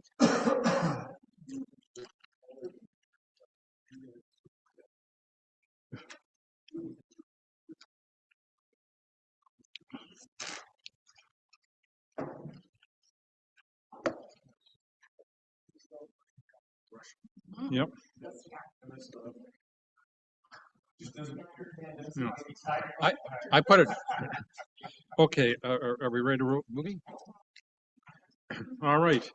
Moved by Councillor Bocheck, seconded by Councillor Cooper. Be it resolved, the Planning Council does now adjourn or does now reconvene at 14:02 or 2:02, I guess you'd prefer. All those in favor? And that is carried. And where we were at was we were about to get into the council discussion around floating accommodations and the drafted bylaw modifications. And Councillor Bocheck, you have your hand up again. Yes. But I know it was up for a while. Over to you, please. Thank you. And through you, Mayor, unfortunately, the rest of the audience that was interested in the floating house topic, hopefully they're online now. But a few things I wanted to address to our Director of Planning. And one was in our pre-meeting discussion, there was a lot of emphasis put on the word things. Floating accommodation and things being all-encompassing of anything that's floating other than a boat. So I'd like to make sure that that wording still stays within the document or some wording referring to other things, because we have, as you know, floating saunas, which are starting to show up everywhere. We have stages that bands play on and everything else. So having a bylaw that encompasses all of that would be preferable. And when it comes to, and I know this isn't really the topic at hand, well, let me first say there was word of $1,000 a day fine for non-compliance. And I want to know if that is something that is founded in truth, or is that just a rumor that's going around? Is it even feasible? And the other thing I'd like to address, and hopefully I'm not going too far here, is most of these currently are being used as Airbnbs. They have transportation to and from them going into Muskie's Landing. Is this encompassed in our Airbnb bylaw? So they have to comply to all those rules. And then I think I'll wait on the rest of my comments, which relate to land-based uses of floating accommodations, because that's a whole other topic with a lot of things involved. But if you could just ensure me that there would be something in there about other than floating accommodations, and that there is some merit to the $1,000 a day, and that the Airbnb issue will be addressed. Thank you. Director Whitlam. All right, through the mayor, thank you. Maybe I'll start with the last one. So the Airbnb piece. So certainly as part of this process and dialogue, there's going to be interdepartmental discussion. So certainly the integration and how those, obviously those uses, we have heard that too, that they've kind of married, and ensuring that there's some integration through the bylaws. The respective bylaws will be a topic for discussion. So not sure what that'll look like yet. Whether or not that means that the short-term rental bylaw needs amendment or not, I don't know. But we'll certainly look at what we can do through the zoning bylaw in terms of addressing that. And yeah, but the discussions will carry on with bylaw enforcement staff in that regard. As far as penalties go, I'm not sure where the $1,000 figure came from. I think we spoke to this at the open house. The Planning Act, Section 67, does allow for penalties. Those are typically enforced through the courts. That's how you enforce Planning Act violations. It's not Josh going out there issuing a ticket. And for individuals, private citizens, and I think it was Jeff that mentioned this last time at the open house, but for individuals, private citizens, the Planning Act prescribes penalties of up to $25,000 for a first offense and $10,000 for every day thereafter. That's the maximum. For a corporation, it's $50,000 on a first offense and potentially $25,000 for each day. after. Those are the upper limits as prescribed and set out in the Planning Act. It's been that way for a while. And then the other comment about the broadness of the definition, including the word things, to capture variations of the use that we haven't yet contemplated. It's certainly still staff's intent to maintain that, to capture the perhaps, what we haven't even seen yet in terms of differences or variations to this use and how it manifests itself, whether it's there's different forms that are out there already. So hope that answers the question. Councillor Cooper, please.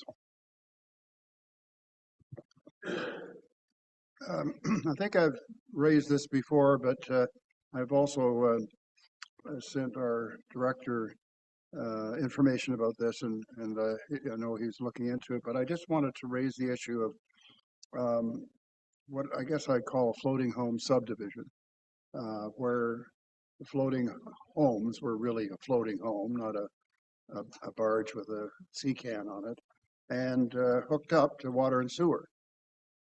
So my question, so I think it's worth considering in terms of related to this bylaw, but also, do we have anywhere in this township at the moment where that subdivision could actually be positioned? Do we have water and sewer that goes to any shoreline, so to speak?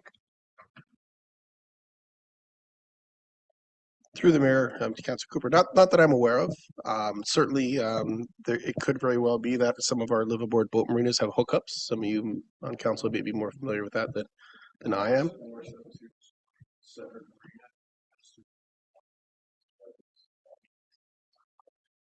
Right. So that there are locations, and I think there's a development that we've been talking about recently that's along the shoreline over here, which will have water and sewer.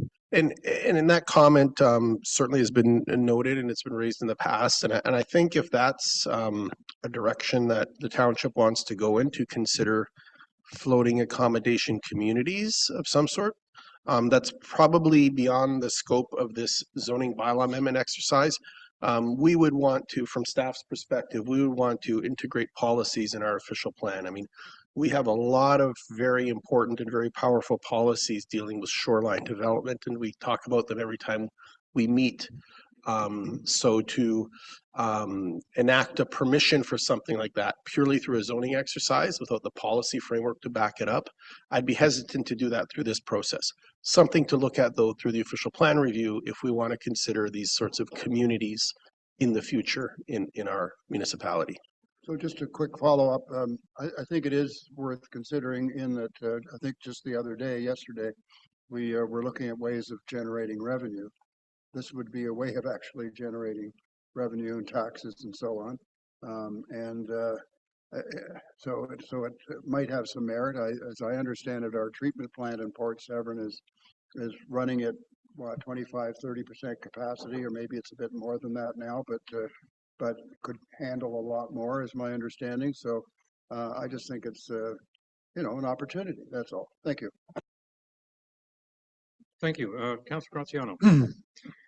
Thank you. Just to pick up on Councillor Cooper's comments, a floating community would likely be able to use a bin in a marina too, without fencing, which is quite interesting. Imagine that.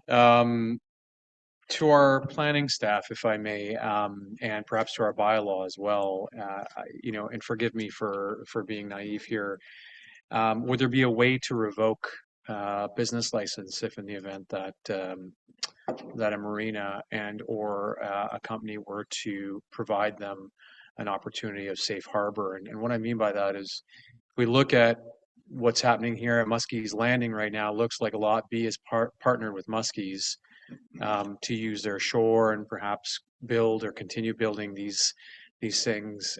Is there a way that we could essentially, within our bylaw, ensure that if there's a business that's supporting these efforts that go contrary to our bylaws, that we have a way to go after the business as well?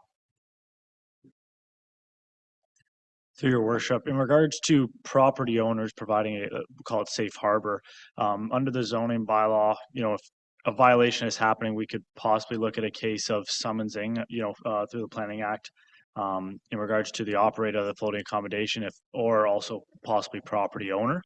In regards to removal of that from one's property, I'm not sure if through the Superior Court, if it's to be moved up further.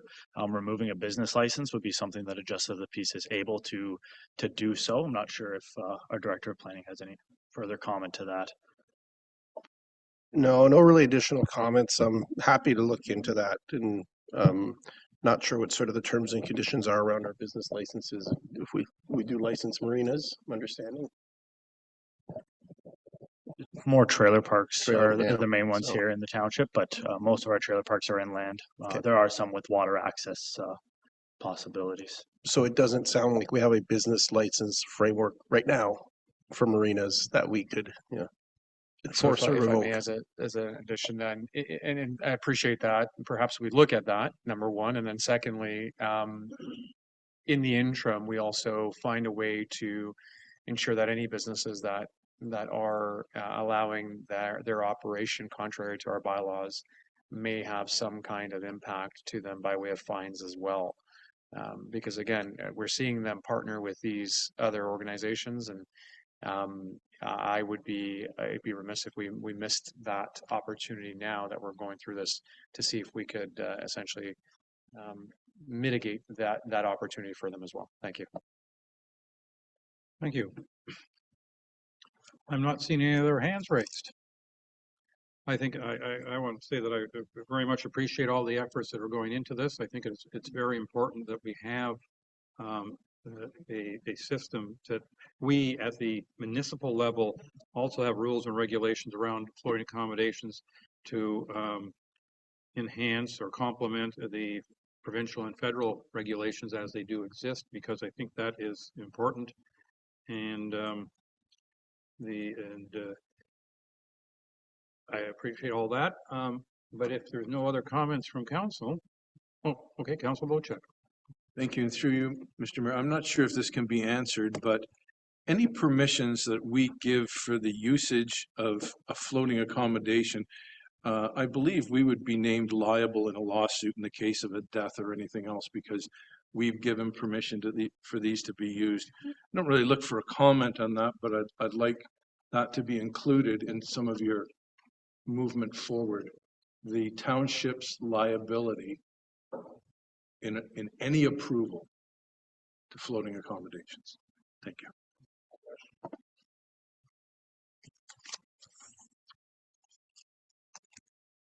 Are you looking to comment? No, good, because at some point I thought you were coming first, or you're about to speak, so I just wanted to make sure. Thank you. I have moved by Councillor Predko, seconded by Councillor Bocek. Be it resolved that the report regarding updating the township zoning bylaw 2014-75 to regulate floating accommodations be received, and that comments provided at the public open house and public meeting be received, and that council directs staff to prepare a recommendation report and bylaw for council's consideration at a subsequent meeting after all consultation comments that have been received have been thoroughly considered. All those in favor? And that is carried. Thank you. All right, so that concludes the public portion of our meeting. And now we're going into the planning application staff reports. And 8A is regard to official plan and zoning bylaw amendments O23-06 and Z23-19 for 117 Port 7 Road North. To our planning department, Mr. Kratke, I believe this is your file. It is, thank you. Please bear with me one moment. I've just received correspondence on this file from the district. With your permission, Mr. Mayor, I'll share my screen. I think you need more our clerk's permission, actually, in fact.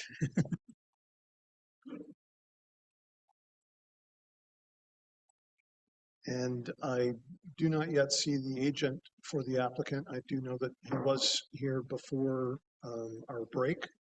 Oh, there he arrives.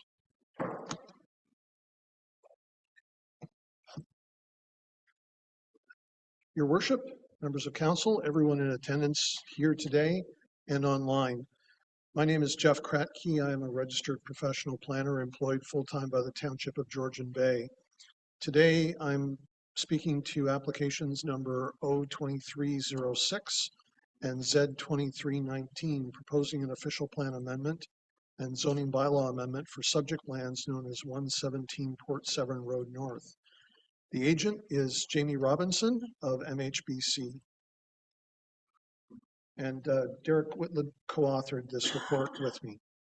The subject lands are located in the southernmost part of the Township of Georgian Bay, in what is planned to be the village center of the urban center known as Port Severn.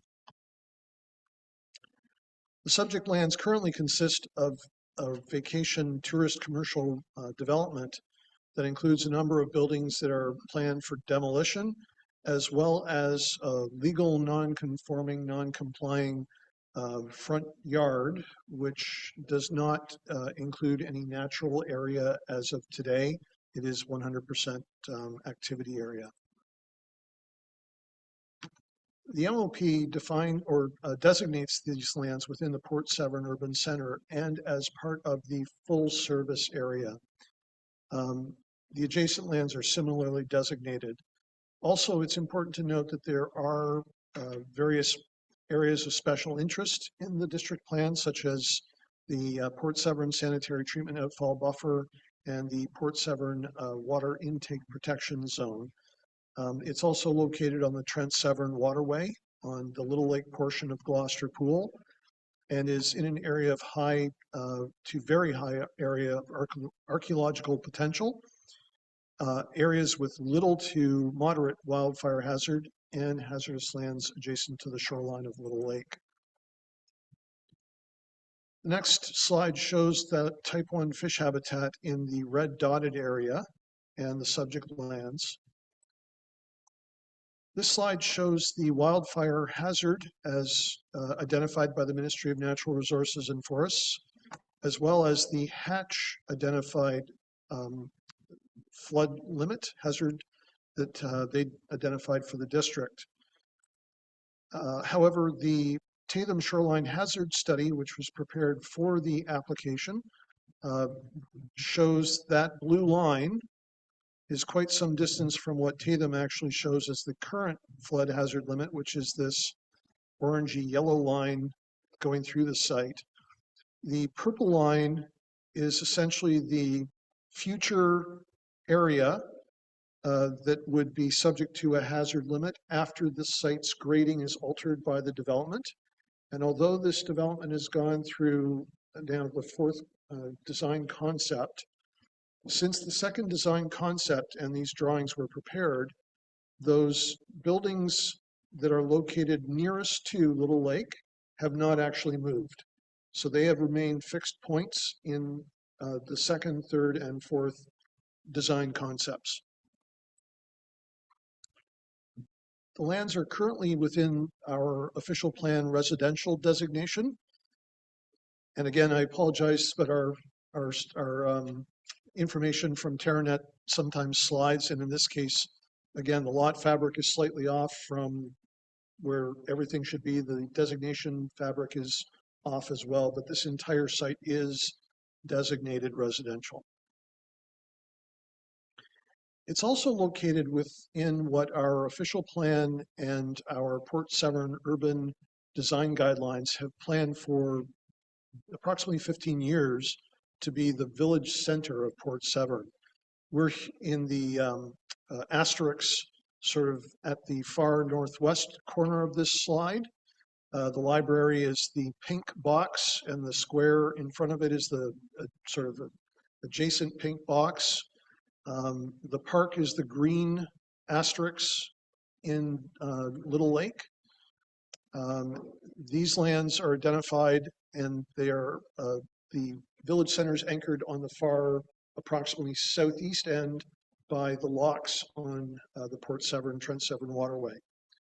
The intent of that plan is to create a village atmosphere along Port Severn Road North on Island Quay.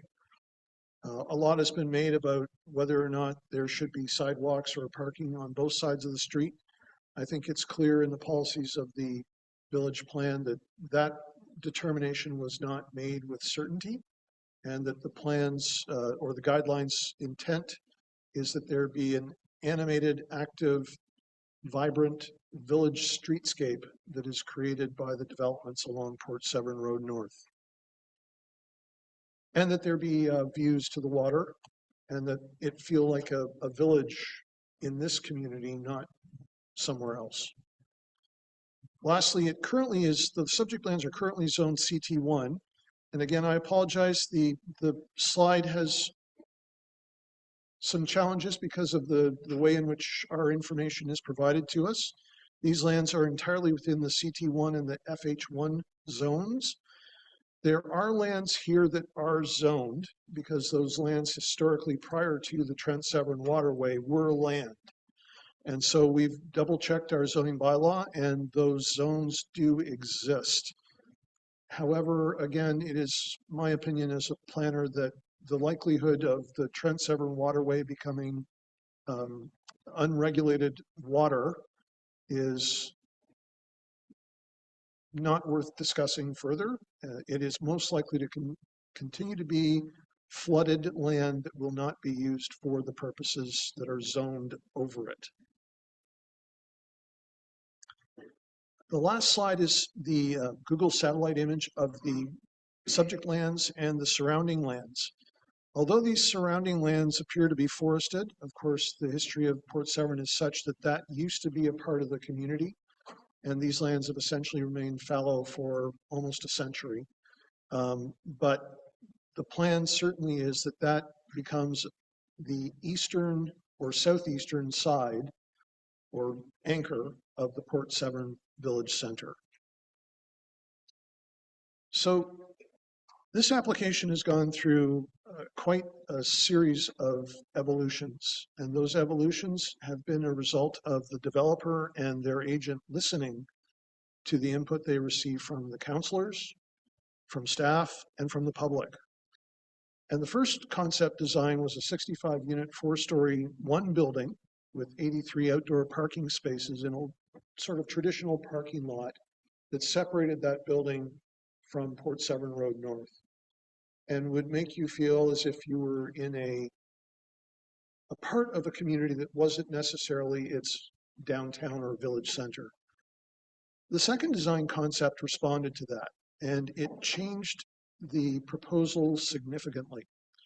And it moved it to a multi-building development with 48 units, with some indoor parking, 44 spaces, and some outdoor parking, 14 or 16 spaces, for a total of 60 parking spaces. The third design concept, again, listening to peer review comments, staff comments, public comments, your comments, changed the development again to increase the parking from a total of 60 to a total of 73, with the increase being made up entirely on the outdoor parking spaces, where they increased from 16 to 26. The current fourth design concept doesn't actually change the purpose of the application in any way. So the application is still proposing to amend the official plan to increase the density that's permitted in the same way as it has since day one. It does not change the way in which the numbers of, or the setbacks from the water's edge, from the roads, etc. What it does do is it provides more parking. And how it does that is twofold. By changing from one central access point between the two buildings nearest Port Severn Road to 2 access points on either side, which is permitted by our zoning bylaw, and by moving outdoor parking to those side yards, which again is permitted in our zoning bylaw without amendment, the proposal now has 87, I believe, parking spaces in total, of which there is a 48 indoors. And the way in which they've picked up 4 spaces indoors, if you look at the center of the drawing, there is a lower space, and it's now the lowest outdoor place that allows access into the parking structures in the podiums that would appear to someone on Port Severn Road to be below ground, but would appear to someone who is on the private driveway between those buildings and the water's edge to essentially be almost at grade. It's approximately 1 meter below the grade of the driveway that's closest to the water's edge. And so by moving the buildings onto a common access point at the end caps of those parking podiums, they've gained 4 parking spaces, 2 in each parking podium, because instead of coming in through the back wall, they've gained parking there. They've also gained parking by, as I say, adding parking spaces along the side lots. And some parking spaces that you see in that center low area, there would be a guardrail that would divide that center low area and those parking spaces and entrances to the parking garage from the sidewalk that would be developed related to that site, but in the Port Severn Road North roadway. And so there's still a sidewalk and on-street parking, which are not part of the application. So the application now has 1 unit with each 1.8 parking spaces.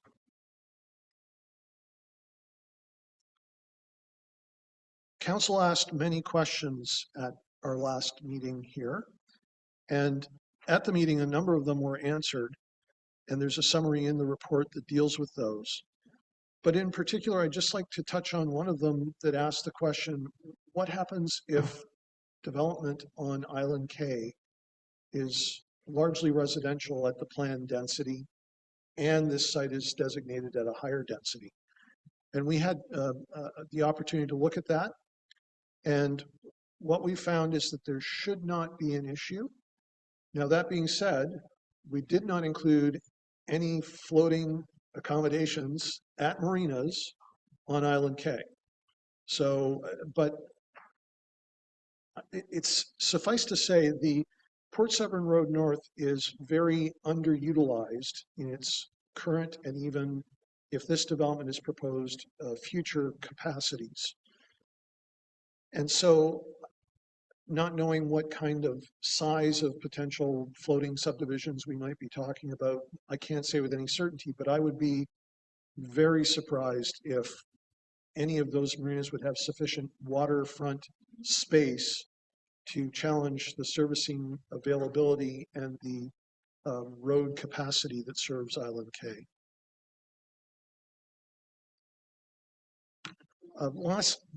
Excuse me. Lastly, Tatham prepared a parking study for the owner regarding this new design concept and is of the opinion that the 1.8 spaces per unit is sufficient. Ainley did a peer review of that submission, and they are satisfied that it is sufficient. The Township Operations Director is satisfied that this proposed concept is sufficient with its parking that is provided. And the Township Fire and Emergencies, subject to typical things that would be discussed at site plan control, such as fire hydrant placements, height of guardrails to prevent the pedestrians from being in danger near that low spot between the 2 buildings, those types of issues. He is not only satisfied with this development, but did comment to me that he likes especially the notion of 2 entranceways because it gives them 2 access points to the site. If one is blocked, they have another one to get in. Lastly, you have a very long report in front of you, and I'm not going to go into the details that are in it, but I will say that the agent, myself, and Derek share the opinions that the official plan amendment and the zoning bylaw amendment that are in the package for your approval are consistent with the provincial policy statement. They are justified by or conform to the Muskoka official plan, and they are justified by or in keeping with the existing Georgian Bay Township official plan and zoning bylaw. And so You have a number of options, though, before you, of course. One is to approve, another is to defer, and the third is to refuse. I will say that with respect to option number 2, the owner does have already a right to appeal a non-decision of council. And lastly, it's my recommendation and my colleagues' recommendation that you approve the bylaw number 2024 unnumbered regarding official plan amendment number application 02306 and the unnumbered bylaw regarding zoning bylaw amendment number Z2319 for lands owned by 2829816 Ontario Inc. and municipally known as 117 Port Severn Road North, based upon the shared opinions of the registered professional planners employed by MHBC and the township, that the bylaws are consistent with the provincial policy statement 2020, conform to the official plan of Muskoka, and are either justified by or in keeping with the existing policies and provisions of the Georgian Bay official plan and zoning bylaw. Thank you. All right, thank you very much for that report. Councillor Jarvis wants to lead off the conversation. So Councillor Jarvis. Yeah, really quickly, just in one of the attachments, and I know that's been commented on in the report, but I just want to be clear. There's going to be there's dockage currently at that location. That dockage is to be removed. Is that the case? Because I don't think there's going to be any accommodation for dockage with the new development. Is that correct? No, there is no intent to change the docks or the boathouses or the boat ramp. The boat ramp becomes an orphan because there will be no vehicle access to that boat ramp.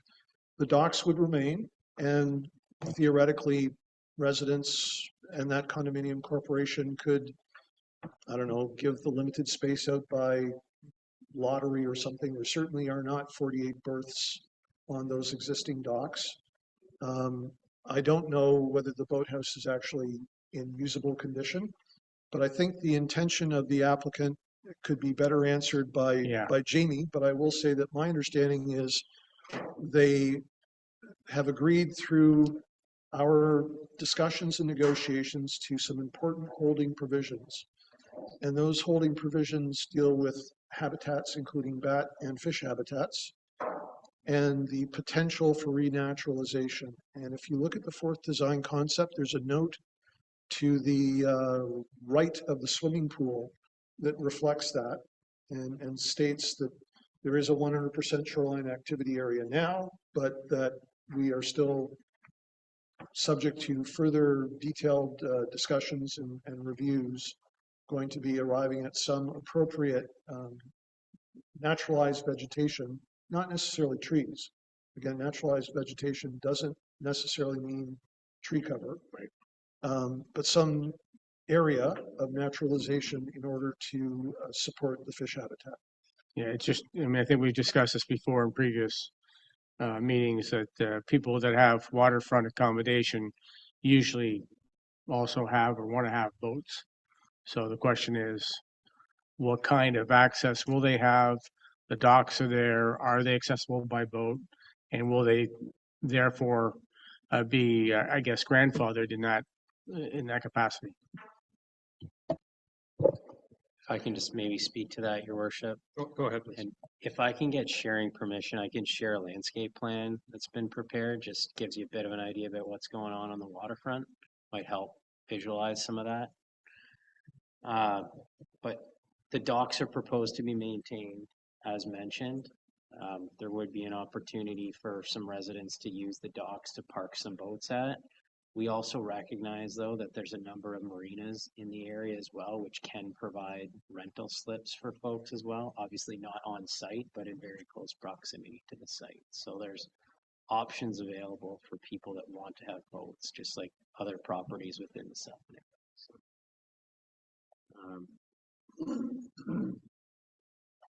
And when I get sharing permission, I'll bring up that map.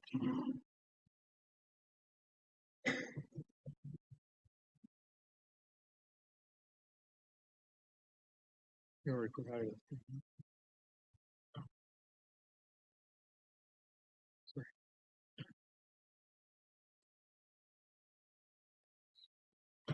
it.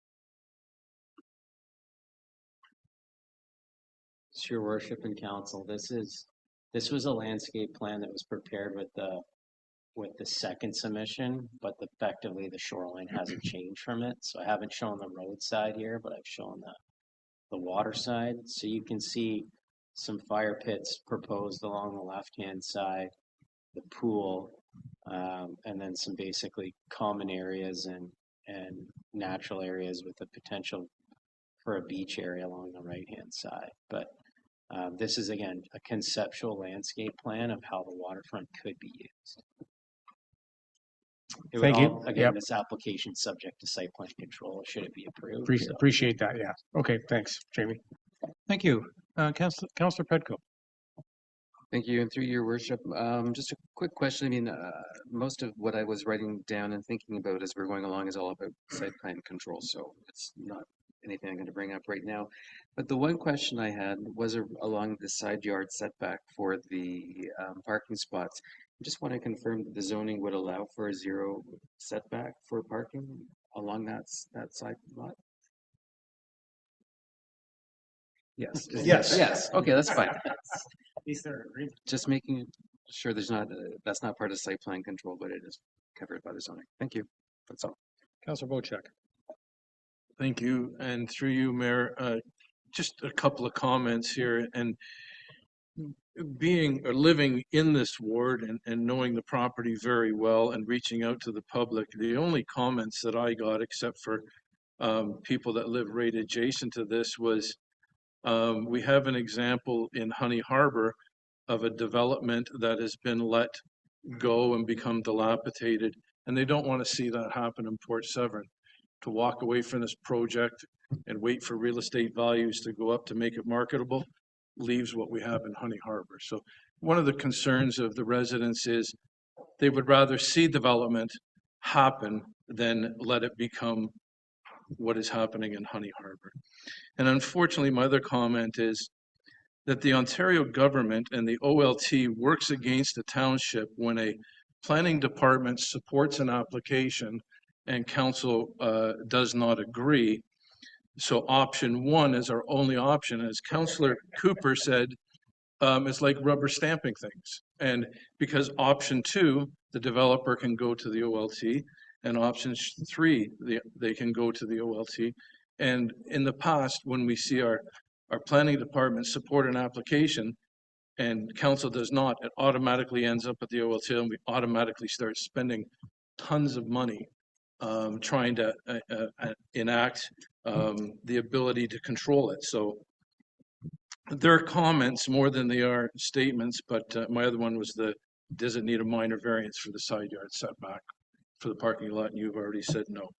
But yeah, that's basically it for my comments, that we are really held in handcuffs as a council because of what the province has done to the OLT. To my comments. Thank you. Thank you. Councillor Graziano. Thank you, Worship. I want to start off by mentioning, after numerous conversations with the developer, that my opinion is that they seem to be somewhat responsible and engaged in this development. And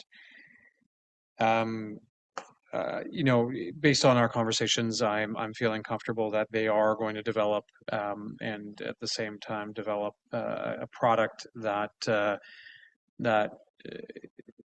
is well received by the community. I am curious to know from this point forward, should this get approved here today, what will this file look like and how many times will it return back to council? Suffice it that they choose to build and start to build immediately.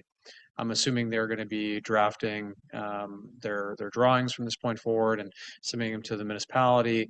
Will it be coming back to council, or is this the last time we're going to see it here, you know, before us? Through you, Mr. Mayor, no, there definitely will be a hold removal that will come before you. That hold removal is impossible without the site plan essentially being understood, known, and agreed upon between both the township and the developer. So I think what I can say is that the hold removal, though, does not make site plan approval a condition of the hold removal. The hold removal is the district's servicing capacities. And again, the district asked for specific wording as opposed to what currently appears as an H6. And the district's request actually is for that wording to become our new standard wording for their servicing issues. The district clearly is very interested in this application because of the private road accesses, although not part of site plan control. They are subject to permissions from the district for those accesses. We did just receive a letter, and Jamie doesn't have this yet. It literally came in just as you were asking me to start this presentation from the district saying they have no concerns. The next three conditions are to do with the bat habitat, fish habitat, and renaturalization of the shoreline. What percentage of that shoreline that may be, and how that might take place. And those are the conditions that that the applicant would need to satisfy before coming back to council for the hold removal. But as I say, there's no way that those conditions could be addressed without a site plan that is acceptable. So if I may, Your Worship, so to shorten that elaborative answer, the short answer is yes, it will come back to council. Call it once bitten, twice shy.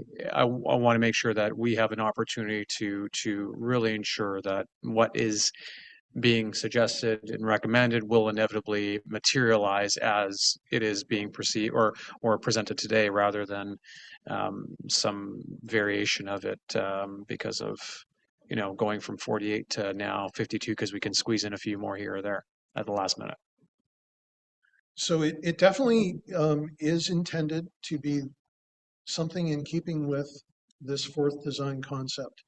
However, owing to the nature of those conditions, it could change. And so if the district were to, for some unknown reason today, say, no, we can't give you servicing for 48 units, you can have 46.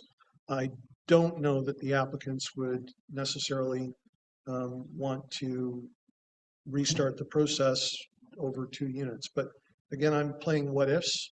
But I think what's important for council to understand is that initially I proposed a more standard approach where you would also have some kind of say with respect to site plan. The agent who is here who can answer this more fully was very clear that no, he wanted the condition to be specific to the servicing constraints that the district has, the habitats, and the renaturalization. So there is no condition in the hold removal for you to approve the site plan. That would be a staff responsibility to ensure that everything that was proposed to you is ultimately implemented. And Derek and I believe that your official plan and site plan control bylaw provide us with the clear abilities to do that. May I, one additional question? And Jeff, on that note, why the decision to preclude council on the site plan approval? I'm going to defer that answer to the agent. What's the rationale, Jamie? Thank you.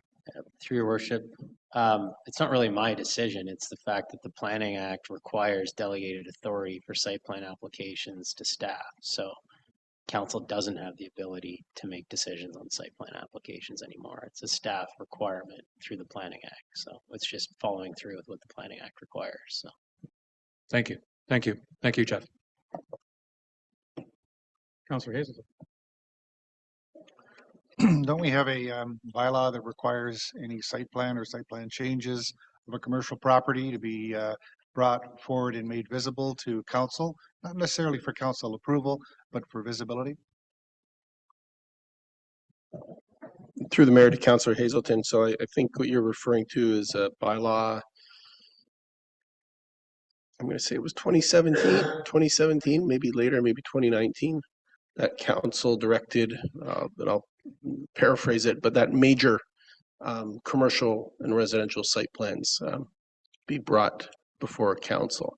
Whether that bylaw still aligns with the Planning Act, I'm not sure. I think from staff's perspective, our understanding was that that was to address developments that did not otherwise go through a public process. So if somebody had a commercial site, and that this may be just my understanding, but if someone already had a commercially zoned site, for example, in the township and was developing it and there's no public process associated with it because it's already zoned, but it needs site plan approval, that would afforded count that bylaw that, sorry, it wasn't a bylaw, it was a resolution of council. Has not translated into the site plan control bylaw, but that resolution of council would have afforded council the ability to weigh in and see something that otherwise did not have a public process attached to it. From staff standpoint, this application has had a very rigorous public process associated with it, and staff are confident that our authority through the township site plan control bylaw would enable us to ensure that what is brought to fruition is in keeping with the concepts, the final design concept that you see here today. Thank you. You want up? No? Okay, well then I'm gonna weigh in. I have a few thoughts. Firstly, I think that with each subsequent design, it's been getting better. I think the fourth one is the best of the four. But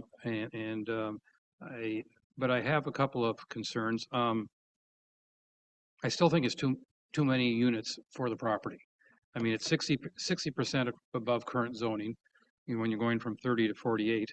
And I also think when you were making reference to Island K and the fact that it had the capacity to absorb this plus whatever development was across the road, my concern is that what happens to the development across the road is also 60% above what we currently have, because this is setting precedent.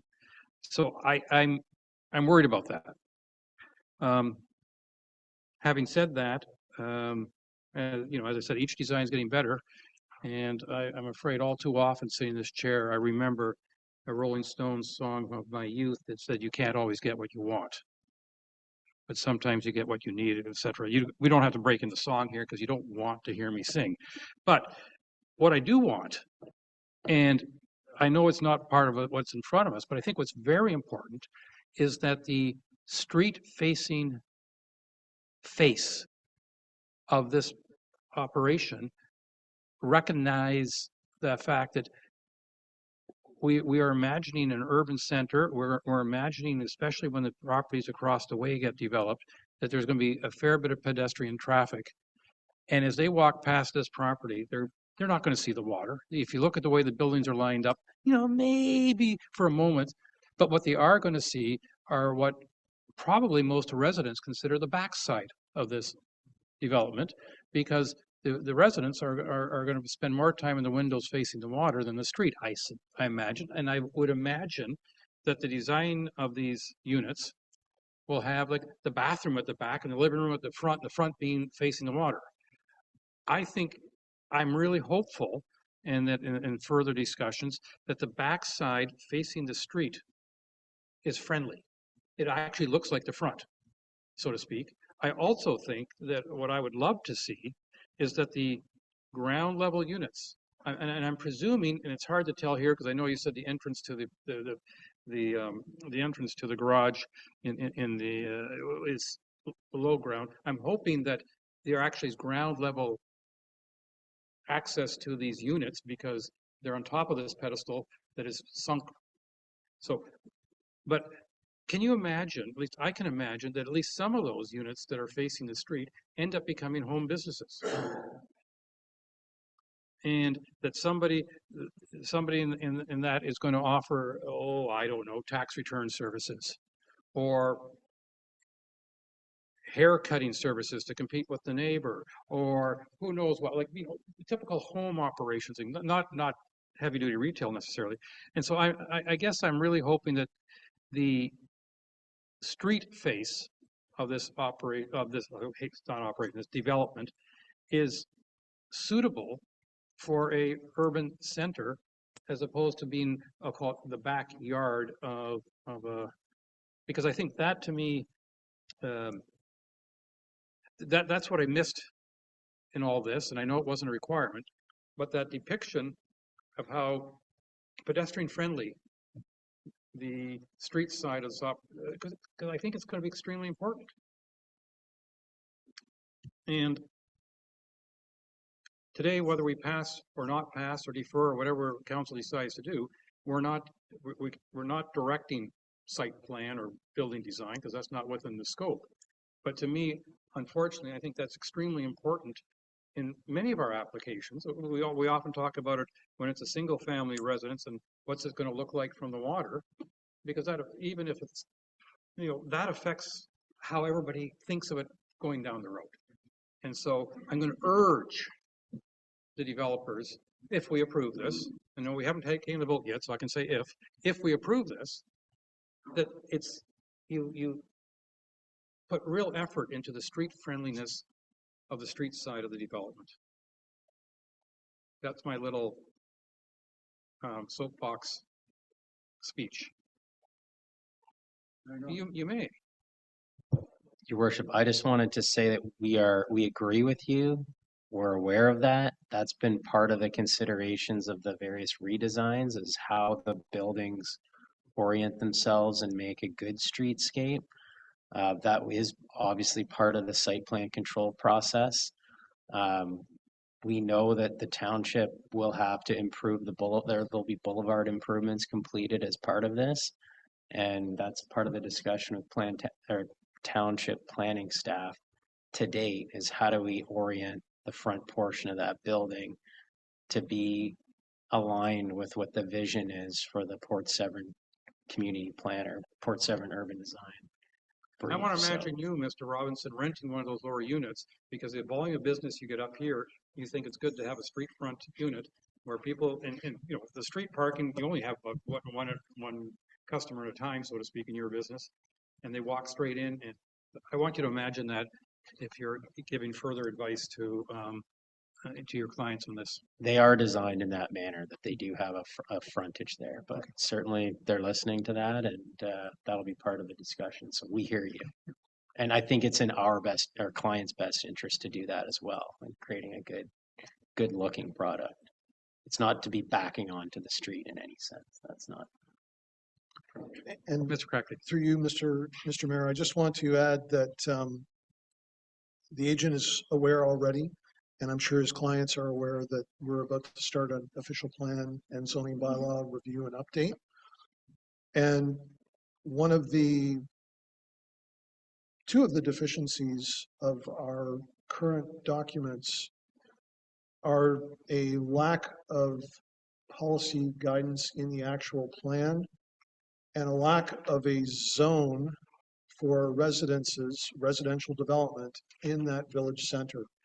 And we've already sort of on a preliminary basis, where again, this is still just staff throwing ideas out there, but we've made the agent and their client aware that there's a possibility that there may be a residential multiple village center zone created, and that their lands may end up being in it.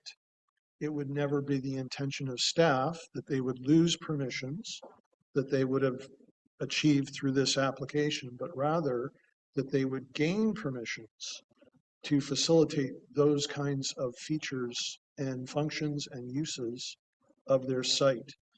And certainly staff shares your hope, and the agent has already stated they share your hope that they can create a design that will lend to that. But right now we actually have a bit of a weakness in our current home employment uses policy and zoning bylaw provision that would seem to not allow that use in this proposed zone. And the applicants didn't want to take that issue on. They want to leave that to the township to address in its official plan and zoning bylaw review and update. Okay, thank you. I'm going to do round two, and I'm going to start with Councillor Cooper because you didn't speak in round one, and then go to Councillor Bochek. Thank you, Mayor. And I wasn't going to make a comment because I am by no means very conversant with commercial development. I understand, I think, single-family development a little bit better, but commercial development is new stuff to me, sort of. But I really just wanted to say thank you very much for your comments, Mayor. You covered two areas that resonated with me very much. So thank you for that. You're welcome. Councillor Bocek, I'm sure you're not asking for the mic to compliment. No. Oh, no, Your Honor.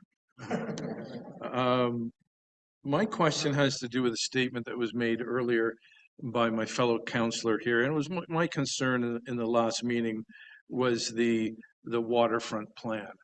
Now, my concerns have increased even more because earlier today you mentioned about a water lot, that there was a water lot attached to this.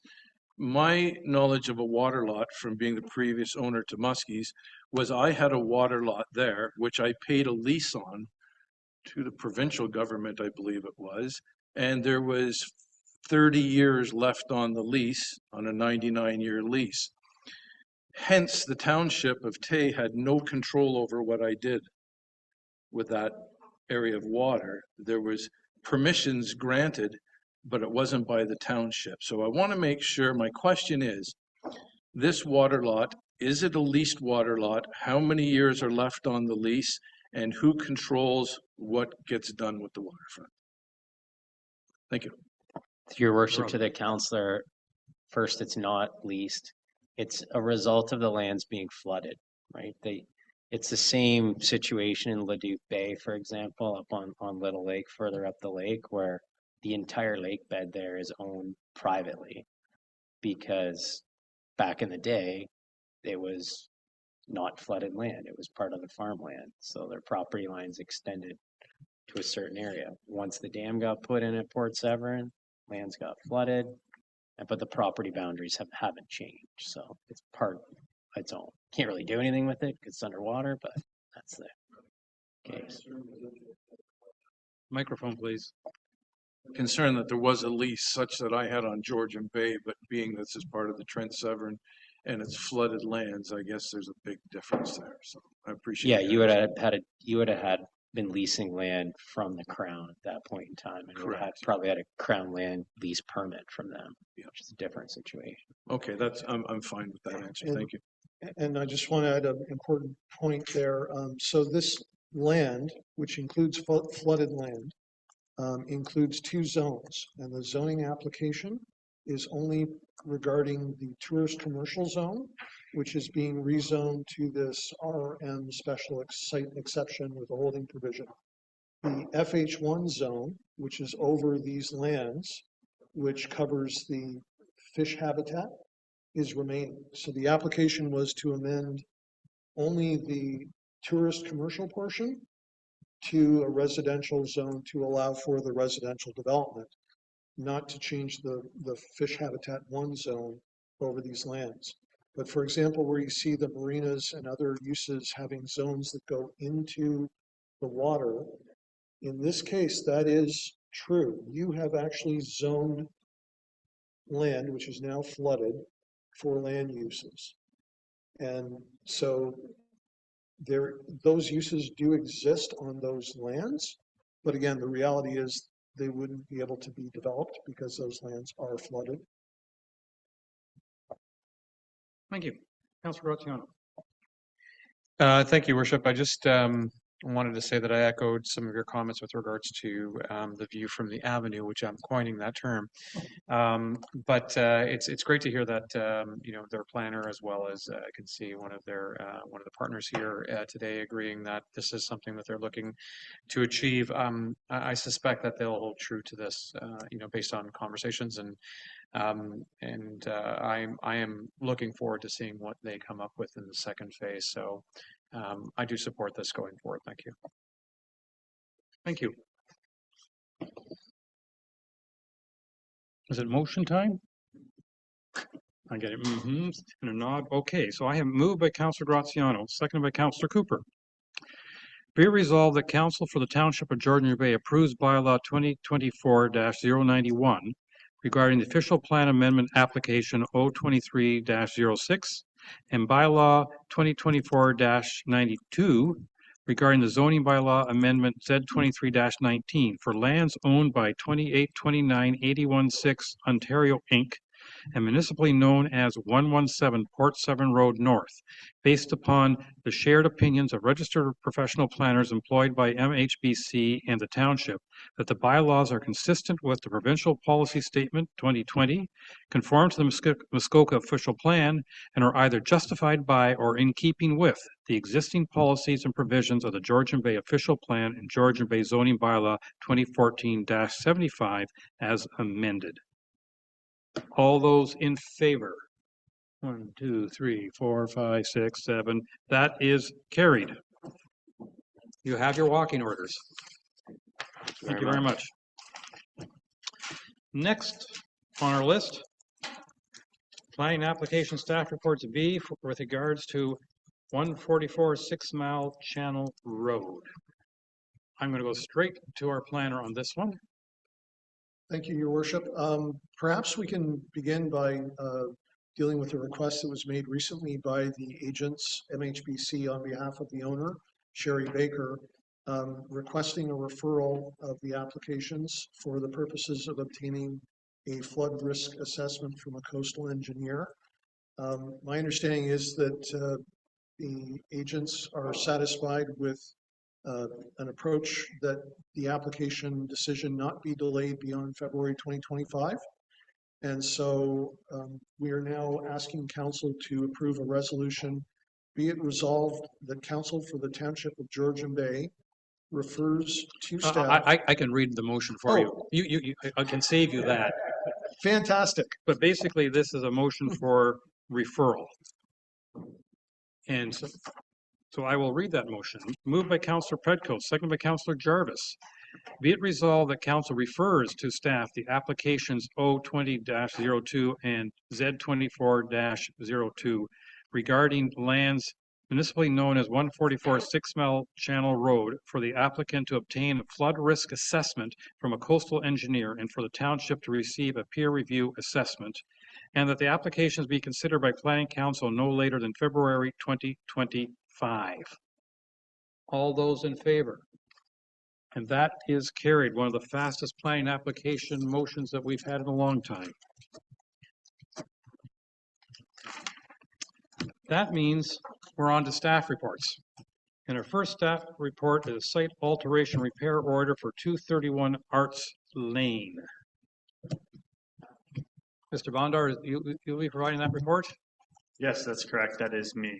You're on. I do have a PowerPoint to share. I just need to get access in Zoom to be an attendee.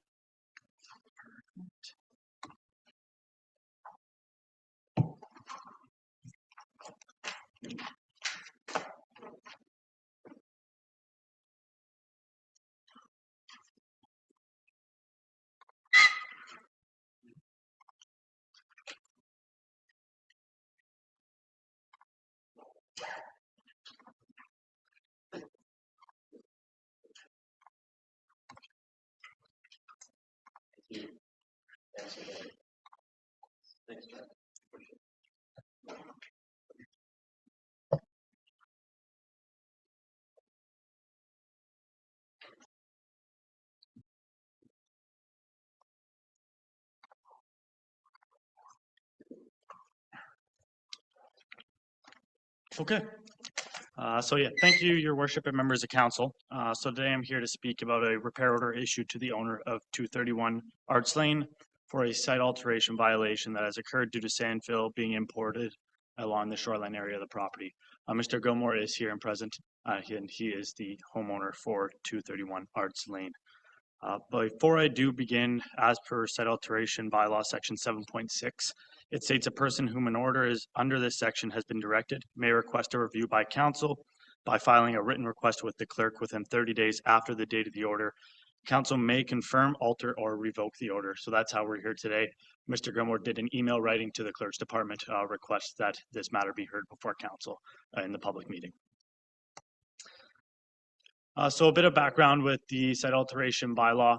So it's a bylaw to prohibit and regulate the placing or dumping or removal of fill in the areas of the township of Georgian Bay.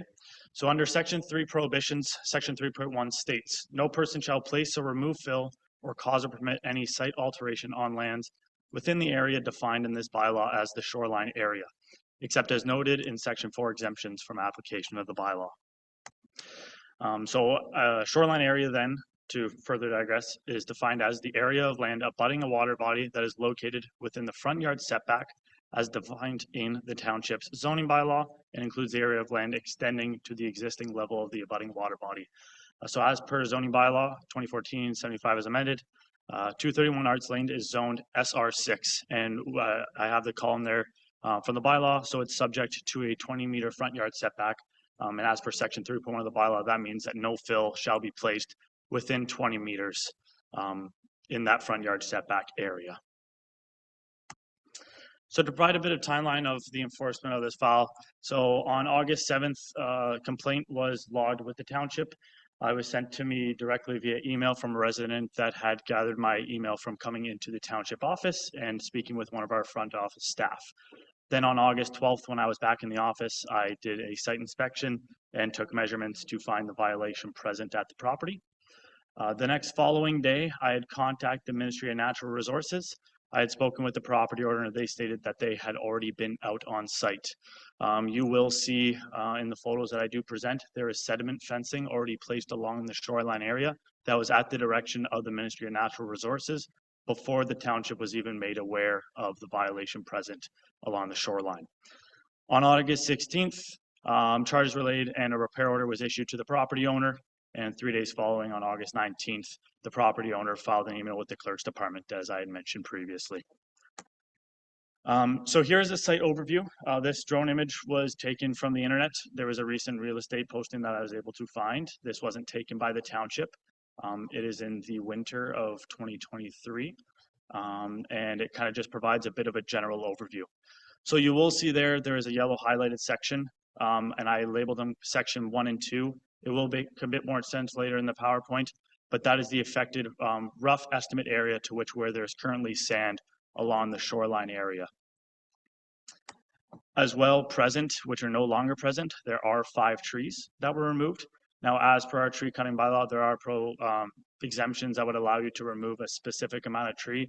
And because this being a point property, it's just something that I did want to mention, that they were present before, there was sand within the area.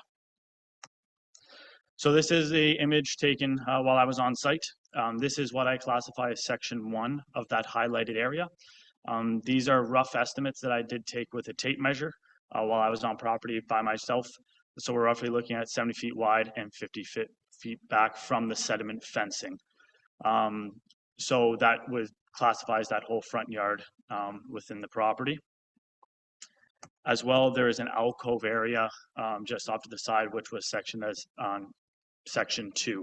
As you can see, there's sand throughout this area as well, just in front of the dock area. And the Ministry of Natural Resources did not request any sediment fencing be along there, I guess because the dock would act as a barrier towards the watercourse at this time. So just to provide a bit of background, as I had mentioned, the Ministry of Natural Resources was contacted by the complainant before the township was notified. They did require the homeowner to install the sediment fencing along the shoreline, and this is due because they did not want any of the altered sand to enter the watercourse, as what the Ministry of Natural Resources classifies as the shorelands. So it's the land below the high water mark into the water. So while the site alteration does fall on the township to enforce due to its location upland from that high water mark, the MNR has been contacted and is in full support of the enforcement measure the township has taken at this time. And they encourage any remediation work that will assure additional materials are not allowed to enter the water body. The MNR's primary concern that I've been notified by one of their compliance officers is assuring the filling of shorelands does not occur via erosion. So that's why the sediment fencing was to be installed.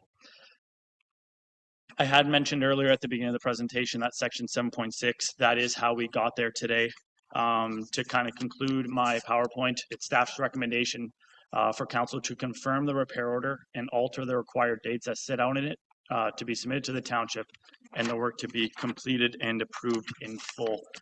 The one thing I just do want to leave with you is that the Township of Georgian Bay is committed to environmental protection, and by confirming the site alteration repair order, the township can ensure that the shoreline of 231 Arts Lane is restored, mitigating any adverse effects that the imported fill may have on the environment or the water course.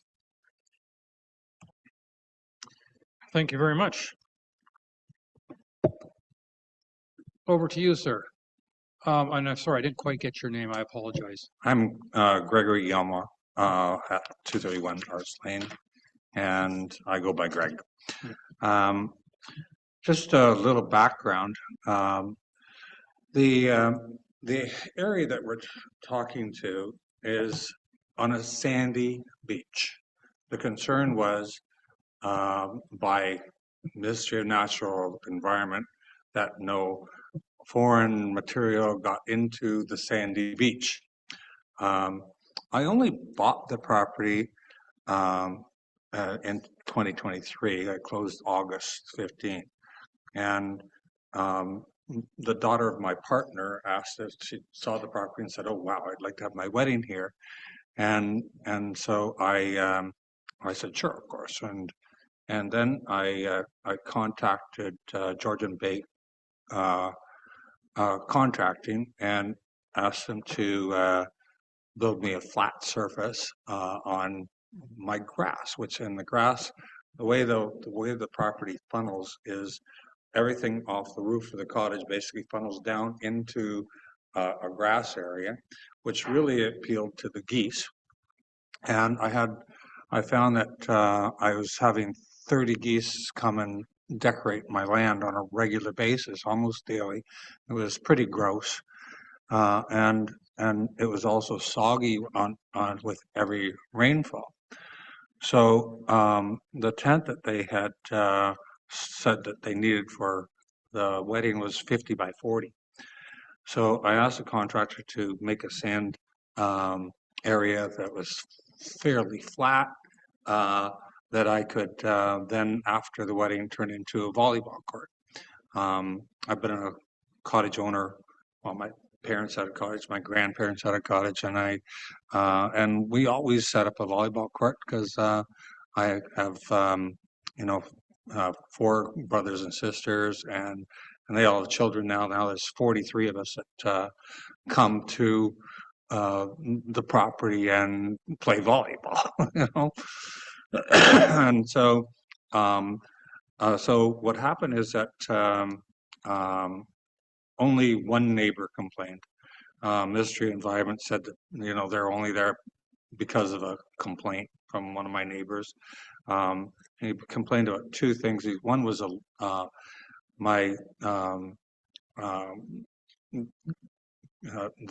person who was getting married. They put lights up, and they had 2 days of celebrations where the lights were on for quite a while. As soon as I was notified about the lights, I had them taken down, the ones that were close to the shore. Then I had my daughter and her kids up to the cottage, and I went to bed early. They left the lights on while they were sitting around the campfire, and they were on all night. And I didn't find out till the next morning, and I knew I would get another complaint from the neighbor.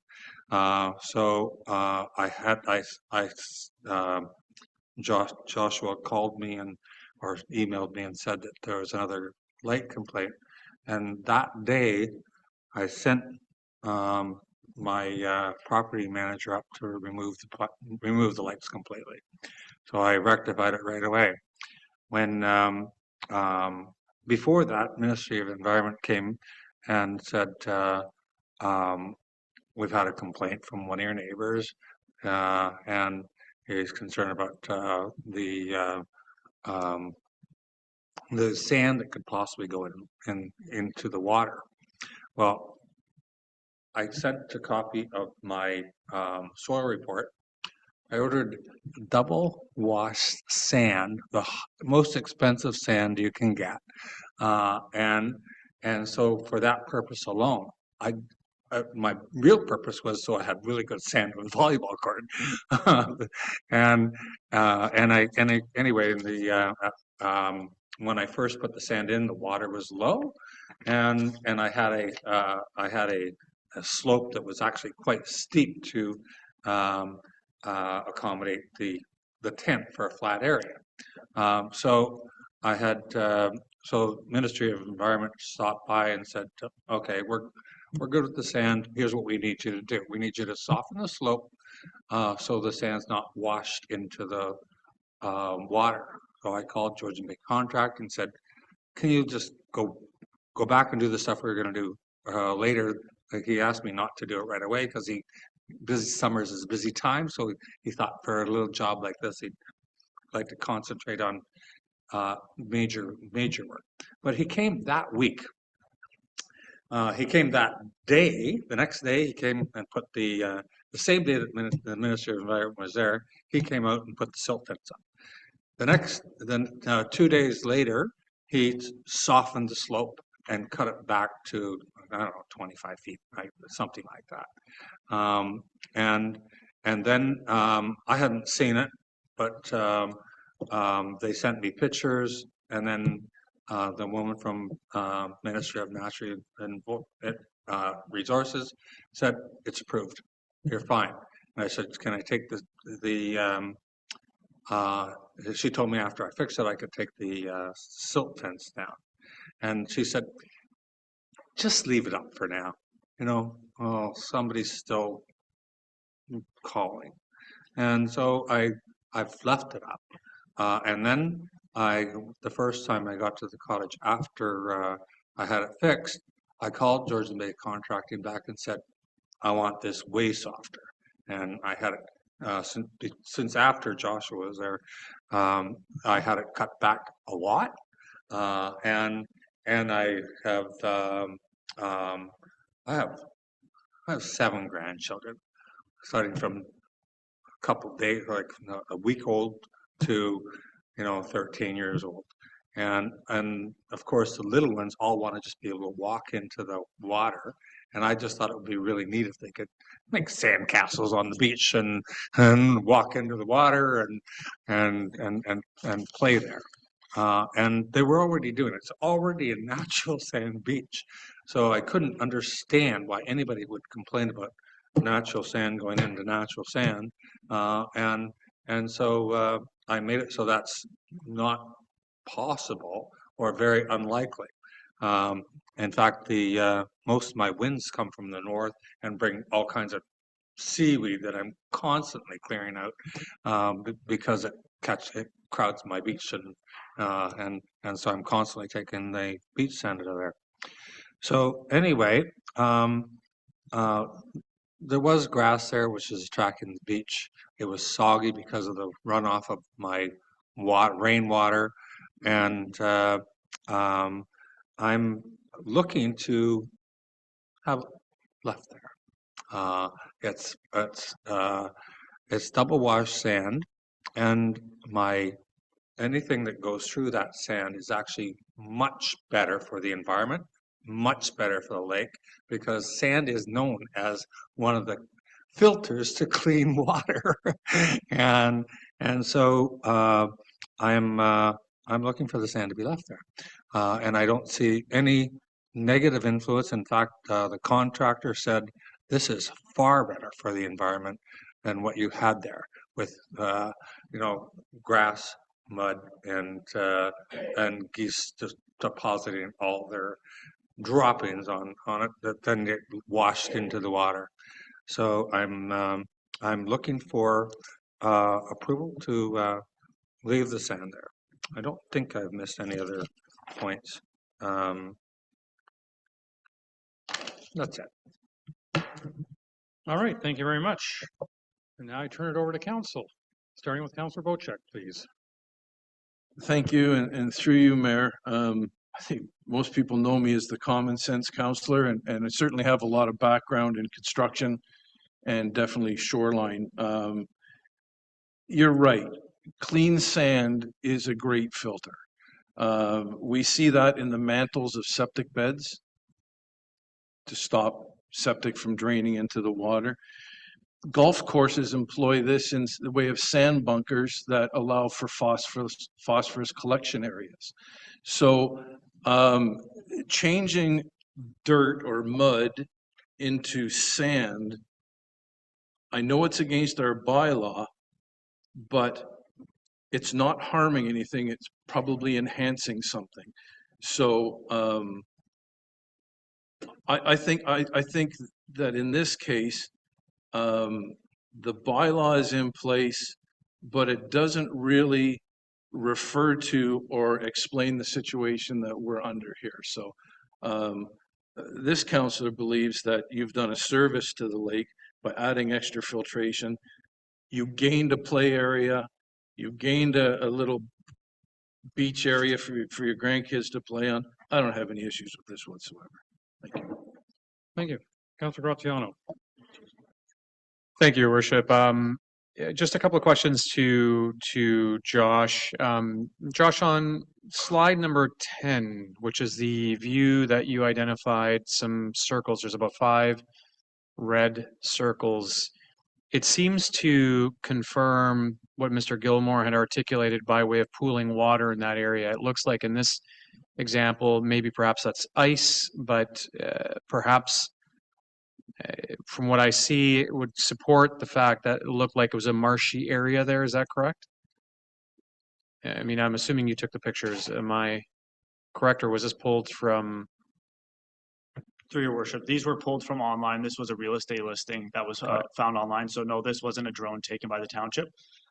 Based off the listings, and possibly Mr. Gilmore can confirm, I think this is roughly early 23. So I think that defrost had started on the property. I believe, if I'm not mistaken, this was around March or April of 2023. So yes, you can see from this image, in regards to the grass there, and it is a bit of a wetter area than especially during that defrost. I do just want to make additional comment, if possible, under the exemptions of the bylaw. It does speak to maintaining existing, and Mr. Gilmore does mention that there is a sandy beach area. The sandy beach area is in the water, to which the township has no jurisdiction over. The grass above, and why the violation, the repair order was issued, is because the sand was replacing the grass or mudded area. It wasn't natural to the area to which it was placed. Fair enough, and thank you. Subsequent to that, slide number 11, I see what looks to be a picture now taken in the summertime, and the grass, frankly speaking, is much greener than my grass will ever be, with the pine needles that I get that burns it. It looks like the grass is manicured. That's my suspicion, that perhaps it's fertilized or manicured, and what I would assume, based on what I can see, is a bit of a grade sloping down towards the water, that if my suspicion of it being fertilized is correct, would that fertilizer not, based on the way that the slope is, make its way to the water, and then of course into the water by way of runoff? Through your worship, I'm not the expert when it comes to the environmental runoff of our property or the erosion or anything. That's why we have environmental consultants that will review these plans that speak to erosion. Which wasn't included in the in my report or inside of the PowerPoint, and I'd be more than happy to share my screen, is that the area to which we can see in 23, that grass, a beautiful grass area you can see behind the sand, actually appears to extend all the way to the watercourse before the sand was there. And I would be more than happy to share that. It's just a public GIS that everyone can access. Sure. I can share the screen if you like. Bear with me for a moment. Yep, So no if you're suggesting that beautiful grass actually made its way to the water, then and to your point, you're not an expert when it comes to fertilization and runoff. The assumption would be that perhaps the fertilizer made its way to the water, whereas now it's being pulled back. Is that correct? So if you're saying that this 70-foot by 55-foot area that I see that is sand filled was once grass that was as beautiful as the grass that I see in the picture before it, then my assumption would be that the previous owner may have fertilized it and maintained the grass as best as possible. Is that correct? Because again, I can't keep grass on my property at all on 6 Mile Lake, and because of my surrounding pines and natural vegetation. So I'm assuming someone's maintaining this lawn. To your worship, it would be a fair assumption to assume that someone's taking good care of their lawn. If you do go to a local department store, you could likely buy fertilizer that could help and maintain your lawn that possibly is safe to the water. But I can't make the assumption that what was entering the water course before the sand was harmful. But in regards to the site alteration bylaw and the sand entering the water course, it's not a natural fill that was natural to the area. And that's how we came to today. Fair enough, and I appreciate that. So we've learned today from Councillor Bocek that sand does actually act as a absorption and a way to perhaps mitigate. I'm also looking at slide number 12 now, and just looking at the slide here, you had identified earlier that there was a sandy beach, but that sandy beach that predates this sand being applied actually was within the water. I had the opportunity to take a look at this property before or prior to meeting Mr. Gilmore, because I endeavored to visit while no one was present. And I noted that the beach, the sand actually goes from where the silk fence is, that black silt fence, all the way beyond where the boat is, and essentially as far out as I could walk out. So this, I'm assuming, was never filled by perhaps the previous owner. Rather, it's just natural to the area that it was a sandy area, given that it goes as far out as the point. And again, perhaps this question is better suited for an environmental professional, but I'm assuming that the sand that is currently there is in no way, shape, or going to harm the sand that is under the water, rather likely be one and the same. And I don't assume that there's any fish habitat here, and if they are, they would be accustomed to what's already present under the water, which is the sand.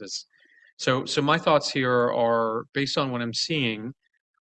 Yes, perhaps it contradicts our fill bylaws, but based on what I'm assuming, may be more beneficial than previous applications of fertilizer and or maintaining the lawn that was there. So thank you for my comments. Thank you.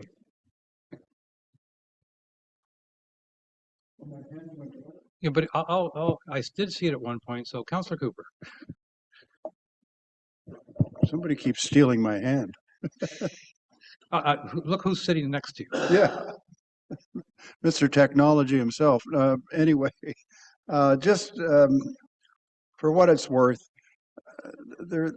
I am not an expert on this by any means, but I've seen an excellent booklet that's been put out by Folk, I believe it is, and MNRF about shoreline alteration. I mean, it's essentially the whole booklet is about that. The takeaway when I read that, this is some time ago, was that shoreline alteration isn't a good idea, period. And that's really what it says about all sorts of different examples. And so I think it's worthy of maybe seeing if you can get your hands on that. It might be helpful for you, sir, too. Thank you.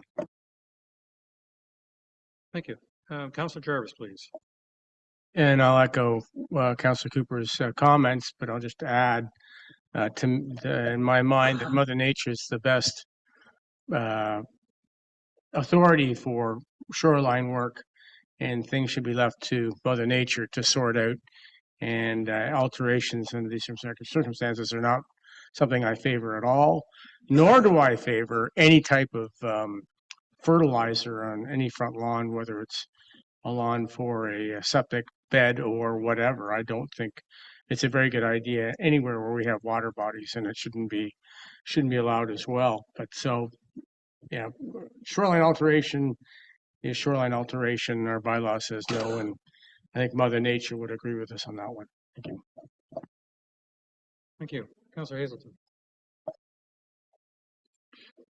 Question to Josh. I see in here that you're suggesting that M&R are supportive of the remediation recommendations, and I'm perplexed at that because maybe I just don't complain enough. But there are many examples out in Honey Harbor where people have brought sand fill in and M&R have actually supported it. And for those properties where they haven't had M&R involved, I guess nobody's complained, and so the issue hasn't surfaced. So I'm concerned about what M&R's support in this circumstances are. I welcome Councillor Bocek's comments about the potential benefits of what has gone on here, supported by, Councillor Graziano's comments. I'm concerned, though, that why is M&R picking on this property when it appears, from what I've heard, that the bottom under the water is sand, and even if the sand did migrate into the water, it's just sand over sand. I'm not sure that that's a real problem. The examples that I've seen in Honey Harbor are not sand over sand. They're sand over a lot of other non-sand materials, fish habitat, etc. And yet M&R doesn't seem to care about that. So, and if people don't complain, then you don't care about it either. So, I guess my thoughts on this are leveraging what Councillor Graziano said. This property owner is likely going to have grass, and he's going to want to maintain the grass. And if the sand wasn't there, then you'd be having grass right down to the shoreline. And for me, having a buffer of 50 whatever feet, 55 feet of sand before you get to the water, where the grass stops and any encouragement of the grass growing stops at that 55-foot path back. To me, that seems like it's a win-win, and perhaps this is just neighbors fighting, and we should step aside and let it go. Thank you. Councillor Predko, do you have any wish to make comments before I throw my nickel in? I don't have anything too much to add that hasn't been said. I think of concern to me is the volume of sand. I know, people augment the ends of their lot, but we're talking a substantial shoreline fill. It's not just a buffer along the edge of the water. And that gives me concern for the integrity of the shoreline alteration and the intent of the bylaw. And I appreciate that some sand can help filter, but I think this is more than a couple of bags of sand. It's a substantial amount of alteration, and that's where I'm sitting right now. Thank you. Mr. Ponder, you want to add something, please? Yes, thank you, Your Worship. I just did want to provide a bit of comment with the M&R because I know there is, and Councillor Hayes didn't bring it up, but I do get it a lot from residents and all that in regards to kind of where, we deal with site alteration and fill, the Ministry of Natural Resources deals with it, the DFO deals with it. There's a lot of organizations that deal with the placement of fill in certain areas.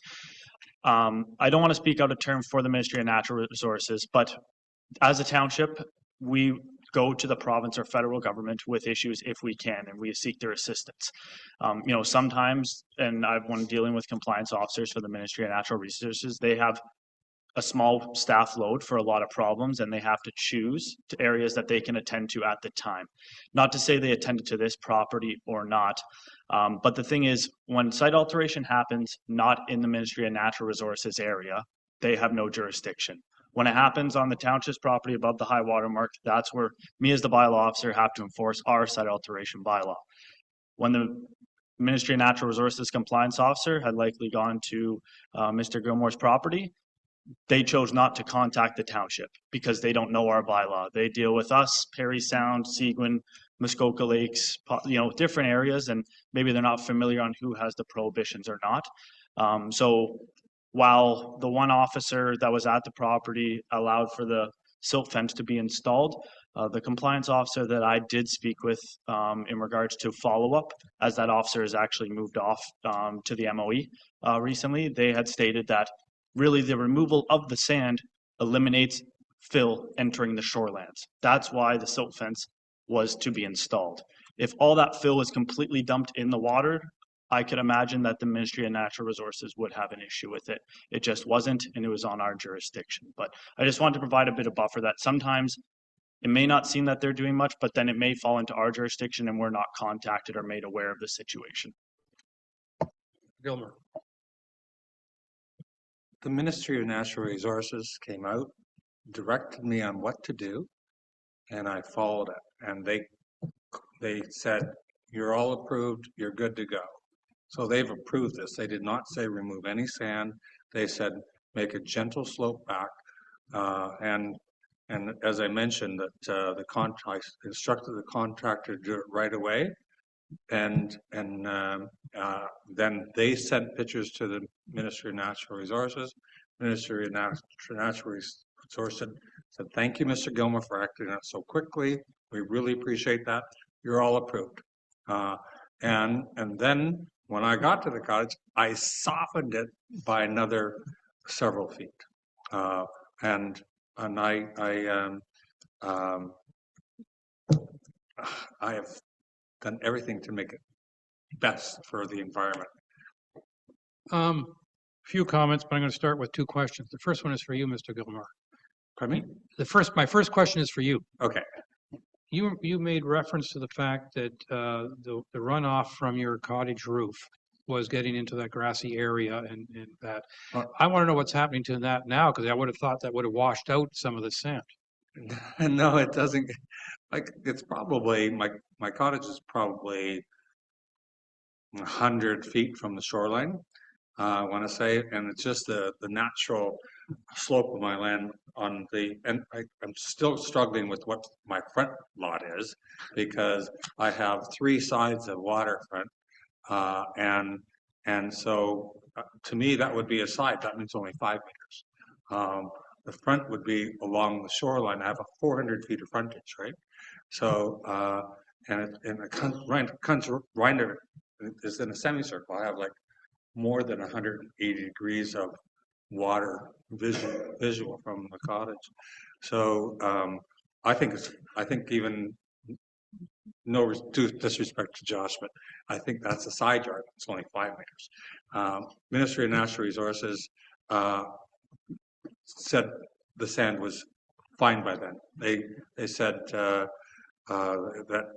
they just approved it. They didn't But say. you didn't tell me what happened to that runoff from the water that was. Well, it's way better now. It's way better, because like what's happening is there's virtually no sand running into the water. I would say that a bigger problem with weeds coming in. The second question I have is in one of the photographs, I'm looking at a building that's so-called right next to this area, but I also see a building in the background. Is that yours as well? Yes. Okay, thank you. There's 3 buildings there. One was built in, I want to say, the 1800s sometime. It's right on the water on stone pillars. And that's basically a little boathouse that used to be used as a cabin. I think that was their first building. And then there's a bunkie that I think the cottage and the bunkie are both built in the year 2000. Mr. Bondar, you made reference to a remediation plan. But of course that you were directing Mr. Gilmore to come up with that.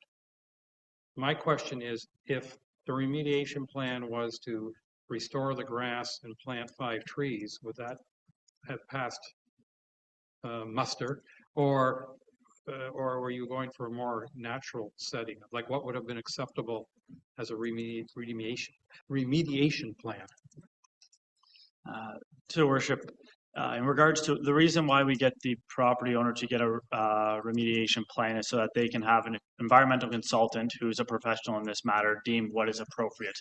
Like we have with many Planning Act, when there's environmental study, we would then have our environmental consultant who's very familiar, and I've worked with David Leader from Hutchison Environmental many times on multiple different site alteration files, and he is aware of what the township is seeking and our goals as a township to remediate and mitigate any, adverse effects to our shoreline area.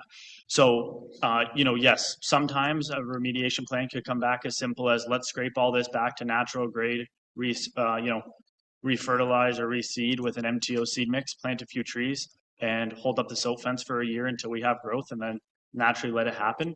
But that's what we leave the professionals to do, and that's why we have external, individuals we seek out in the repair order, that the property owner would get that professional and it would then be reviewed so we can ensure it's, the most proper that we can have to reclimate that area to a natural state.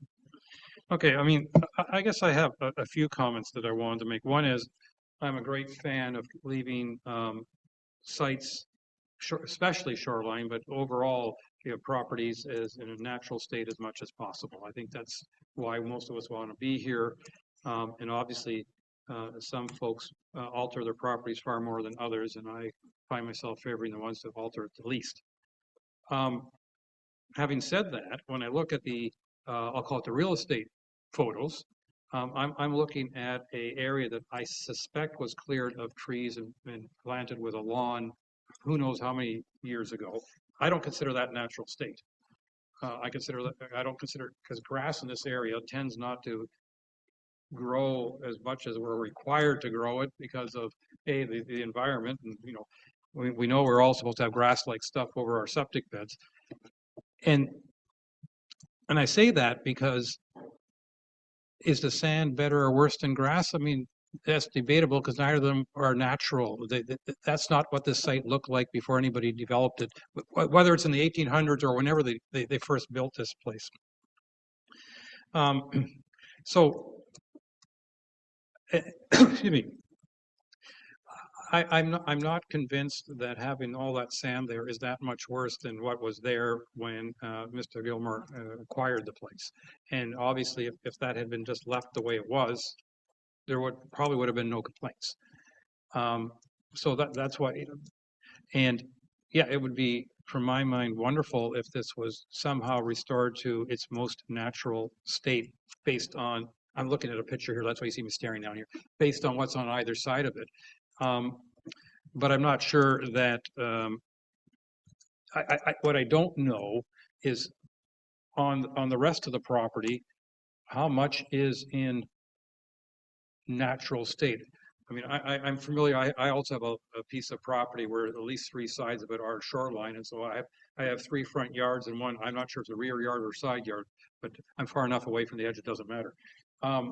But it's, if on the assumption that most of the shoreline is natural, whether the unnatural portion is sand or grass, I'm afraid I'm somewhat indifferent, because in both cases, well, in the grass actually tends to allow the water to flow that much faster into the lake, whereas the sand would slow it down and filter it to some degree. And I don't, with my comments in either direction, I don't in any way, and I'm being critical of either the bylaw or the work you're doing on this, because I think it's perfectly appropriate that we have had cases in the past where people have taken a very nice natural shoreline and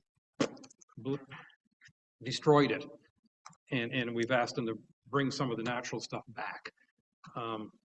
I don't consider this as anywhere near as odious as some other examples we've seen in the past. That's personal opinion.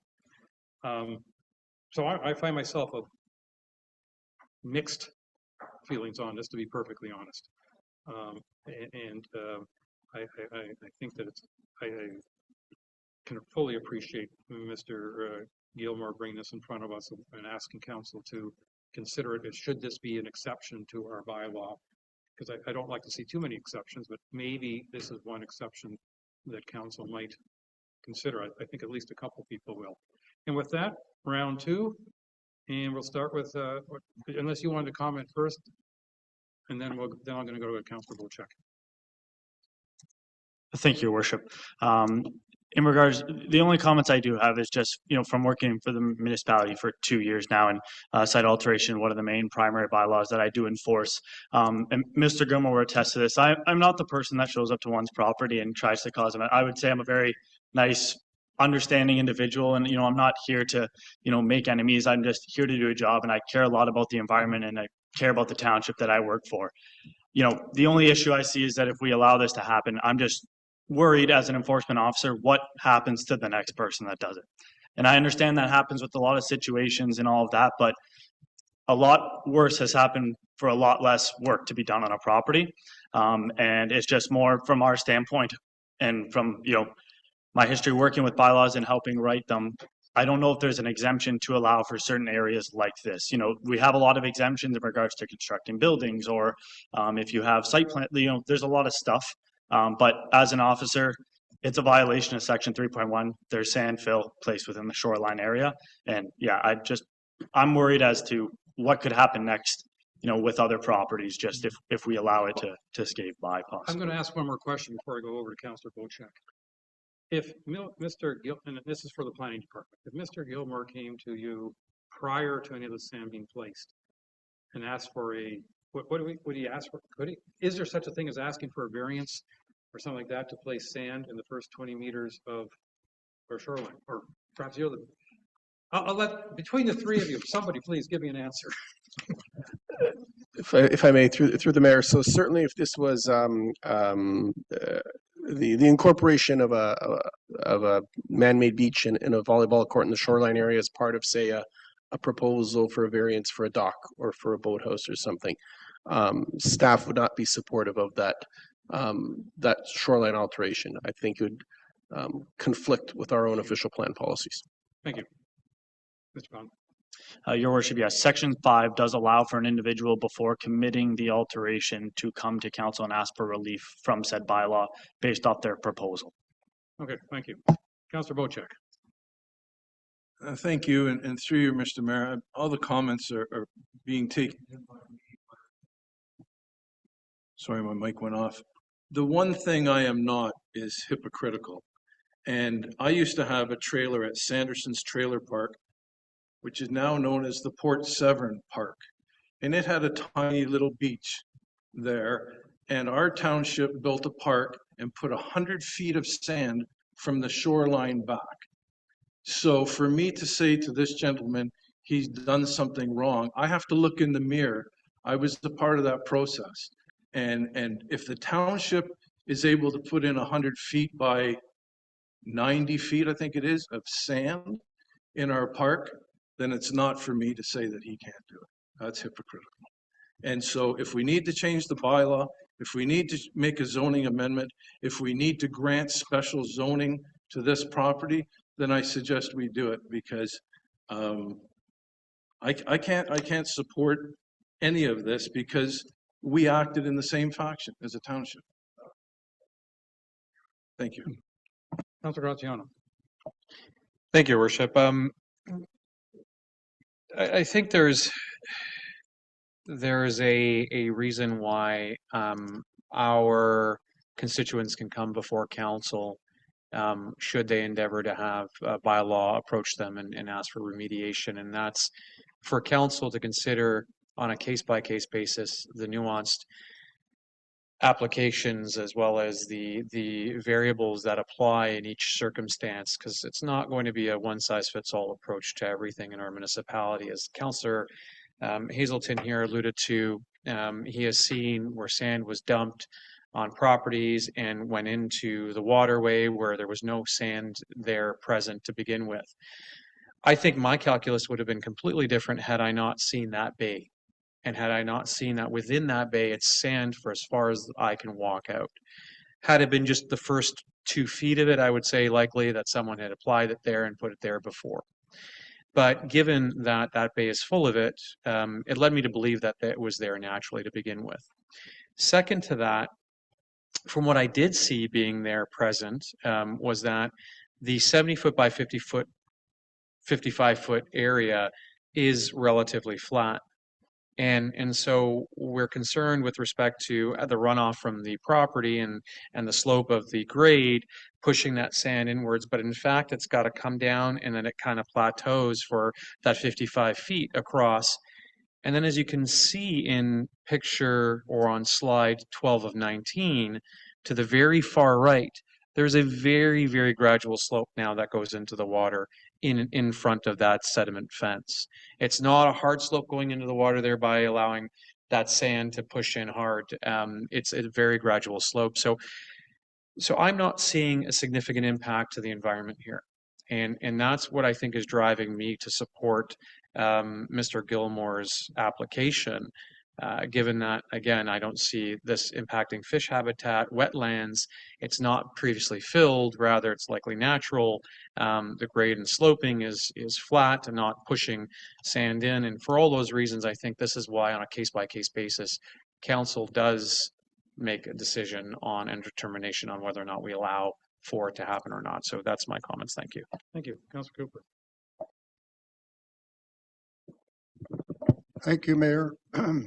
And certainly I would like to say that we try to look at each application in a very open and fair way. I am concerned about some of the things that have come out, though, and that is that there is a concern with respect to setting a precedent in terms of not enforcing on this. And I think shoreline alteration is ill-advised in our township, and that's why we have our bylaws that we have. So I'm very concerned that we look the other way on this. What else does it mean? Now, just as an example, if you bear with me, I've got a picture here of a real estate listing of somebody that I knew bought the property a year ago. And it's all sand beach that's been filled in over a wetland. And he's leaving after a year because wetlands coming up through the sand. So it's not exactly the same circumstance, but shoreline alteration can be a really big mistake. And how would you tell this person, well, somebody else could do this, but you can't. So I get concerned about that. Thank you. Councillor Jarvis. Again, following on Councillor Cooper on this, I would wager that some of us are pretending to be scientists or environmentalists on this, and we don't have the professional background to make judgments on what was there before or what could be there. What I do know and what FOCA has put through in their publication is that Mother Nature basically knows best and usually wins in the end anyway. Any sand that is there now, I bet you come next spring, speculation on my part, Mother Nature through erosion, snow melt, ice, whatever, will drive a lot of that sand back into the lake. I would also wager that what appears to be a nice sandy bottom bay was at one point full of beautiful reeds and maybe bulrush, I don't know. That's been pulled out over the years, not by this owner, but probably by previous owners. That happens a lot. Yeah, tree cover was there. Mother Nature would not have permitted a nice manicured lawn. We know that for a fact. Again, I just don't agree that that shoreline alteration. It's not we come up here. We come up here for what is here, not for what we can alter. And so I'm very much in favor of the recommendation from our bylaw people. Thank you. All right. I'm going to read the motion and listen to it carefully because I want you to vote or not vote as I read it. Certainly. I have moved by Councillor Jarvis, seconded by Councillor Hazelton. Be it resolved that Council confirm the repair order issued to the property owner of 231 Arts Lane, and that Council directs staff to alter the due date set out in the repair to submit a reclamation plan that includes the removal of all sand fill by a qualified environmental consultant to the township for approval prior to the commencement of any work located on the subject property by November 30th, 2024.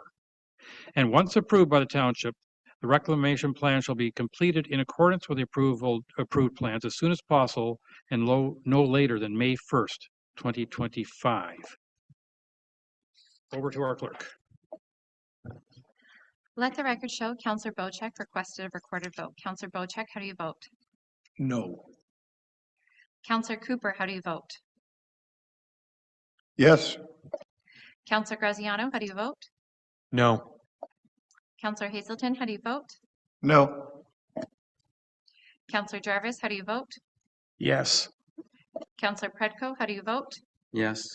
Mayor Kutsier, how do you vote?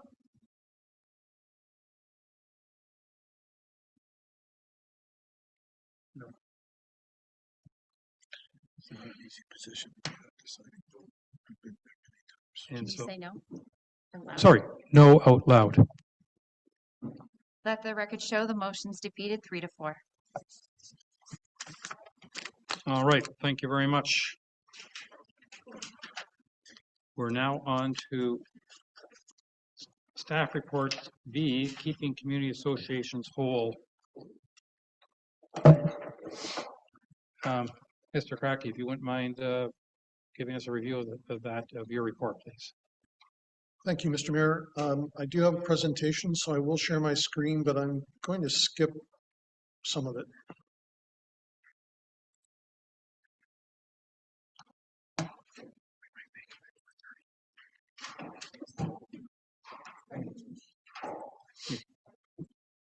So, of course, we're dealing with the 6 Mile Lake waterfront community.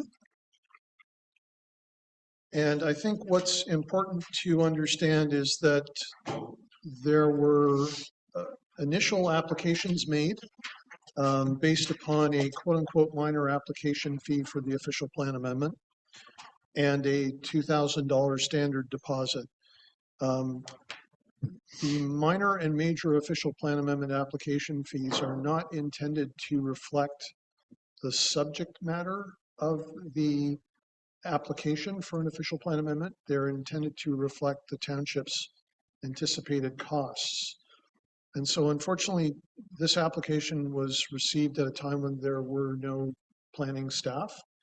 And the staff person who received it on behalf of the township simply accepted the minor application fee without consideration to the expenditures. In March of 2023, when I was given this application, I obtained an estimate for newspaper advertisements, and there were mailing expenses which were extraordinary and well beyond the deposit that was collected. And that amount was less than the $2,000 difference between the minor application fee and the major application fee. So with the intent that we didn't want to penalize the 6 Mile Lake Ratepayers Alliance $120, we asked for a top-up of the deposit intended to cover those fees. Subsequently, township staff made determinations that they would not charge the mailing of the first public notice to the 6 Mile Lake Ratepayers Alliance deposit. And the second mailing was done with the typical $350 recirculation fee. I gather that in December of 2023, this municipality submitted an invoice, or sorry, yes, sent out an invoice to the 6 Mile Lake Ratepayers Alliance, which I've now discovered included costs. And again, I'm not involved at all in the preparation of invoices that leave the township, nor are any of the planners at the township who are not part of the management team. But that invoice that was sent in December 29th, 2023 to the 6 Mile Lake Ratepayers Association or Alliance included charges that council had agreed to accept with respect to the mediation between the 6 Mile Lake Ratepayers Alliance and the 6 Mile Lake Cottagers Association. It also included some other things that it should not have. And what you will see in columns 3 is that invoice. Column 4 was a statement that was later issued, which charged interest on that original invoice that was still outstanding. Then you'll see an amount that, in my opinion, and I believe that Jazz is in agreement with my opinion, were invoiced in error to the 6 Mile Lake Ratepayers Alliance. And again, I would suggest that the 7144 was certainly an error because it was interest on something that wasn't owed. And some additional 15% administration fee charges. What you see in column 6 is a corrected amount. And the corrected amount is the $785.06 of the mediation costs that were not covered by the $5,000 upset limit from 2 council resolutions. The newspaper cost of $1,575, the administration fee of $354.14, minus the $3,879.63 on deposit, which requires a correction be made to the invoicing for 6 Mile Lake Ratepayers Alliance, where they would receive a refund of $1,164.55. Now, in my mind, this refund should be given regardless of the outcome of your discussion here today about any additional refunds that might be given. And if that refund is given, at that point, the 6 Mile Lake Ratepayers Alliance will have paid $6,065.08, whereas the township would have paid $6,364.88. Neither of those costs include consulting fees that the 6 Mile Lake Ratepayers Alliance spent, or township fees or wages for the township staff who were involved in this application and the administration of it. I did, though, because we're asked to give council options, seize on the notion that Councillor Graziano put forward in his paper, where he said that there was a full refund, a 75% refund, a 50% refund, which I've altered to reflect, again, this refund that is an administrative refund, which is, it needs to be done. So those amounts are intended should council decide on any of the refunds Councillor Graziano proposed. Those are the amounts that apply to the $6,065.08. Then as well, I've thrown out 7 other options. One is where you would reimburse the 6 Mile Lake Ratepayers Association or Alliance the recirculation fee for the second public meeting. Although the circulation was made prior to us taking on the leadership of OPA 22, it did ultimately advertise the meeting where OPA number 22 was considered for adoption. So that's one option. There is a township administration fee, which we charge to everyone. It's 15%. It's intended to cover off the costs of township finance staff in sending out those invoices, but that certainly is again, a township staff cost.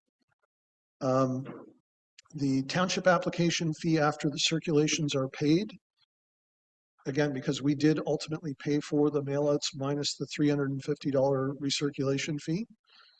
Both options 2 and 3 combined. The newspaper notice, should Township Council decide that, because even though those newspaper notices predated Township Council taking leadership of the OPA by 4 months, 5 months, that's certainly an option. Both options 1 and 5. And then there's the option of the mediation costs that exceeded the $5,000 upset limit.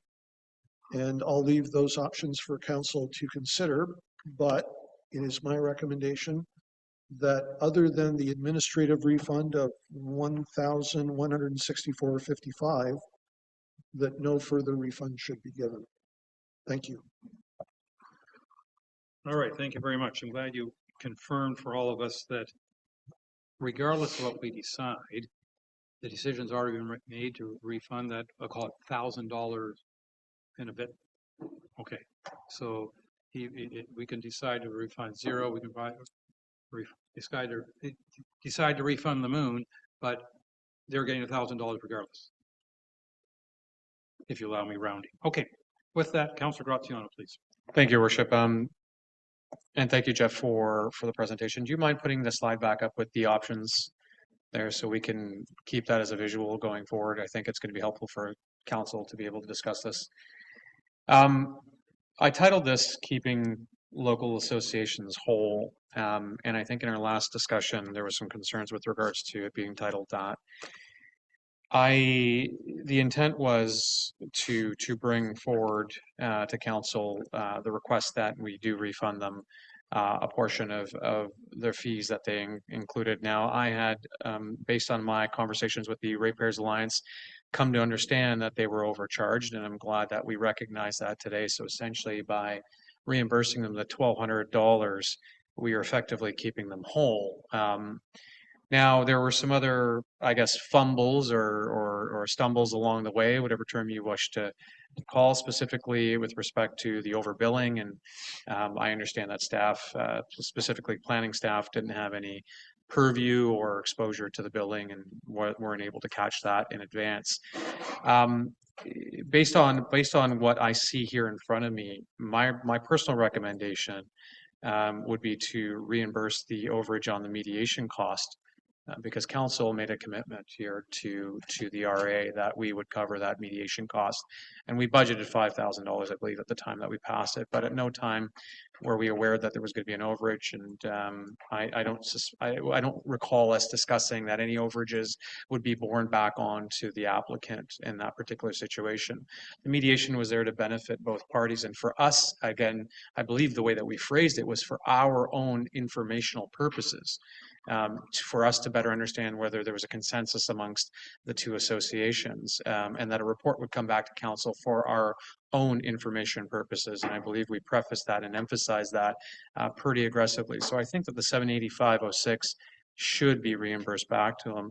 And I would endeavor to also say that number 2, which is the township administration fees, given that there was an error that led us to have to bring this back to council and have to have this discussion and go through this exercise of determining whether there was overages charged.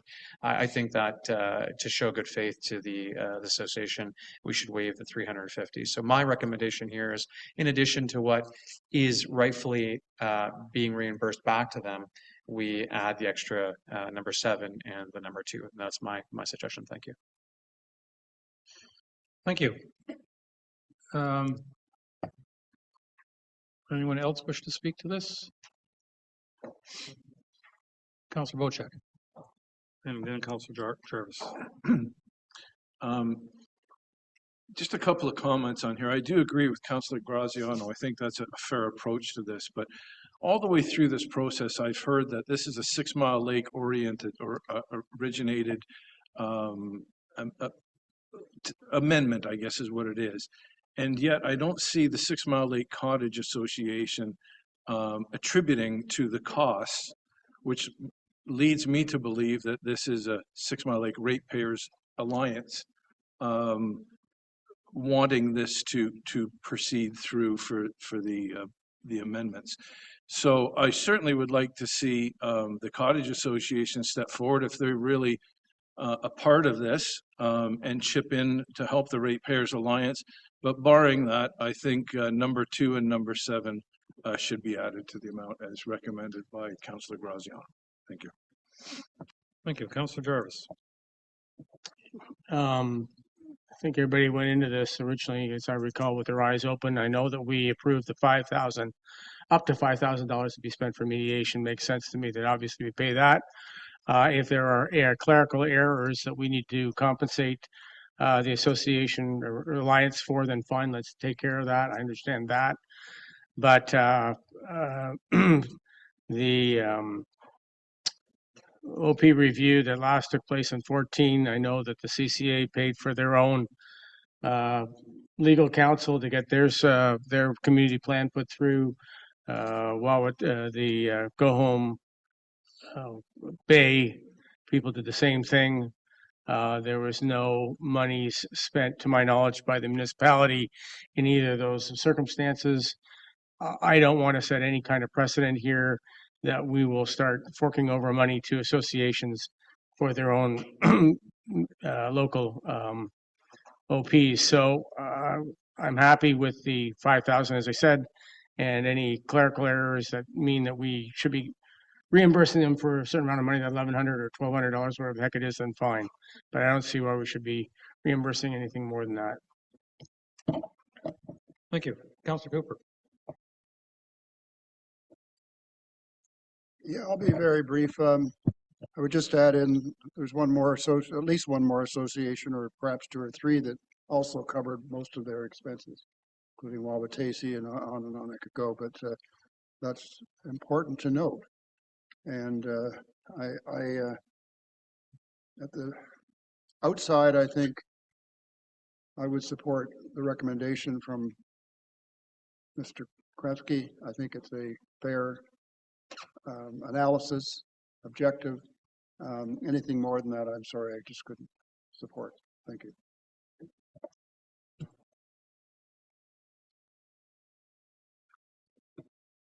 I don't see any other hands. I mean, obviously, there's a little over $1,000 being refunded. I think that for clarification, Councillor Jarvis, the $5,000 has already been paid by the township, because we as a council agreed to pay up to $5,000.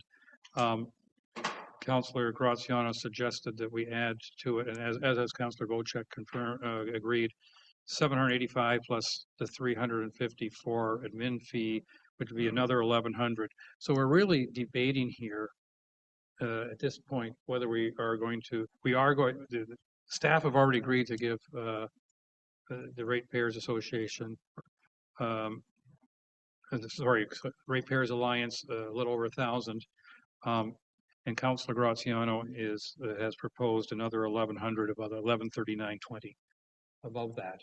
So I think that that's where we're at, is should we pay the extra cost of the mediation? Personally, I have no problem doing that.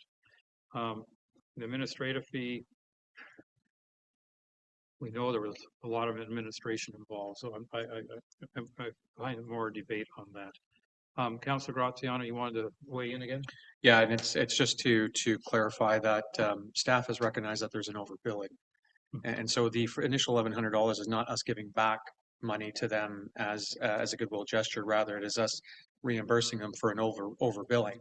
So really what we're debating here is $1,100, which is comprised of the mediation cost, which again, I believe we emphasized was a council-driven request, as well as the administration fee for the sake of them having to endure this in order to get back what I guess was overbilled. So we're waiving essentially the 15% administration fee when you really think about it, and we're essentially holding ourselves for the $785 because we agreed collectively that this was a council-driven request for the mediation. Thank you.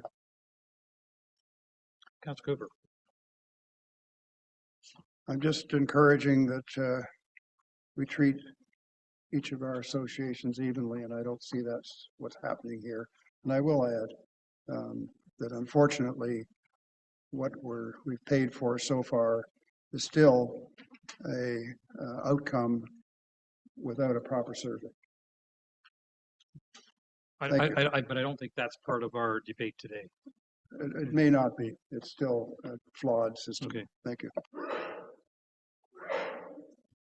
Bless you.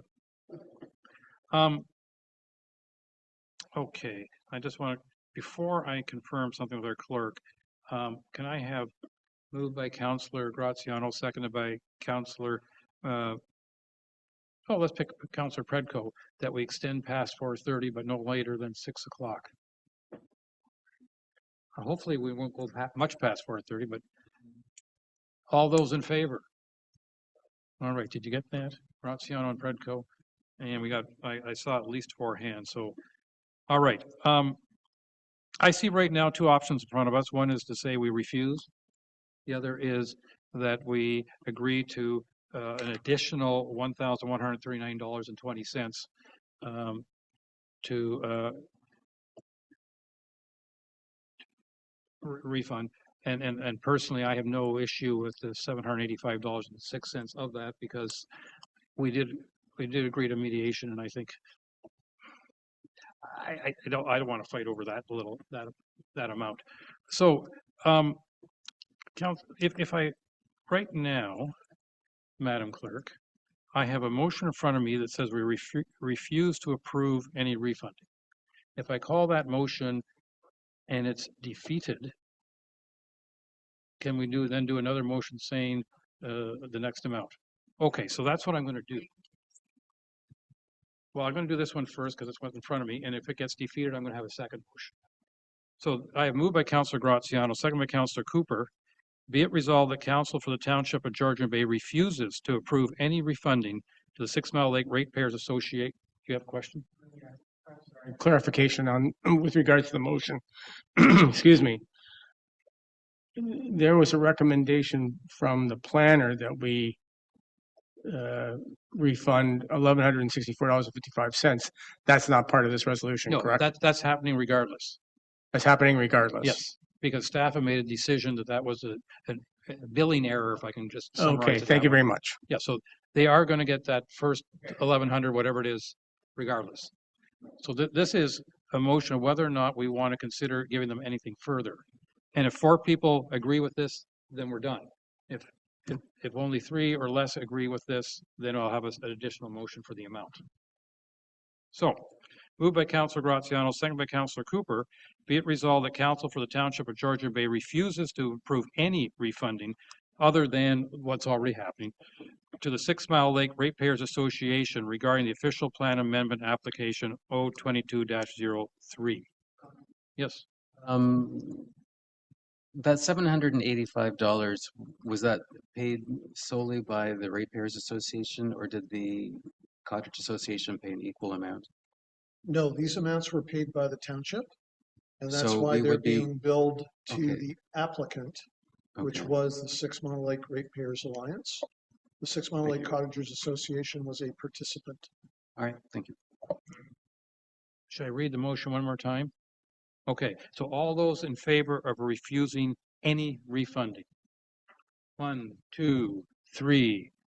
All right, so that is defeated. So next one is moved by Councillor Graziano, second by Councillor Cooper. Be it resolved that Council for the Township of Georgian Bay pay. Oh, okay. No, I'm going to go by what the clerk tells me to do here. Be it resolved that the council authorized to refund in the amount of $1,139.20.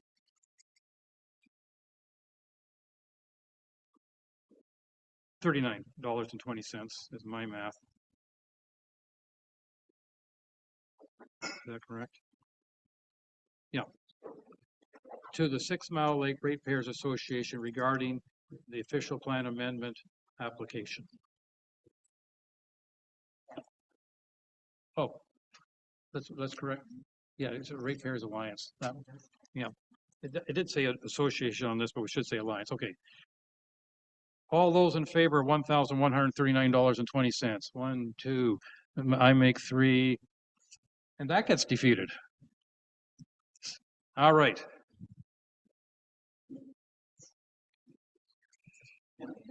I'm going to try one more time, and then I'm going to give up. All those in favor of refunding, where did it go? $785.06. 1, 2, 3, 4. Okay, 785. It's almost like an auction, isn't it? 785.06 is the amount we've agreed to.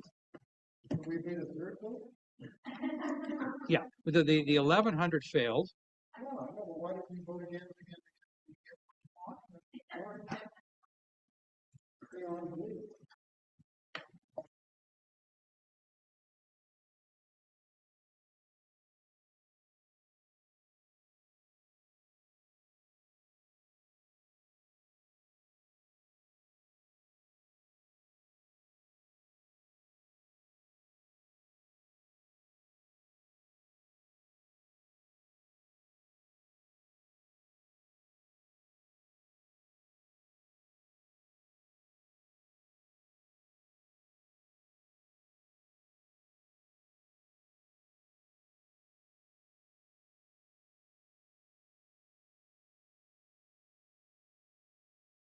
I'm going to do that all over again. Thank you.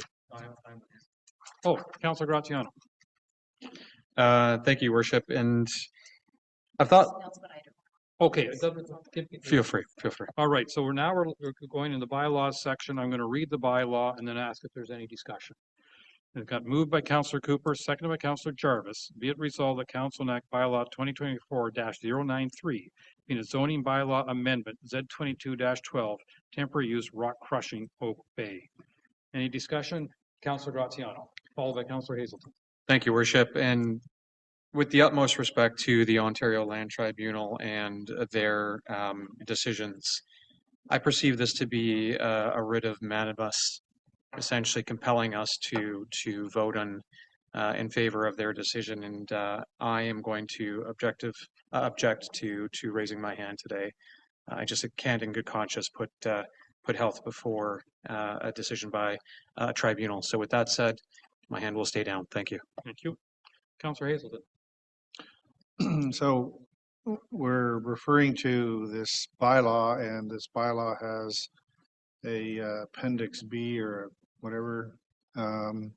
So in section 8.2, it talks about complaint resolution.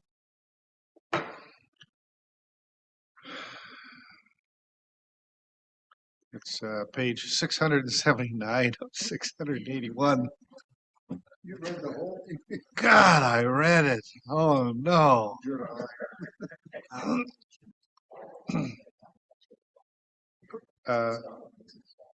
So I'm not looking for changes in wording.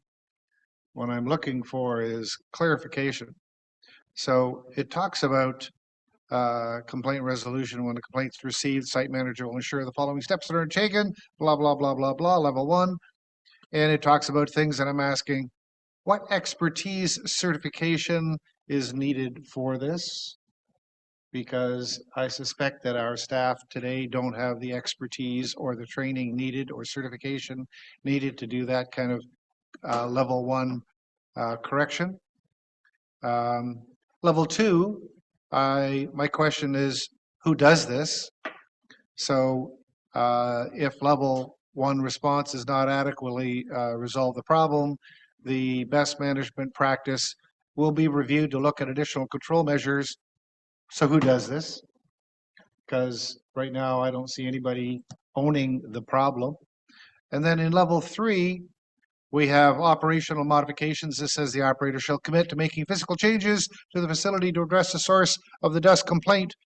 And where is the enforcement, or what is the enforcement to force the operator to make the changes that are required based on the complaint? So what I'm seeing here is interesting language, but what I'm not seeing is the enforcement, if you will. In other words, not on one hand, a lack of definition of the expertise to do the job, a definition of who does the job, and then how do we enforce the changes that are necessary as a result of this? And so kind of one other additional comment, are the fines associated with this enough to change behavior? And my fear is we have this bylaw. I don't really have a big problem with the bylaw per se, but when we don't have the definitions of these other characteristics, as far as I'm concerned, it's a fail, because we'll just read the blurbs and nobody will have the expertise and certifications needed to do the enforcement. We haven't defined who's going to do it, and certainly our bylaw enforcement won't have the authority, if you will, and expertise to do this. But more importantly, if there's a needed change, who's going to enforce that change? In other words, it's going to be a fail before we start. Very disappointed. Are you looking for an answer from anyone?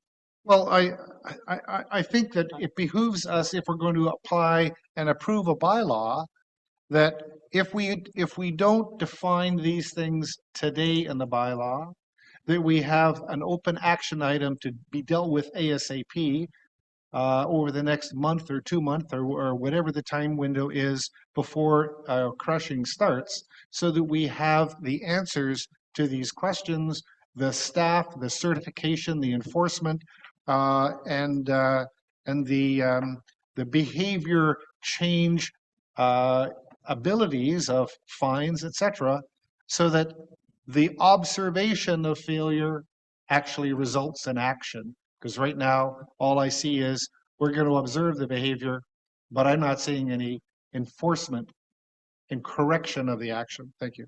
CEO Mariotti, can you provide a response? Who is responsible for? Through my courtesy, it's a combination of bylaw who will be administering this zoning bylaw amendment, but also the Ministry of the Environment if there's an adverse effect off-site. So a lot of this will stem around the best management practice for the operation, and in terms of correcting an operation, the measure is, has the dust stopped? But it's definitely going to be a work in progress. We discussed this in closed yesterday. A lot of these what ifs, how do we mitigation plans in terms of trying to manage this. While we were in dialogue with Oak Bay, we probably could have meandered through that. But obviously we went down the litigation route, and this is what the OLT has handed down on to us. Thank you. Councillor Bochek. Thank you, and through you, Mayor. Not very often I agree with Councillor Hazelton, but 100% with what he said. And I'd like to add something to that, we've put a lot of effort towards stymieing this and to no result.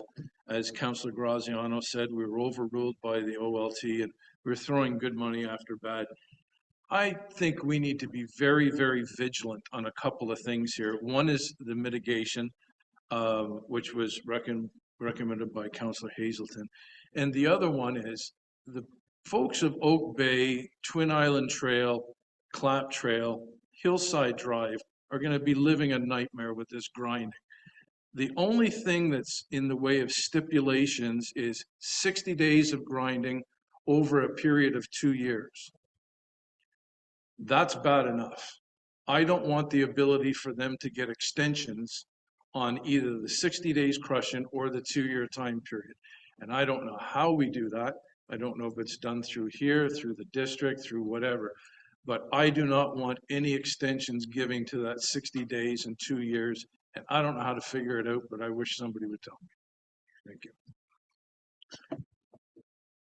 I'm going to make the assumption, and I'm looking at our CEO Mariotti to correct me, that the OLT ruling has specified those 60 days and 2 years, and that if Oak Bay wants to go beyond that, they would have to apply, I believe, to the township. And the township, if they said no, would force them to go again to the OLT. That's the best of my knowledge, because the OLT has ruled, and in this bylaw, it says 60 days and 2 years. Through you, I guess that's something that we should have addressed with our legal team at the time, that if permission was granted, that there would be no extensions allowed at the OLT. We can't tell the OLT. I know, but they could have put it in their wording, possibly. But I don't know how we're going to do this, because I'm not a political genius or have a political science degree. But there's got to be some way of holding them accountable to what they agreed to and what the OLT said, because I don't want to see us back at the OLT in a year, us putting out a bunch more money, trying to fight them on getting an extension. So I put it to our staff to figure out the best way to take care of this. Councillor Jarvis. Yeah, I'm going to ask our CAO further. I understand what the OLT has mandated here it makes unfortunate sense. But again, as per Councillor Hazelton's comments, can we come up, once this is done with here, with a method for monitoring and a method of penalties for this not being followed by OBD.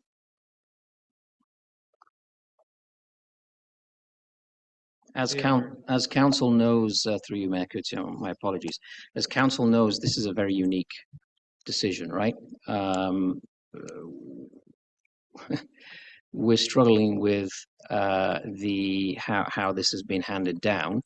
We do have time, obviously, between now and the middle of May, before any activity is supposed to start, to work together with the Ministry of the Environment and come up with a solid plan. I think council is familiar with the good quality of the bylaw team that we do have, and we'll do what we can to make sure that the rock crushing is done in compliance with the zoning bylaw, but also with the ministry expectations as well in terms of the species at risk management. I can live with that. Thank you. Is that an old hand? Councillor Gratian, you have another comment? I do, and I just wanted to add something further to my earlier comment. OBD had circulated an email in which I was a recipient of, advising that OBD Development's lawyers have advised that the decision by way of the OLT is unequivocal and confirms that OBD Development Inc.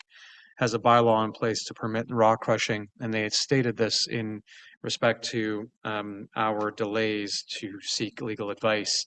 And so as such, based on their lawyers' comments, I don't feel that my vote is necessary, given the fact that they already feel that they have the approval and the go-ahead without council's consent. Thank you.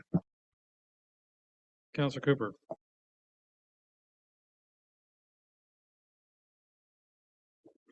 Yeah, I realize that we've heard that we have until next May to come up with something, but we also know some things, including what's transpired here, obviously, but we also know that through other activities that the amount of assistance that we're going to get from MOECP is really questionable.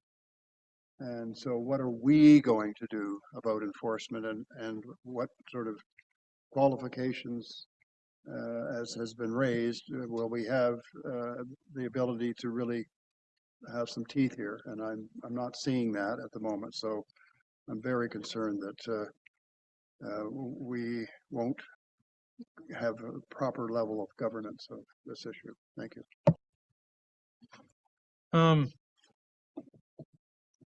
My editorial, before I call for the vote.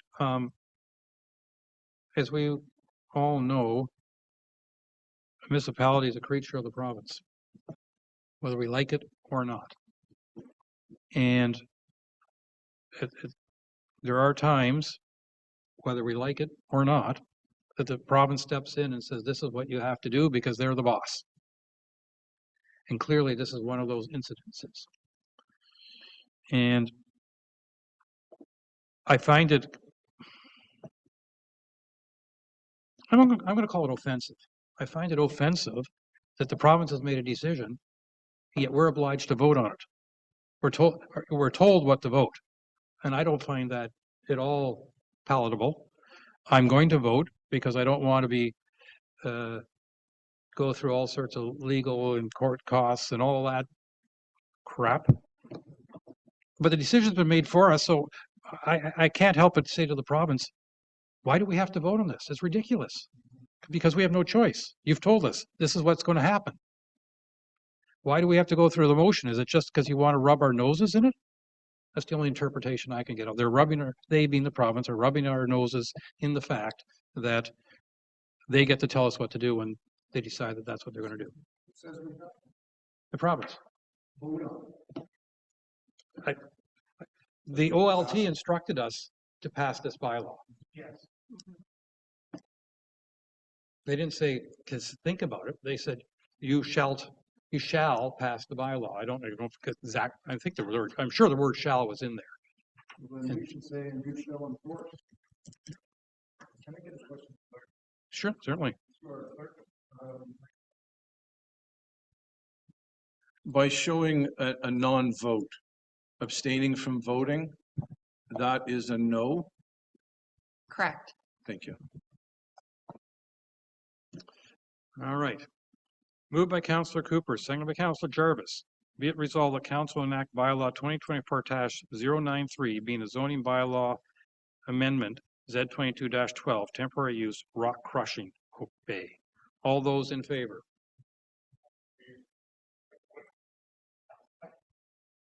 All right, well, it's defeated. 4 people did not vote. Now that's going to be fun.